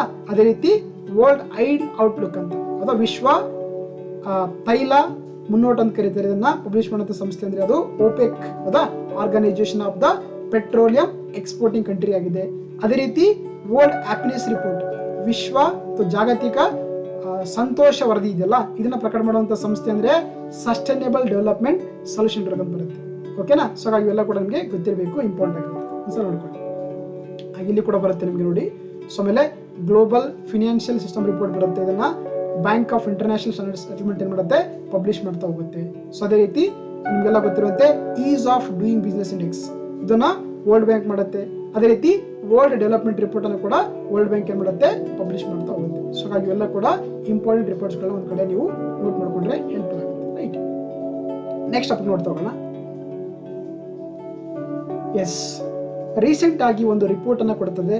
ಸೊ ಯಾಕಂತಂದ್ರೆ ನಿಮ್ಗೆ ಉತ್ತರಾಖಂಡ್ ಜಿಲ್ಲೆಯ ಚಮೋಲಿಯಲ್ಲಿ ಏನಾಗುತ್ತೆ, ಒಂದು ದುರಂತ ಆಗುತ್ತೆ ಅಥವಾ ವಿಪತ್ತು ಆಗುತ್ತೆ, ಅಥವಾ ಅದನ್ನ ಡಿಸಾಸ್ಟರ್ ಅಂತ ಕರೀತಾರೆ. ಓಕೆನಾ? ಅದಕ್ಕೆ ಕಾರಣ ಏನಂತಂದ್ರೆ ಆಕ್ಚುಲಿ ಬಹಳಷ್ಟು ಏನ್ ಮಾಡಿದ್ರು, ಬೇರೆ ತರದಕ್ಕೆ ಒಂದು ಸೊಲ್ಯೂಷನ್ ಅದಕ್ಕೆ ಒಂದು ವರದಿ ಕೊಟ್ಟಿದ್ರು. ಆದ್ರೆ ರೀಸೆಂಟ್ ಆಗಿ ಏನಂತಂದ್ರೆ ಒಂದು ರಿಪೋರ್ಟ್ ಕೊಟ್ಟಿದೆ. ಆಕ್ಚುಲಿ ಆ ಚಮೋಲಿ ಒಂದು ದುರಂತ ಆಯ್ತಲ್ಲ ಅದಕ್ಕೆ ಕಾರಣ ಏನಂತಂದ್ರೆ ಅವಲಾಂಚ್ ಅಂತ ಹೇಳಿದ್ದಾರೆ. ಅದಕ್ಕೆಂದ್ರೆ ಆಕ್ಚುಲಿ ಈ ಚಮೋಲಿ ದುರಂತ ಆಯ್ತಲ್ಲ ಅದಕ್ಕೆ ಮೇನ್ ರೀಸನ್ ಅಂತಂದ್ರೆ ಆಕ್ಚುಲಿ ಹಿಮಪಾತದಿಂದ ಆಗಿದೆ ಅಂತ ಏನ್ ಮಾಡಿದೆ ರೀಸೆಂಟ್ ಆಗಿ ಒಂದು ಸೈಂಟಿಫಿಕ್ ಆಗಿರುವಂತ ರಿಪೋರ್ಟ್ ಅನ್ನು ಕೊಟ್ಟಿದೆ. ಸೊ ಹಾಗಾಗಿ ಅದ್ರ ಬಗ್ಗೆ ಡಿಸ್ಕಸ್ ಮಾಡ್ತಾ ಹೋಗೋಣ, ಈ ಚಾಮೋಲಿ ಡಿಸಾಸ್ಟರ್ ಅಥವಾ ಚಮೋಲಿ ದುರಂತ ಬಗ್ಗೆ. ಓಕೆನಾ, ನೋಡಿ ಫೆಬ್ರವರಿ 7 ಏನಾಯ್ತಂದ್ರೆ ಆಕ್ಚುಲಿ ಹೌದಾ, ಈ ವರ್ಷದ ಫೆಬ್ರವರಿಯಲ್ಲಿ ಉತ್ತರಾಖಂಡ್ ರಾಜ್ಯದ ಚಮೋಲಿ ಜಿಲ್ಲೆಯಲ್ಲಿ ಬರುವಂತ ಆಕ್ಚುಲಿ ಈ ತಪೋವನ ರಣಿ ಅಂತ ಪ್ರದೇಶ ಇದೆಯಲ್ಲ ಅಲ್ಲೇನಾಯ್ತು ಆಕ್ಚುಲಿ ಒಂದು ಐಸ್ ಬ್ಲಾಸ್ಟ್ ಆಯ್ತು. ಅಂದ್ರೆ ಹಿಮಸ್ಫೋಟ ಆಗಿ ಏನಾಯ್ತು, ಆ ಧೌಲಿ ಗಂಗಾ ಮತ್ತೆ ಅಲ್ಕಾನಂದ ನದಿಗಳಿದೆಯಲ್ಲ ಅದ್ರಲ್ಲಿ ಏನಾಗುತ್ತೋ ಸಾಕಷ್ಟು ಪ್ರವಾಹ ಬಂದು ಸಾಕಷ್ಟು ಮನೆಗಳು 70 ಜನ ಡೆತ್ ಆಯ್ತು, ಆಮೇಲೆ 200 ಜನ ಕಾಣೆಯಾಗಿದ್ದಾರೆ. ಇದರಿಂದ ಸಾಕಷ್ಟು ಅಲ್ಲಿರುವಂತಹ ಪ್ರದೇಶಗಳಿಗೆ ಒಂದು ಡ್ಯಾಮೇಜ್ ಆಯ್ತು. ಸೊ ಓಕೆನಾ, ಅದನ್ನ ನಾವು ಚಮೋಲಿ ಡಿಸಾಸ್ಟರ್ ಅಂತ ಕರಿತಾರೆ ಅಥವಾ ಚಮೋಲಿ ದುರಂತ ಅಂತ ಕರೀತಾರೆ. ನೋಡಿ ಅಲ್ಲಿ ಏನಂದ್ರೆ ಆಕ್ಚುಲಿ ಅವಾಗ ಏನಂದ್ರೆ ಏನು ಫೆಬ್ರವರಿ 7 ಆಯ್ತಲ್ಲ ಅವಾಗ ಏನಂದ್ರೆ ಬಹಳಷ್ಟು ಜನ ಎಸ್ಟಿಮೇಟ್ ಮಾಡಿದ್ರು ಆಕ್ಚುಲಿ ಈ ದುರಂತ ಆಗ್ಬೇಕಾದ್ರ ಕಾರಣ ಏನಂತಂದ್ರೆ ಒಂದು ರೀಸನ್ ಕೊಟ್ಟಿದ್ರು. ಏನಂತೆ ಅದು glacial lake out burst flood ಅಂತ ಕರೀತಾರೆ. ಹೌದಾ, ಈಗ ನೋಡಿ ಫಾರ್ ಎಕ್ಸಾಂಪಲ್ ಅಂದ್ರೆ ನಮಗೆ ಈ ಉತ್ತರಾಖಂಡ್ ಇದೆಯಲ್ಲ ಇದೊಂದು ಏನಾಗಿದೆ ಹಿಮಾಲಯನ್ ಸ್ಟೇಟ್ ಆಗಿದೆ. ಹೌದಾ, ಇಲ್ಲಿ ಏನಂದ್ರೆ ಯಾವಾಗ ಕೂಡ ಐಸ್ ಇಂದ ಏನಾಗಿರುತ್ತೆ ಆ ಒಂದು ಹಿಲ್ಸ್ ಗಳು ಕವರ್ ಆಗಿರುತ್ತೆ. ಯಾವಾಗ ಬಿಸಿಲಾಗ ಅಂದ್ರೆ ಹೀಟ್ ಜಾಸ್ತಿ ಆಗುತ್ತೆ ಏನಾಗುತ್ತೆ ಅವುಗಳು ಮೆಲ್ಟ್ ಆಗಿ ಅಲ್ಲಿ ಪ್ರವಾಹಗಳು ಉಂಟಾಗ್ತಾ ಹೋಗುತ್ತೆ. ಅದು ಒಂಥರ ಡೈಲಿ ಪ್ರೊಸೆಸ್, ಒಂಥರ ರೂಟೀನ್ ಪ್ರೊಸೆಸ್ ಆಗಿರುತ್ತೆ. ಆದ್ರೆ ಇಲ್ಲಿ ಏನ್ ಮಾಡ್ತಾರೆ ಅಂದ್ರೆ ಆಕ್ಚುಲಿ ಈಗ ರೀಸೆಂಟ್ ಏನ್ ಮಾಡ್ತಾರೆ ಆಕ್ಚುಲಿ 2 ಡ್ಯಾಮ್ಗಳು ಕಟ್ತಾ ಇದ್ದಾರೆ. ಹೌದಾ, ಏನ್ ಮಾಡ್ತಾರೆ 2 ಡ್ಯಾಮ್ಗಳನ್ನ ಕಟ್ತಾ ಇದ್ದಾರೆ. ಒಂದು ನ್ಯಾಷನಲ್ ಥರ್ಮಲ್ ಪವರ್ ಕಾರ್ಪೊರೇಷನ್ ತಪೋವನ ಐಡಲ್ ಪವರ್ ಪ್ರಾಜೆಕ್ಟ್ ಅಂತ ಕರೀತಾರೆ, ಇನ್ನೊಂದು Rishi Ganga hydro project power plant ಅಂತ ಕರೀತಾರೆ. ಇವೆರಡು ಏನಾಗಿದೆ ಆಕ್ಚುಲಿ ಅಲ್ಲಿ ಒಂದು ಜಲ ವಿದ್ಯುತ್ ಅನ್ನ ಪ್ರೊಡ್ಯೂಸ್ ಮಾಡ್ಕೊಳ್ಳಿರುವಂತ 2 ಯೋಜನೆಗಳನ್ನ ಈ ಚಾಮೋಲಿ ಡಿಸ್ಟ್ರಿಕ್ಟ್ ಅಲ್ಲಿ ಕನ್ಸ್ಟ್ರಕ್ಟ್ ಮಾಡ್ತಿದ್ದಾರೆ. ಹೌದಾ, ಏನಾಗುತ್ತೆ ಅಂದ್ರೆ ನೋಡಿ ಈ ತರ ಬಂದಾಗ ಏನಾಗುತ್ತೆ ಅಂದ್ರೆ ಸಾಮಾನ್ಯವಾಗಿ ಅಲ್ಲಿ ಒಂದು ಲೇಕ್ಸ್ ಕುಂಟುಕೊಳ್ಳುತ್ತೆ. ಹೌದಾ, ಈಗ ಹಿಲ್ಸ್ ಇದೆ, ಪರ್ವತ ಇದೆಯಲ್ಲ, ಸೊ ಏನಾಗುತ್ತೆ ನೀರು ಬಂದು ಏನಾಗುತ್ತೆ ಅದು ಕೆಳಗಡೆ ಇಲ್ಲಿ ಒಂಥರ ಒಂದು ಕೆರೆಗಳು ಅಥವಾ ಸರೋವರ ತರ ಕ್ರಿಯೇಟ್ ಆಗ್ತಾ ಹೋಗುತ್ತೆ. ಇದೇನಾಗುತ್ತೆ ಅಂದ್ರೆ ನೀರ್ ಏನಾಗುತ್ತೆ ಫುಲ್ ಇರುತ್ತೆ. ಅದು ಸವಾಗ ಏನಾಗುತ್ತೆ ಅಂದ್ರೆ ಒಮ್ಮೆ ಏನಾಗುತ್ತೆ ಐಸ್ ಏನಾಗುತ್ತೆ ಅಂದ್ರೆ ಐಸ್ ಗಡ್ಡೆಗಳು ಸಡನ್ಲಿ ಏನಾಗುತ್ತೆ ಬ್ರೇಕ್ ಆಗಿ ಆ ನೀರಲ್ಲಿ ಬಿದ್ರೆ ಏನಾಗುತ್ತೆ ಆ ನೀರು ಈ ತರ ಹೊರಗಡೆ ಸ್ಫೋಟ ಆಗುತ್ತೆ. ಸ್ಫೋಟ ಆಗಿ ಏನಾಗುತ್ತೆ ಅದಂತ ಸುತ್ತಲ ಪ್ರದೇಶಗಳೇನಾಗುತ್ತೆ ಪ್ರವಾಹಗಳಿಗೆ ತುತ್ತಾಗ್ತವೆ. ಅದನ್ನ ನಾವೇನಂತ ಕರಿತೀವಿ ಅಂದ್ರೆ glacial lake out burst flood ಅಂತ ಕರಿತೀವಿ. ಅರ್ಥ ಆಯ್ತಾ? ಏನು ಹಿಮಾಲಯ ಪರ್ವತಗಳಿದೆಯಲ್ಲ ಅಲ್ಲಿ ಏನಾಗುತ್ತೆ ಆ ನೀರು ಬಂದ್ ಏನಾಗುತ್ತೆ ಅಲ್ಲಿ ಒಂಥರ ಅದ್ರ ಪಕ್ಕದಲ್ಲಿ ಏನಾಗಿರುತ್ತೆ ಒಂದು ಈ ಸರೋವರಗಳು ಅಥವಾ ಒಂದು ಕೆರೆಗಳ ತರ ಒಂದು ಪ್ಲೇಸ್ ಕ್ರಿಯೇಟ್ ಆಗಿರುತ್ತೆ. ಹೌದಾ, ಯಾವಾಗ ಏನು ಐಸ್ಗಳೇನಾಗುತ್ತೆ ಸಡನ್ಲಿ ಒಂಥರ ದೊಡ್ಡ ಉಂಡೆಗಳು ಏನ್ ಮಾಡುತ್ತೆ ಆ ನೀರಲ್ಲಿ ಬಿದ್ದಾಗುತ್ತೆ ಅದು ಬ್ಲಾಸ್ಟ್ ಆಗಿಬಿಡುತ್ತೆ. ಅದನ್ನ ನಾವು ಗ್ಲೇಷಿಯಲ್ ಲೇಕ್ ಔಟ್ಲೆಟ್ ಫ್ಲಡ್ ಅಂತ ಕರೀತಾರೆ. ಆಕ್ಚುಲಿ ಈ ಚಾಮೋಲಿ ದುರಂತ ಆಯ್ತಲ್ಲ ಅದಕ್ಕೆ ಏನಂದ್ರೆ ರೀಸನ್ ಹೇಳಿದ್ರು ಈ GLOP ಅಂತ ಹೇಳಿದ್ರು, OF ಅಂತ ಹೇಳಿದ್ರು. ಹೌದಾ, ಸಾಕಷ್ಟು ಅಂದ್ರೆ ಈ ಏನು ವಿಜ್ಞಾನಿಗಳು ಏನ್ ಹೇಳಿದ್ರು ಅಂದ್ರೆ ಇಲ್ಲ ಆಕ್ಚುಲಿ ಈ ಚಾಮೋಲಿ ದುರಂತ ಆಯ್ತಲ್ಲ ಅದಕ್ಕೆ ಕಾರಣ ಏನಂತಂದ್ರೆ ಈ ಗ್ಲೇಷಿಯಲ್ ಲೇಕ್ ಔಟ್ಲೆಟ್ ಫ್ಲಡ್ ಆಗಿದೆ, ಆ ಕಾರಣಕ್ಕಾಗಿದೆ ಅಂತ ಹೇಳಿದ್ದಾರೆ. ಬಟ್ ರೀಸೆಂಟ್ ರಿಪೋರ್ಟ್ ಹೇಳ್ತಾ ಇದೆ ಆಕ್ಚುಲಿ ಅಲ್ಲ ಅಂತ ಹೇಳ್ತಾ ಇದೆ. ಹೌದಾ, ಸೊ ಹಾಗಾಗಿ ರೀಸೆಂಟ್ ಆಗಿರುವಂತ ಈ ಉತ್ತರಾಖಂಡದ ಚಮೋಲಿ ಡಿಸ್ಟ್ರಿಕ್ಟ್ ಆಗಿರುವಂತದ್ದಿಲ್ಲ ಅದೇನಂತಂದ್ರೆ ಆಕ್ಚುಲಿ ಈ ಗ್ಲೇಷಿಯಲ್ ಲೇಕ್ ಔಟ್ಬ್ರಸ್ಟ್ ಅಲ್ಲ, ಅದಕ್ಕೆ ಕಾರಣ ಏನಂತಂದ್ರೆ ಆಕ್ಚುಲಿ ಏನ್ ಹೇಳಿದರೆ ಹಿಮಪಾತ ಅಂತ ಹೇಳಿದ್ದಾರೆ. ಅದು ಯಾರು ಹೇಳಿದಾರೆ ಅದನ್ನ ರಿಪೋರ್ಟ್ ಕೊಟ್ಟಿದ್ದಾರೆ ಅಂದ್ರೆ ರೀಸೆಂಟ್ ಆಗಿ ಜಿಯೋಲಾಜಿಕಲ್ ಸರ್ವೆ ಆಫ್ ಇಂಡಿಯಾ ಅಥವಾ ಭೂವೈಜ್ಞಾನಿಕ ಸಮೀಕ್ಷೆ ಏನಂದ್ರೆ ಆಕ್ಚುಲಿ ಅದಕ್ಕೆ ಕಾರಣ ಏನಂತಂದ್ರೆ ಈ GLOF ಅಲ್ಲ, ಅದಕ್ಕೆ ಕಾರಣ ಏನಂದ್ರೆ ಅವಲಾಂಚ್ ಅಥವಾ ಹಿಮಪಾತ ಅಂತ ಕೊಟ್ಟಿದ್ದಾರೆ. ಸೊ ಆ ಕಾರಣಕ್ಕಾಗಿ ಟಾಪಿಕ್ ಅನ್ನು ನಾವು ಡಿಸ್ಕಸ್ ಮಾಡ್ತಾ ಇದ್ದೀವಿ. ರೈಟ್, ನೋಡಿ ಮತ್ತೇನಂದ್ರೆ ಈ ರಿಪೋರ್ಟ್ ಕೊಡೋ ಜೊತೆಗೆ ಸಾಕಷ್ಟು ವಿಷಯಗಳು ಕೂಡ ಹೇಳಿದ್ದಾರೆ. ಏನ್ ಹೇಳಿದಾರೆ ಅಂದ್ರೆ ಇಲ್ಲಿ ದೊಡ್ಡ ಪ್ರಮಾಣದ ಹಿಮರಾಶಿಗಳಿದೆ ಅಂತ. ಯಾಕಂದ್ರೆ ಆಲ್ರೆಡಿ ನಾವು ಹಿಮಾಲಯನ್ ಸ್ಟೇಟ್ ಆಗಿದ್ರಿಂದ ಏನಾಗುತ್ತೆ ಅಲ್ಲಿ ಏನು ಗುಡ್ಡ ಪರ್ವತಗಳಿದೆಯಲ್ಲ ಅವು ಕೂಡ ಹಿಮಗಳಿಂದ ಆವರಿಸಿರುತ್ತೆ. ಏನಂದ್ರೆ ಏನಾಗುತ್ತೆ ಕೆಲವೊಂದು ಟೈಮಲ್ಲಿ ಹಿಮರಾಶಿಯಿಂದ ಅವುಗಳು ಏನಾಗುತ್ತೆ ಮಂಜುಗಡ್ಡೆ ಎಂಬಡ್ಡೆಗಳು ಮಾಡುತ್ತೆ ಬ್ಲಾಸ್ಟ್ ಆಗುತ್ತೆ. ಏನಂದ್ರೆ ಕೆಳಗಡೆ ಸಡನ್ಲಿ ಅವು ಜಾರ್ಕೊಂಡ್ ಬಿಡೋದ್ರಿಂದ ಆಗುತ್ತೆ ಈ ತರ ಫ್ಲಡ್ಸ್ ಗಳು ಕ್ರಿಯೇಟ್ ಆಗುತ್ತೆ ಅಂತ ಹೇಳಿದ್ದಾರೆ. ಜೊತೆಗೆ ಹಿಮಪಾತ ಪ್ರವಾಹದಿಂದ ಬಂಡೆಗಳು ಮತ್ತೆ ಹಿಮ ಮತ್ತು ಮಂಜುಗಡ್ಡೆ ಏನಾಗುತ್ತೆ ಅಂತಂದ್ರೆ ಅವುಗಳು ಚೂರಾಗಿ ಏನಾಗುತ್ತೆ ಅವುಗಳು ಕೂಡ ಕರಿಗೆ ಏನಾಗಿರ್ಬೋದು ಅಲ್ಲಿ ಒಂದು ಈ ತರ ಒಂದು ಪ್ರವಾಹ ಉಂಟಾಗಿದೆ ಅಂತ ಕೂಡ ಹೇಳಿದ್ದಾರೆ. ಜೊತೆಗೆ ಇತ್ತೀಚೆಗೆ ಏನಾಗ್ತಾ ಇದೆ ನಮ್ಗೆಲ್ಲ ಗೊತ್ತಿರುವಂತೆ ಕ್ಲೈಮೇಟ್ ಚೇಂಜ್ ಜಾಸ್ತಿ ಆಗ್ತದೆ. ಹೌದಾ, ಕ್ಲೈಮೇಟ್ ಚೇಂಜ್ ಮೂಲಕ ಏನಾಗ್ತಾ ಇದೆ ನಮಗೆ ಇಲ್ಲಿ ಟೆಂಪರೇಚರ್ ಪ್ರಮಾಣ ಜಾಸ್ತಿ ಆಗ್ತಾ ಇದೆ, ಮತ್ತೆ ಗ್ರೀನ್ ಹೌಸ್ ಗ್ಯಾಸಸ್ ಕೂಡ ಅಂದ್ರೆ ಹಸಿರುಮನೆ ಪರಿಣಾಮಗಳು ಹಸಿರುಮನೆ ಅನಿಲಗಳು ಕೂಡ ಜಾಸ್ತಿ ಆಗ್ತದೆ. ಇದರಿಂದ ಏನಾಗುತ್ತೆ ಹಿಮಾಲಯ ಪರ್ವತ ಏನು ಐಸ್ ಕ್ಯಾಪೇಜ್ ಕವರ್ ಇದೆಯಲ್ಲ ಅದೆಲ್ಲ ಕೂಡ ಕರಿಗೆ ಏನಾಗ್ತದೆ ಸೊ ಮೆಲ್ಟ್ ಆಗಿ ನೀರು ಬಂದು ಫ್ಲಡ್ ಆಗ್ಲಿಕ್ಕೆ ಸಾಧ್ಯ ಆಗುತ್ತೆ ಅಂತ ಹೇಳಿದ್ದಾರೆ. ಓಕೆನಾ, ಸೊ ಹಾಗಾಗಿ ಇದಕ್ಕೆ ರೀಸನ್ ಏನಂತಂದ್ರೆ ಅದುವೇ ಅವಲಾಂಚ್ ಅಥವಾ ಹಿಮಪಾತ ಹೊರತು ಈ ಗ್ಲೇಷಿಯಲ್ ಲೇಕ್ ಔಟ್ಬ್ರಸ್ಟ್ ಫ್ಲಡ್ ಅಲ್ಲ ಅಂತ ರೀಸೆಂಟ್ ಆಗಿ ಈ ಜಿಯೋಲಾಜಿಕಲ್ ಸರ್ವೆ ಆಫ್ ಇಂಡಿಯಾ ಮಾಡಿದೆ. ಸೊ ಒಂದು ಕ್ಲಾರಿಟಿ ಕೊಟ್ಟಿರುತ್ತದೆ. ರೈಟ್, ಸೊ ಅರ್ಥ ಆಯ್ತಲ್ಲ? ಸೊ ಇಷ್ಟೆಲ್ಲ ಗೊತ್ತಿರ್ಬೇಕು ನಿಮಗೆ. ಯಾಕೆ ಹಿಮ ಸ್ಫೋಟ ಆಗುತ್ತೆ ಅಥವಾ ಹಿಮನದಿಗಳ ಸ್ಫೋಟ ಆಗುತ್ತೆ ಅಂತಂದ್ರೆ ನೋಡಿ, ನಾನು ಆಗ್ಲೇ ಹೇಳ್ತಿರುವಂತದ್ದು ಏನಾಗುತ್ತೆ, ಬಹಳಷ್ಟು ಕಡೆ ಆಕ್ಚುಲಿ ಹಿಮಗಳು ಒಂಥರ ಎರೋಜನ್ ಆಗ್ತಾ ಇದೆ ಬಿಕಾಸ್ ಆಫ್ ದಿ ಟೆಂಪರೇಚರ್ ಜಾಸ್ತಿ ಆಗ್ತದೆ. ಜೊತೆಗೆ ಈ ನೀರಲ್ಲಿ ಏನಾಗುತ್ತೆ ಅಂದ್ರೆ ಈ ಐಸ್ ಇರುತ್ತೆ ನೀರಲ್ಲಿ, ಅವಾಗ ಪ್ರೆಷರ್ ಜಾಸ್ತಿ ಆಗುತ್ತೆ, ಏನಾಗುತ್ತೆ ಆಟೋಮೆಟಿಕ್ ಆಗಿ ಬ್ಲಾಸ್ಟ್ ಆಗುತ್ತೆ. ಜೊತೆಗೆ ಏನಂದ್ರೆ ಸಾಕಷ್ಟು ಕಡೆ ಏನಾಗಬಹುದು, ಈಗ ಹಿಮಾಲಯದ ಪರ್ವತಗಳು ಏನಾಗುತ್ತೆ ಅಂದ್ರೆ ಅರ್ಥಕ್ವೇಕ್ ಉಂಟಾಗುತ್ತೆ, ಅದರಿಂದ ಕೂಡ ಏನಾಗುತ್ತೆ ಅವು ಆಟೋಮೆಟಿಕ್ ಆಗಿ ಬ್ಲಾಸ್ಟ್ ಆಗಿ ಸೊ ಏನಂದ್ರೆ ಹೊರಗಡೆ ಬೀಳೋ ಚಾನ್ಸ್ ಇರುತ್ತೆ. ಜೊತೆಗೆ ಏನಂದ್ರೆ ಟೆಂಪರೇಚರ್ ಜಾಸ್ತಿ ಆಗಿ ಏನಾಗ್ತದೆ, ಐಸ್ ಮೆಲ್ಟ್ ಆಗಿ ನೀರಿನ ಪ್ರಮಾಣ ಜಾಸ್ತಿ ಆಗಿ ಕೂಡ ನೋಡಬಹುದು ಈ ಅವಲಾಂಚಗಳು ಕ್ರಿಯೇಟ್ ಆಗ್ತದೆ ಅಂತ ಹೇಳ್ಬೋದು. ಜೊತೆಗೆ ಇನ್ನೊಂದು ವಾರ್ನಿಂಗ್ ಕೂಡ ಕೊಟ್ಟಿದೆ, ಏನಂದ್ರೆ ನಾವು ಇದೇ ತರ ಏನು ಪ್ರೆಸೆಂಟ್ ಆಗಿ ಈ ಹಸಿರು ಮನೆ ಎಲೆಗಳನ್ನ ನಾವು ಪ್ರೊಡ್ಯೂಸ್ ಮಾಡ್ತಾ ಇದೀವಲ್ಲ, ಅದನ್ನ 2001 ಕೂಡ ಈ ತರ ಮಾಡಿದ್ರೆ ಅಂತಂದ್ರೆ ಸುಮಾರು 4% ಇಂದ ಏನಾಗುತ್ತೆ 5.4 ಡಿಗ್ರಿ ಸೆಲ್ಸಿಯಸ್ ಏನಾಗುತ್ತೆ ಟೆಂಪರೇಚರ್ ಜಾಸ್ತಿ ಆಗುತ್ತೆ. ಇದರಿಂದ ಏನಾಗುತ್ತೆ ಎಷ್ಟೋ ಹಿಮಾಲಯನ್ ಪರ್ವತ ಅಂತ ಏನ್ ಕ್ಯಾಪೇಜ್ ಐಸ್ ಕ್ಯಾಪೇಜ್ ಇರುತ್ತಲ್ಲ ಅದೇನಾಗುತ್ತೆ ಕಂಪ್ಲೀಟ್ ಆಗಿ ಏನಾಗುತ್ತೆ ನೀರಾಗಿ ಇಡೀ ದೇಶ ಅಥವಾ ಜಗತ್ತಿನ ನೋಡುವುದು ಮುಳುಗುವಂತ ಚಾನ್ಸ್ ಇರುತ್ತೆ ಅಂತ ಕೂಡ ವಾರ್ನ್ ಮಾಡಿದ್ದಾರೆ. ಓಕೆನಾ. ಜೊತೆಗೆ ಏನಂದ್ರೆ ರೀಸೆಂಟ್ ಆಗಿ ಏನಂದ್ರೆ 2100ಕ್ಕೆ ಈ ತರ ಆಗ್ತಾ ಇದೆ. ಸೊ ಆ ಕಾರಣಕ್ಕೆ ಏನ್ ಮಾಡ್ಬೇಕು, ನಾವು ಈ ಗ್ಲೋಬಲ್ ಗ್ಯಾಸ್ ಗಳನ್ನ ಆದಷ್ಟು ಕಡಿಮೆ ಪ್ರಮಾಣದಲ್ಲಿ ಬಳಸಬೇಕಾಗಿದೆ. ಜೊತೆಗೆ ಕ್ಲೈಮೇಟ್ ಚೇಂಜ್ ಆಗ್ತಿದೆ, ಅದನ್ನು ಕೂಡ ನಾವು ತಡೆಗಟ್ಟಬೇಕಂತದ್ದು ಎಲ್ಲಾ ದೇಶಗಳ ಒಂದು ಕರ್ತವ್ಯ ಅಂತ ಕೂಡ ರೀಸೆಂಟ್ ಆಗಿ IPCC ಅಥವಾ inter governmental panel on the climate change ಏನಿದೆ 2100ಕ್ಕೆ ಈ ತರ ಒಂದು ಟಾರ್ಗೆಟ್ ಕೊಟ್ಟಿದ್ದಾರೆ. ಸೊ ಅದರೊಳಗೆ ಏನ್ ಮಾಡಬೇಕು, ಈ ಕ್ಲೈಮೇಟ್ ಚೇಂಜ್ ಅನ್ನ ನ್ಯೂಟ್ರಲ್ ಮಾಡಬೇಕು, ಜೊತೆಗೆ ಗ್ರೀನ್ ಹೌಸ್ ಗ್ಯಾಸ್ ಎಮಿಷನ್ ಕೂಡ ಕಡಿಮೆ ಮಾಡಬೇಕು, ಮತ್ತೆ ಪೊಲ್ಯೂಷನ್ ಕೂಡ ನಾವು ಕಡಿಮೆ ಮಾಡಬೇಕಂತ ಸಾಕಷ್ಟು ಒಂದು ವರದಿಯನ್ನ ಕೊಟ್ಟಿರುವಂತದ್ದು ಈ ಒಂದು ಜಿಯೋಲಾಜಿಕಲ್ ಸರ್ವೆ ಆಫ್ ಇಂಡಿಯಾ ಅಂತ ಕರೀತಾರೆ. ಓಕೆ, ಅದುವೇ ಚಮೋಲಿ ದುರಂತ ಅಂತ ಕರೀತಾರೆ. ನೋಡಿ, ಚಮೋಲಿ ಅಂದ ತಕ್ಷಣ ನಿಮಗೆ ಒಂದು ಪರಿಸರಕ್ಕೆ ಸಂಬಂಧಪಟ್ಟಂತ ಟಾಪಿಕ್ ನೆನಪಾಗುತ್ತೆ. ನೀವು ಗೆಸ್ ಮಾಡ್ತೀರಾ? ಚಾಮೋಲಿ ಅಥವಾ ಚಮೋಲಿ ಅಂದ ತಕ್ಷಣ ನಿಮಗೆ ಒಂದು ಪರಿಸರಕ್ಕೆ ಸಂಬಂಧಪಟ್ಟಂತ ಒಂದು ಟಾಪಿಕ್, ಓಲ್ಡ್ ಟಾಪಿಕ್ ಹೌದಾ, ಸಂಬಂಧಪಟ್ಟದ್ದು ಟಾಪಿಕ್ ನೆನಪಾಗುತ್ತೆ. Yes, any guess? ನೋಡಿ, ಹೌದಾ, ಒಂದು ಚಿಪ್ಕೋ ಮಂಟೆ ಕೇಳಿದ್ದೀರಾ? ಚಿಪ್ಕೋ ಚೋಳ ಅಂತ ಕರೀತಾರೆ. ನಮ್ಮ ದೇಶದಲ್ಲಿ ಮೊಟ್ಟ ಮೊದಲ ಬಾರಿಗೆ ಪರಿಸರಕ್ಕೆ ಸಂಬಂಧಪಟ್ಟಂತ ಒಂದು ಏನಾಗುತ್ತೆ ಹೋರಾಟ ಚೋಳಿ ಆಗಿದೆ, ಯಾವ್ದಂದ್ರೆ ಅದನ್ನ ಚಿಪ್ಕೋ ಚೋಳಿ ಅಂತ ಕರೀತಾರೆ. ಏನಾಗುತ್ತೆ ಅಂತ ನೋಡಿ, ಆಕ್ಚುಲಿ ಈ ಒಂದು ಹಿಮಾಲಯ ಉತ್ತರಾಖಂಡ್ ಇದೆಯಲ್ಲ, ಇದೊಂದು ಹಿಮಾಲಯನ್ ಸ್ಟೇಟ್ ಆಗಿದೆ ಹೌದಾ. ಅವಾಗ ಏನ್ ಮಾಡ್ತಾರೆ, ಆಕ್ಚುಲಿ ಸಾಕಷ್ಟು ಗಿಡಗಳು ಇರ್ತವೆ, ಅವುಗಳನ್ನ ಕಡೆಗೆ ಏನ್ ಮಾಡ್ತಾರೆ ಕತ್ತರಿಸಿ ಒಂದು ಏನೋ ಪ್ರಾಜೆಕ್ಟ್ ಮಾಡ್ಬೇಕು ಅನ್ಕೊಂಡಿರ್ತಾರೆ. ಯಾವಾಗ 1973ರಿಂದ ಚಾಮೋಲಿ ಡಿಸ್ಟಿಕ್ ನ ತೇರಿ ಗರ್ವಾಲ್ ಅಂತ ಡಿಸ್ಟಿಕ್ ಅಲ್ಲಿ, ಓಕೆನಾ, ಉತ್ತರಾಖಂಡದಲ್ಲಿ. ಅವಾಗ ಏನ್ ಮಾಡ್ತಾ ಇರುವಂತ ಪರಿಸರವಾದಿಗಳಾಗಿರುವಂತ ಸುಂದರಲಾಲ್ ಬಹುಗುಣ ಆಗಿರ್ಬೋದು, ಗೌರಾ ದೇವಿ ಆಗಿರ್ಬೋದು, ಸುದೇಶ್ ದೇವಿ ಆಗಿರ್ಬೋದು, ಆಮೇಲೆ ಜ್ಞಾನಸ್ವಾಮಿ ರತುರಿ ಏನ್ ಮಾಡ್ತಾರೆ, ಅವುಗಳನ್ನ ಏನ್ ಮಾಡ್ತಾರೆ ಗಿಡಗಳು ಹಬ್ಕೊಂಡು ಫಸ್ಟ್ ನಮಗ್ ಕಟ್ ಮಾಡ್ರಿ, ಆಮೇಲೆ ಏನ್ ಮಾಡ್ರಿ ಆ ಗಿಡಗಳು ಕಟ್ ಮಾಡ್ರಿ ಅಂತ ಏನಂದ್ರೆ ಇಲ್ಲಿ ಒಂದು ಚಿಪ್ಕೋ ಚೋಳಿನ ಸ್ಟಾರ್ಟ್ ಮಾಡ್ತಾರೆ.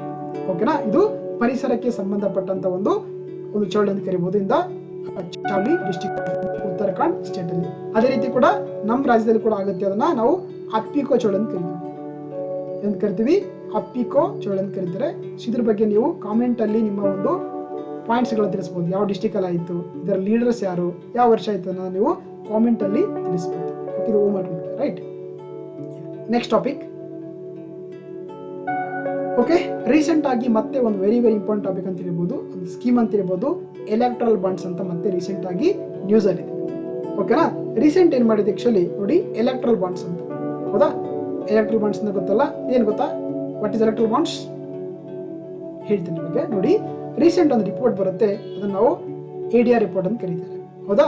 ಈ ರಿಪೋರ್ಟ್ ಪ್ರಕಾರ ನೋಡಿ 2018-19 ಇದೆಯಲ್ಲ, ಅದರಲ್ಲಿ ಅತಿ ಹೆಚ್ಚು ಎಲೆಕ್ಟ್ರಲ್ ಬಾಂಡ್ಸ್ ಗಳನ್ನ ರಿಶ್ಯೂ ಮಾಡಿರುವಂತಹ ಪಾರ್ಟಿ ಅಂತಂದ್ರೆ ಅದು ಬಿಜೆಪಿ ಅಂತ. ಎಷ್ಟು? ಸುಮಾರು 1612 ಕೋಟಿ ಅಮೌಂಟ್ ಅನ್ನು ಏನ್ ಮಾಡಿದ್ದಾರೆ ಅಂದ್ರೆ ಆಕ್ಚುಲಿ ಈ ಒಂದು ಎಲೆಕ್ಟ್ರಲ್ ಬಾಂಡ್ ಮುಖಾಂತರ ಏನಂದ್ರೆ ಒಂದು ಡೊನೇಷನ್ ನ ರಿಶ್ಯೂ ಮಾಡಿರುವಂತ ಹೈಯೆಸ್ಟ್ ಅಮೌಂಟ್ ರಿಶ್ಯೂ ಮಾಡಿರುವಂತ ಪಾರ್ಟಿ ಅಂತಂದ್ರೆ ಅದು ಲಾರ್ಜೆಸ್ಟ್ ಪಾರ್ಟಿ ಬಿಜೆಪಿ ಆಗಿದೆ.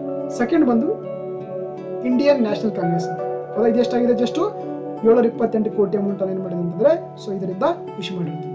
ಜೊತೆಗೆ AITC ಈ ತರಗಳ ಪಾರ್ಟಿಗಳು ಕೂಡ ಏನಂದ್ರೆ ಆಕ್ಚುಲಿ ಮೇಜರ್ ಆಗಿ ಪಾರ್ಟಿ ಅಂತಂದ್ರೆ ಅದು ಬಿಜೆಪಿ ಆಗಿದೆ. ಓಕೆನಾ. ಸೊ ಆ ಕಾರಣಕ್ಕಾಗಿ ಈ ಎಲೆಕ್ಟ್ರಲ್ ಬಾಂಡ್ಸ್ ಅನ್ನುವಂತ ಸ್ಕೀಮ್ ನಮಗೆ ನ್ಯೂಸ್ ಅಲ್ಲಿ ಇದೆ, ರೈಟ್? ಸೊ ಹಾಗಾದ್ರೆ ಏನಿದು ಎಲೆಕ್ಟ್ರಲ್ ಬಾಂಡ್ಸ್ ಅಂತ ನೋಡ್ತಾ ಹೌದಾ. ಎಲೆಕ್ಟ್ರಲ್ ಬಾಂಡ್ಸ್ ಅಂತ ನೋಡಿ, ಒಂದ್ ಕಡೆ ನಮ್ಗೆ ಇಲ್ಲಿ 2 ಪದಗಳು ಬರುತ್ತೆ ಹೌದಾ. ಒಂದು ಎಲೆಕ್ಟ್ರಲ್ ಅಂತ ಇದೆ, ಇನ್ನೊಂದು ಕಡೆ ಬಾಂಡ್ಸ್ ಅಂತ ಇದೆ ಹೌದಾ. ಬಾಂಡ್ಸ್ ಅಂದ್ರೆ ಏನ್ ಗೊತ್ತಾ? ಇದೊಂದು ಪ್ರಾಮಿಸರಿ ನೋಟ್ ಅಂತ ಕರೀತಾರೆ.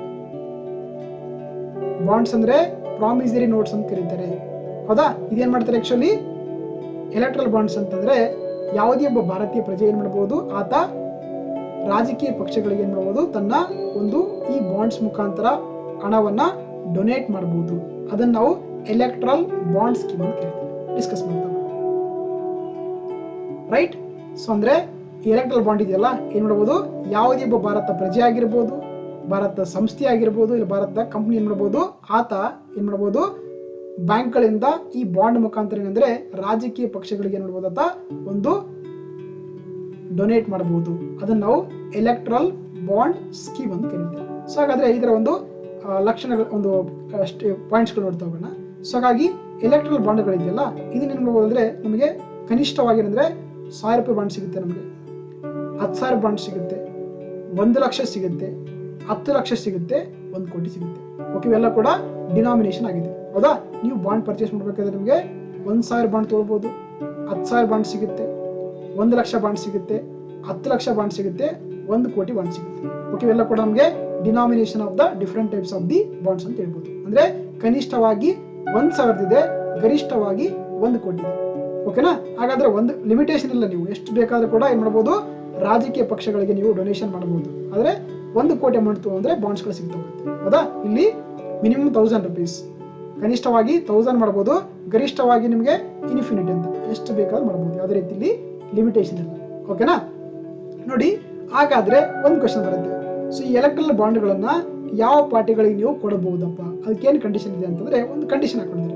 ಏನ್ ಕಂಡೀಷನ್ ಹಾಕಿದ್ರೆ ನಮಗೆ ಆಕ್ಟ್ ಬರುತ್ತೆ. ಹೌದಾ, ಯಾವ್ದು ಆಕ್ಟ್ ಅಂತಂದ್ರೆ representation of peoples act of 1951 ಬರುತ್ತೆ. ಹೌದಾ, ಪ್ರಜಾ ಪ್ರತಿನಿಧಿಯ ಕಾಯ್ದೆ 1951 ಇದೆಯಲ್ಲ, ಇದರಲ್ಲಿ ಒಂದು ಸೆಕ್ಷನ್ 29 ಏನ್ ಹೇಳುತ್ತೆ ಅಂತಂದ್ರೆ, ಯಾವುದೇ ಒಬ್ಬ ವ್ಯಕ್ತಿ, ಒಂದು ಕಂಪನಿ ಅಥವಾ ಒಬ್ಬ ಒಂದು ಸಂಸ್ಥೆ ಅಂದ್ರೆ ಒಂದು ಪಕ್ಷಕ್ಕೆ ನೀವು ಎಲೆಕ್ಟ್ರಲ್ ಬಾಂಡ್ಗಳನ್ನ ಡೊನೇಟ್ ಮಾಡಬೇಕಾದ್ರೆ ಅಥವಾ ಪೊಲಿಟಿಕಲ್ ಫಂಡಿಂಗ್ ಮಾಡಬೇಕಾದ್ರೆ ಏನಿರಬೇಕದು ಈ RP ಆಕ್ಟ್ ಆಫ್ 1951 ಅಡಿಯಲ್ಲಿ ಸೆಕ್ಷನ್ 20 ಏನ್ ಮಾಡ್ಬೇಕಂದ್ರೆ, ಅದು ಕೊನೆಯದಾಗಿ ನಡೆದಂತ ಲೋಕಸಭಾ ಚುನಾವಣೆ ಆಗಿರ್ಬೋದು, ಇಲ್ಲಾಂದ್ರೆ ರಾಜ್ಯ ವಿಧಾನಸಭಾ ಎಲೆಕ್ಷನ್ ಆಗಿರ್ಬೋದು, ಅಲ್ಲೇನ್ ನೋಡ್ಬೇಕು, ಆ ಪಾರ್ಟಿ ಅಟ್ಲೀಸ್ಟ್ 1% ಓಟನ್ನ ಪಡೆದಿರಲೇಬೇಕು. ಅಂತ ಪಾರ್ಟಿಗಳಿಗೆ ಮಾತ್ರ ಏನ್ ಮಾಡಬಹುದು, ನೀವು ಎಲೆಕ್ಟ್ರಲ್ ಬಾಂಡ್ಗಳ ಮುಖಾಂತರ ಪೊಲಿಟಿಕಲ್ ಫಂಡ್ಗಳನ್ನ ಅಥವಾ ರಾಜಕೀಯ ಒಂದು ಪಕ್ಷಗಳಿಗೆ ನಿಧಿಯನ್ನ ಸಮರ್ಪಿಸಬಹುದು. 1% ಓಟ್ ತಗೊಂಡಿಲ್ಲ ಅಂದ್ರೆ ಆ ಪಾರ್ಟಿ ಇಲ್ಲಿ ಎಲೆಕ್ಟ್ರಲ್ ಬಾಂಡ್ಗಳನ್ನ ತಗೊಳ್ಳಕ್ಕೆ ಅವಕ್ಕೆ ಅವಕಾಶ ಇರಂಗಿಲ್ಲ.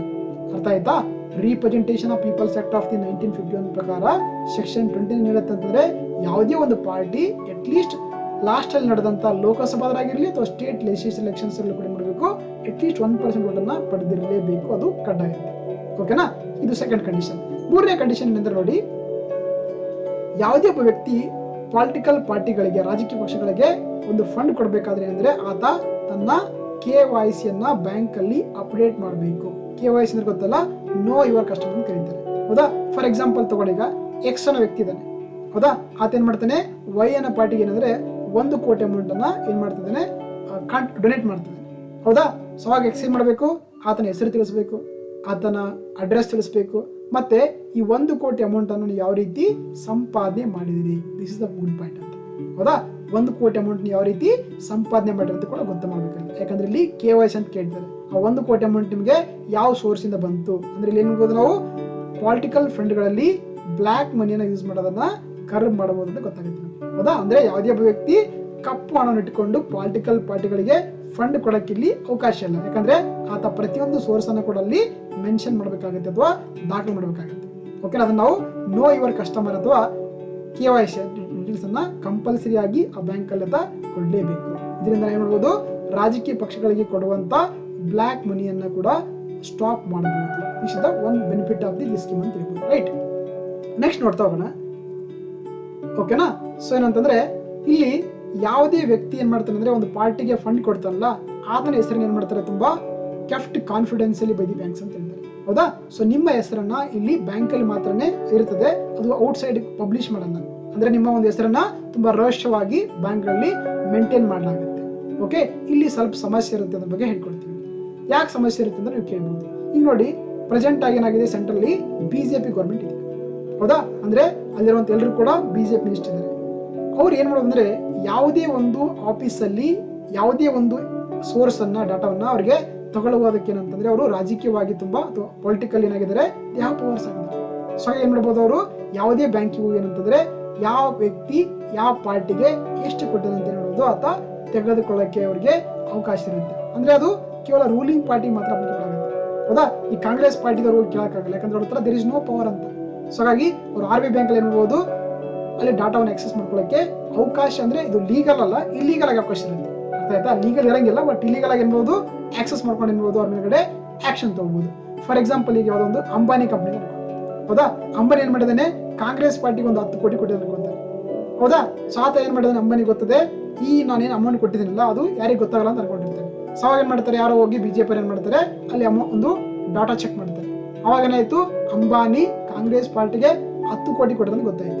ಅವಾಗ ಏನ್ ಮಾಡ್ತಾರೆ, ಆತನ ಕಂಪನಿ ಮೇಲ್ಗಡೆ ಯಾವುದೋ ಒಂಥರ ಇಡಿ ಬಿಡ್ತಾರೆ, ಹೌದಾ, ಎನ್ಫೋರ್ಸ್ಮೆಂಟ್ ಡೈರೆಕ್ಟರೇಟ್ ಆಗಿರ್ಬೋದು, ಇಲ್ಲಾಂದ್ರೆ ಯಾವ್ದೋ ಪಾಲಿಸಿಗಳು ತಂದು ಏನ್ ಮಾಡ್ತಾರೆ, ಅದನ್ನ ಯಾವುದೇ ರೀತಿ ಸ್ಕೀಮ್ಗಳು ಸಿಗ್ಲಾರ್ದಂಗೆ ಮಾಡ್ತಾರೆ. ಇದರಿಂದ ಏನಾಗುತ್ತೆ, ಎಲ್ಲ ಒಂದ್ ಕಡೆ ಈ ಒಂದು ಸ್ಕೀಮ್ ಬಗ್ಗೆ ಸಾಕಷ್ಟು ನೆಗೆಟಿವಿಟಿಯನ್ನ ನಾವು ಕಾಣುವಂಥದ್ದು. ರೈಟ್, ರೂಲಿಂಗ್ ಪಾರ್ಟಿ ಮಾತ್ರ ಇದು ಬೆನಿಫಿಟ್ ಆಗುತ್ತೆ, ಉಳಿದ ಪಾರ್ಟಿಗೆ ಒಂದ್ ಕಡೆ ಅಷ್ಟು ಬೆನಿಫಿಟ್ ಆಗಲ್ಲ ಅಂತ ಗೊತ್ತಾಗುತ್ತೆ. ರೈಟ್, ಇನ್ನೊಂದೇನಂದ್ರೆ ಒಂದ್ಸಲ ಬಾಂಡ್ ಖರೀದಿ ಮಾಡಿದ್ರೆ ನಿಮ್ಗೆ ಏನಾಗಿರುತ್ತೆ, ಅದು 15 ದಿನಗಳ ತರ ವ್ಯಾಲಿಡ್ ಇರುತ್ತೆ, ಹೌದಾ. 15 ಡೇಸ್ ವರೆಗೆ ಕೂಡ ಏನಾಗಿರುತ್ತೆ, ಅದು ಆಕ್ಟಿವ್ ಆಗಿರುತ್ತೆ ಅಥವಾ ವ್ಯಾಲಿಡ್ ಆಗಿರುತ್ತೆ. ಜೊತೆಗೆ ಈ ಬಾಂಡ್ಸ್ ಗಳು ಖರೀದಿ ಮಾಡ್ತಾರಲ್ಲ, ಇದಕ್ಕೆ ಯಾವುದೇ ರೀತಿಯ ಬ್ಯಾಂಕ್ಗಳು ಏನಂತಂದ್ರೆ ನಿಮ್ಗೆ ಬಡ್ಡಿ ಕೊಡಂಗಿಲ್ಲ. There is no interest will be given by the banks on these electoral bonds ಅಂತ. ಓಕೆನಾ. ಜೊತೆಗೆ ಈ ಎಲೆಕ್ಟ್ರಲ್ ಬಾಂಡ್ಸ್ ಗಳಿದೆಯಲ್ಲ, ಇದನ್ನ ನೀವು ಕೇವಲ ಸ್ಟೇಟ್ ಬ್ಯಾಂಕ್ ಆಫ್ ಇಂಡಿಯಾದ ಬ್ರಾಂಚ್ಗಳಲ್ಲಿ ಮಾತ್ರನೇ ಪರ್ಚೇಸ್ ಮಾಡಬಹುದು, ಬೇರೆ ಯಾವುದೇ ಬ್ಯಾಂಕ್ಗಳಲ್ಲಿ ಸಿಗಂಗಿಲ್ಲ. ಇದು ಒಂದು ಕಂಡೀಷನ್, ಅರ್ಥ ಆಯ್ತಾ. ಇದನ್ನ ಸ್ಟೇಟ್ ಬ್ಯಾಂಕ್ ಆಫ್ ಇಂಡಿಯಾದ ಯಾವುದೇ ಬ್ರಾಂಚ್, ಅದು ಇಂಡಿಯಾದಲ್ಲಿ ಯಾವುದೇ ಬ್ರಾಂಚ್ ಅಲ್ಲಿ ಕೂಡ ಏನ್ ಮಾಡಬಹುದು, ನೀವು ಈ ಎಲೆಕ್ಟ್ರಲ್ ಬಾಂಡ್ಸ್ ಗಳನ್ನ ಪರ್ಚೇಸ್ ಮಾಡಬಹುದು. ಬೇರೆ ಯಾವುದೇ ಬ್ಯಾಂಕ್ ಅಲ್ಲಿ ಕೂಡ ನಿಮಗೆ ಈ ಎಲೆಕ್ಟ್ರಲ್ ಬಾಂಡ್ಸ್ ಗಳು ಸಿಗಂಗಿಲ್ಲ. It's only available in the branches of the SBI bank only ಅಂತ. ಇದು ಕೂಡ ನಿಮಗೆ ಗೊತ್ತಿರಬೇಕು. ರೈಟ್, ಮತ್ತೆ ನಾನು ಆಗ್ಲೇ ಹೇಳ್ತಾ ಇದ್ದೆ, actually the banks full have information about the purchase of the electoral bonds ಅಂತ. ಅಂದ್ರೆ ನೀವು ಏನು ಬಾಂಡ್ ಪರ್ಚೇಸ್ ಮಾಡಿರ್ತಾರಲ್ಲ, ಅದನ್ನ ಪ್ರತಿಯೊಂದು ಇನ್ಫಾರ್ಮೇಶನ್ ಕೂಡ ನಿಮ್ಗೆ ಕೊಡಬೇಕು. ನಿಮ್ಮ ಹೆಸರೇನು, ನಿಮ್ಮ ಅಡ್ರೆಸ್, ನಿಮ್ಮ ಮೊಬೈಲ್ ನಂಬರು, ನಿಮ್ಮ ಬ್ಯಾಂಕ್ ಅಕೌಂಟ್ ನಂಬರು, ಆಮೇಲೆ ಆ ಸೋರ್ಸ್ ಅಮೌಂಟ್ ಹೆಂಗ್ ಬಂತು, ಯಾವ ಪಾರ್ಟಿ ಮಾಡಿದೆಲ್ಲ ಕೂಡ ನಿಮ್ಗೆ ಅಲ್ಲಿ ಇನ್ಫಾರ್ಮೇಶನ್ ಕೊಡಬೇಕಾಗುತ್ತೆ. ರೈಟ್, ಜೊತೆಗೆ ಏನಂದ್ರೆ ಈ ಬಾಂಡ್ಸ್ ಗಳಿದೆಯಲ್ಲ, ಇದೇನಂತಂದ್ರೆ ಕೇವಲ ನಿಮಗೆ ಕ್ವಾರ್ಟರ್ಲಿ ಸಿಗ್ತವೆ. ಕ್ವಾರ್ಟರ್ ಅಂದ್ರೆ ಇದು ಜನವರಿ ತಿಂಗಳಲ್ಲಿ ಮಾತ್ರ ಪರ್ಚೇಸ್ ಮಾಡಬಹುದು. ಏಪ್ರಿಲ್, ಜುಲೈ, ಅಕ್ಟೋಬರ್ ಅಂದ್ರೆ 4 ವರ್ಷದ 4 ತಿಂಗಳಲ್ಲಿ ಮಾತ್ರ ಏನ್ ಮಾಡಬಹುದು, ನೀವು ಈ ಬಾಂಡ್ಸ್ ಗಳನ್ನ ಪರ್ಚೇಸ್ ಮಾಡಬಹುದು. ಅದು ಕೇವಲ ಫಸ್ಟ್ 10 ಡೇಸ್ ಮಾತ್ರ ಏನ್ ಮಾಡ್ತೇವೆ ಅಂದ್ರೆ ಬಾಂಡ್ಸ್ ಗಳು ಸಿಗ್ತವೆ. ಅರ್ಥ ಆಯ್ತಾ. ಜನವರಿಯ 1 to 10 ಮಾತ್ರ ಸಿಗ್ತವೆ. ಏಪ್ರಿಲ್ ನ 1 to 10 ಡೇಸ್ ಅಂದ್ರೆ ಮಾತ್ರನೇ ಆ ಬಾಂಡ್ಗಳು ಸಿಗ್ತವೆ. ಅಂದ್ರೆ ಕೇವಲ ಪೀರಿಯಡ್ ಆಫ್ 10 ಡೇಸ್ ಮಾತ್ರನೇ ಬಾಂಡ್ಗಳನ್ನ ಪರ್ಚೇಸ್ ಮಾಡಬಹುದು. ನೆಕ್ಸ್ಟ್ 11th ಬಾಂಡ್ ಸಿಗಂಗಿಲ್ಲ. ಮತ್ತೆ ಇದು ಕೇವಲ ಜನವರಿ, ಏಪ್ರಿಲ್, ಜುಲೈ, ಅಕ್ಟೋಬರ್ ತಿಂಗಳು ಮಾತ್ರನೇ ಇವುಗಳ ನಮ್ಮ ಬಾಂಡ್ಗಳು SBI ಬ್ರಾಂಚ್ ಅಲ್ಲಿ ಸಿಗ್ತಾ ಹೋಗ್ತವೆ. ಓಕೆನಾ. ಮತ್ತೆ ಯಾವುದೇ ಪೊಲಿಟಿಕಲ್ ಪಾರ್ಟಿಗಳಿದೆಯಲ್ಲ, ಅವುಗಳು ಏನಾದ್ರೂ ಕೂಡ ಎಲೆಕ್ಟ್ರಲ್ ಬಾಂಡ್ಗಳನ್ನ ಪಡ್ಕೊಂಡು ಏನ್ ಮಾಡಬೇಕು, ಆ ಒಂದು ಮಾಹಿತಿಯನ್ನು ನೀವು ಎಲೆಕ್ಷನ್ ಕಮಿಷನ್ ನ ಒಂದು ವೆಬ್ಸೈಟ್ ಅಲ್ಲಿ ಅದನ್ನ ಪಬ್ಲಿಷ್ ಮಾಡಬೇಕು ಅಥವಾ ಅವರಿಗೆ ಇನ್ಫಾರ್ಮೇಶನ್ ಕೊಡಬೇಕು ಅಂತ ಹೇಳಿದ್ರು, ಹೌದಾ. ಎಷ್ಟು ಅಮೌಂಟ್ ಬಂತು, ಎಷ್ಟು ಬಂತಂತ ಏನ್ ಮಾಡಬೇಕು, ಪ್ರತಿಯೊಂದನ್ನು ಕೂಡ ಏನ್ ಮಾಡಬೇಕು, ನೀವು ಆ ಎಲೆಕ್ಷನ್ ಕಮಿಷನ್ ನಿಮ್ಮ ಒಂದು ವರದಿಯನ್ನ ಸಲ್ಲಿಸಬೇಕಾಗತ್ತೆ, ಪ್ರತಿಯೊಂದು ಕೂಡ ರಾಜಕೀಯ ಪಕ್ಷಗಳು. ಓಕೆನಾ. So this is called the electoral bonds ಅಂತ ಕರೀತಾರೆ. ಓಕೆನಾ. ಆಗ್ಲೇ ಹೇಳ್ತಾ ಇದ್ದೀವಿ, ಇದಕ್ಕೆ ಕೂಡ ಕೆಲವೊಂದು ಸಾಕಷ್ಟು ನೆಗೆಟಿವಿಟಿ ಇರುವಂತದ್ದಾಗಿದೆ. ಮತ್ತೆ ಕೆಲವೊಂದು ಇದರಿಂದ ನಾವು ಬ್ಲಾಕ್ ಮನಿಯನ್ನ ತಡೆಗಟ್ಟಬಹುದು, ಮತ್ತೆ ಟ್ರಾನ್ಸ್ಪರೆನ್ಸಿಯನ್ನು ಕೂಡ ಅಂದ್ರೆ ಪಾರದರ್ಶಕತೆ ಕೂಡ ಮೇಂಟೈನ್ ಮಾಡಲಿಕ್ಕೆ ನಮಗೆ ಸಾಧ್ಯ ಆಗುತ್ತೆ. ರೈಟ್. ಸೊ ಹಾಗಾದ್ರೆ ಇದರಿಂದ ಬೆನಿಫಿಟ್ಸ್ ಬಗ್ಗೆ ಜಸ್ಟ್ ಡಿಸ್ಕಸ್ ಮಾಡ್ತಾ ಹೋಗೋಣ. ಏನ್ ಮಾಡೋದು, ಇದರಲ್ಲಿ ನಾವು ಒಂದು ಪಾರದರ್ಶಕತೆ ಅಂದ್ರೆ ಇರ್ಬೋದು. ನೋಡಿ, ನಾನು ಆಗ್ಲೇ ಹೇಳ್ತಿದ್ದೆ, ಎಕ್ಸ್ ಪಾರ್ಟಿ ಏನ್ ಮಾಡುತ್ತೆ, ವೈ ಪಾರ್ಟಿಗೆ ಏನಂತಂದ್ರೆ ಫಂಡ್ ಕೊಡ್ತಾ ಇತ್ತು ಮೊದಲೆಲ್ಲ, ಹೌದಾ. ಎಕ್ಸ್ ವ್ಯಕ್ತಿ ಇದಲ್ಲ, ಅವನೇನಂದ್ರೆ ಎಷ್ಟು ಅಮೌಂಟ್ ಎಲ್ಲಿ ತೊಂದ್ರೆ ಗೊತ್ತಾಗ್ತಿರಲಿಲ್ಲ. ಮೇಜರ್ ಏನಾಗ್ತಿತ್ತು, ಅದು ಯಾವುದೋ ಅವಾಲ ದುಡ್ಡು ಇರ್ತಿತ್ತು, ಇಲ್ಲಾಂದ್ರೆ ಬ್ಲಾಕ್ ಮನಿ ಮಾಡ್ತಿತ್ತು, ಅದು ರಾಜಕೀಯ ಪಕ್ಷಗಳು ಕೊಡ್ತಾ ಇತ್ತು, ಹೌದಾ. ಸೊ ಏನಾಗುತ್ತೆ, ಇಲ್ಲಿ ನಾವು ಬ್ಲಾಕ್ ಮನಿಯನ್ನ ಕಂಪ್ಲೀಟ್ ಆಗಿ ಎಲೆಕ್ಟ್ರಲ್ ಪೊಲಿಟಿಕಲ್ ಪಾರ್ಟಿಗಳಿಗೆ ಫಂಡಿಂಗ್ ಮಾಡೋದನ್ನ ತಡೆಗಟ್ಟಕ್ಕೆ ಸಾಧ್ಯ ಆಗುತ್ತೆ. ಓಕೆನಾ. ಸೊ ಹಾಗಾಗಿ ಇಷ್ಟೆಲ್ಲ ಗೊತ್ತಿರಬೇಕಾಗುತ್ತೆ. ರೈಟ್. ಸೊ ಇದಿಷ್ಟು ಇವತ್ತಿನ ಕ್ಲಾಸು. ಮತ್ತೆ ನೆಕ್ಸ್ಟ್ ಟಾಪಿಕ್ ಇಂದ ಡಿಸ್ಕಸ್ ಮಾಡ್ತಾ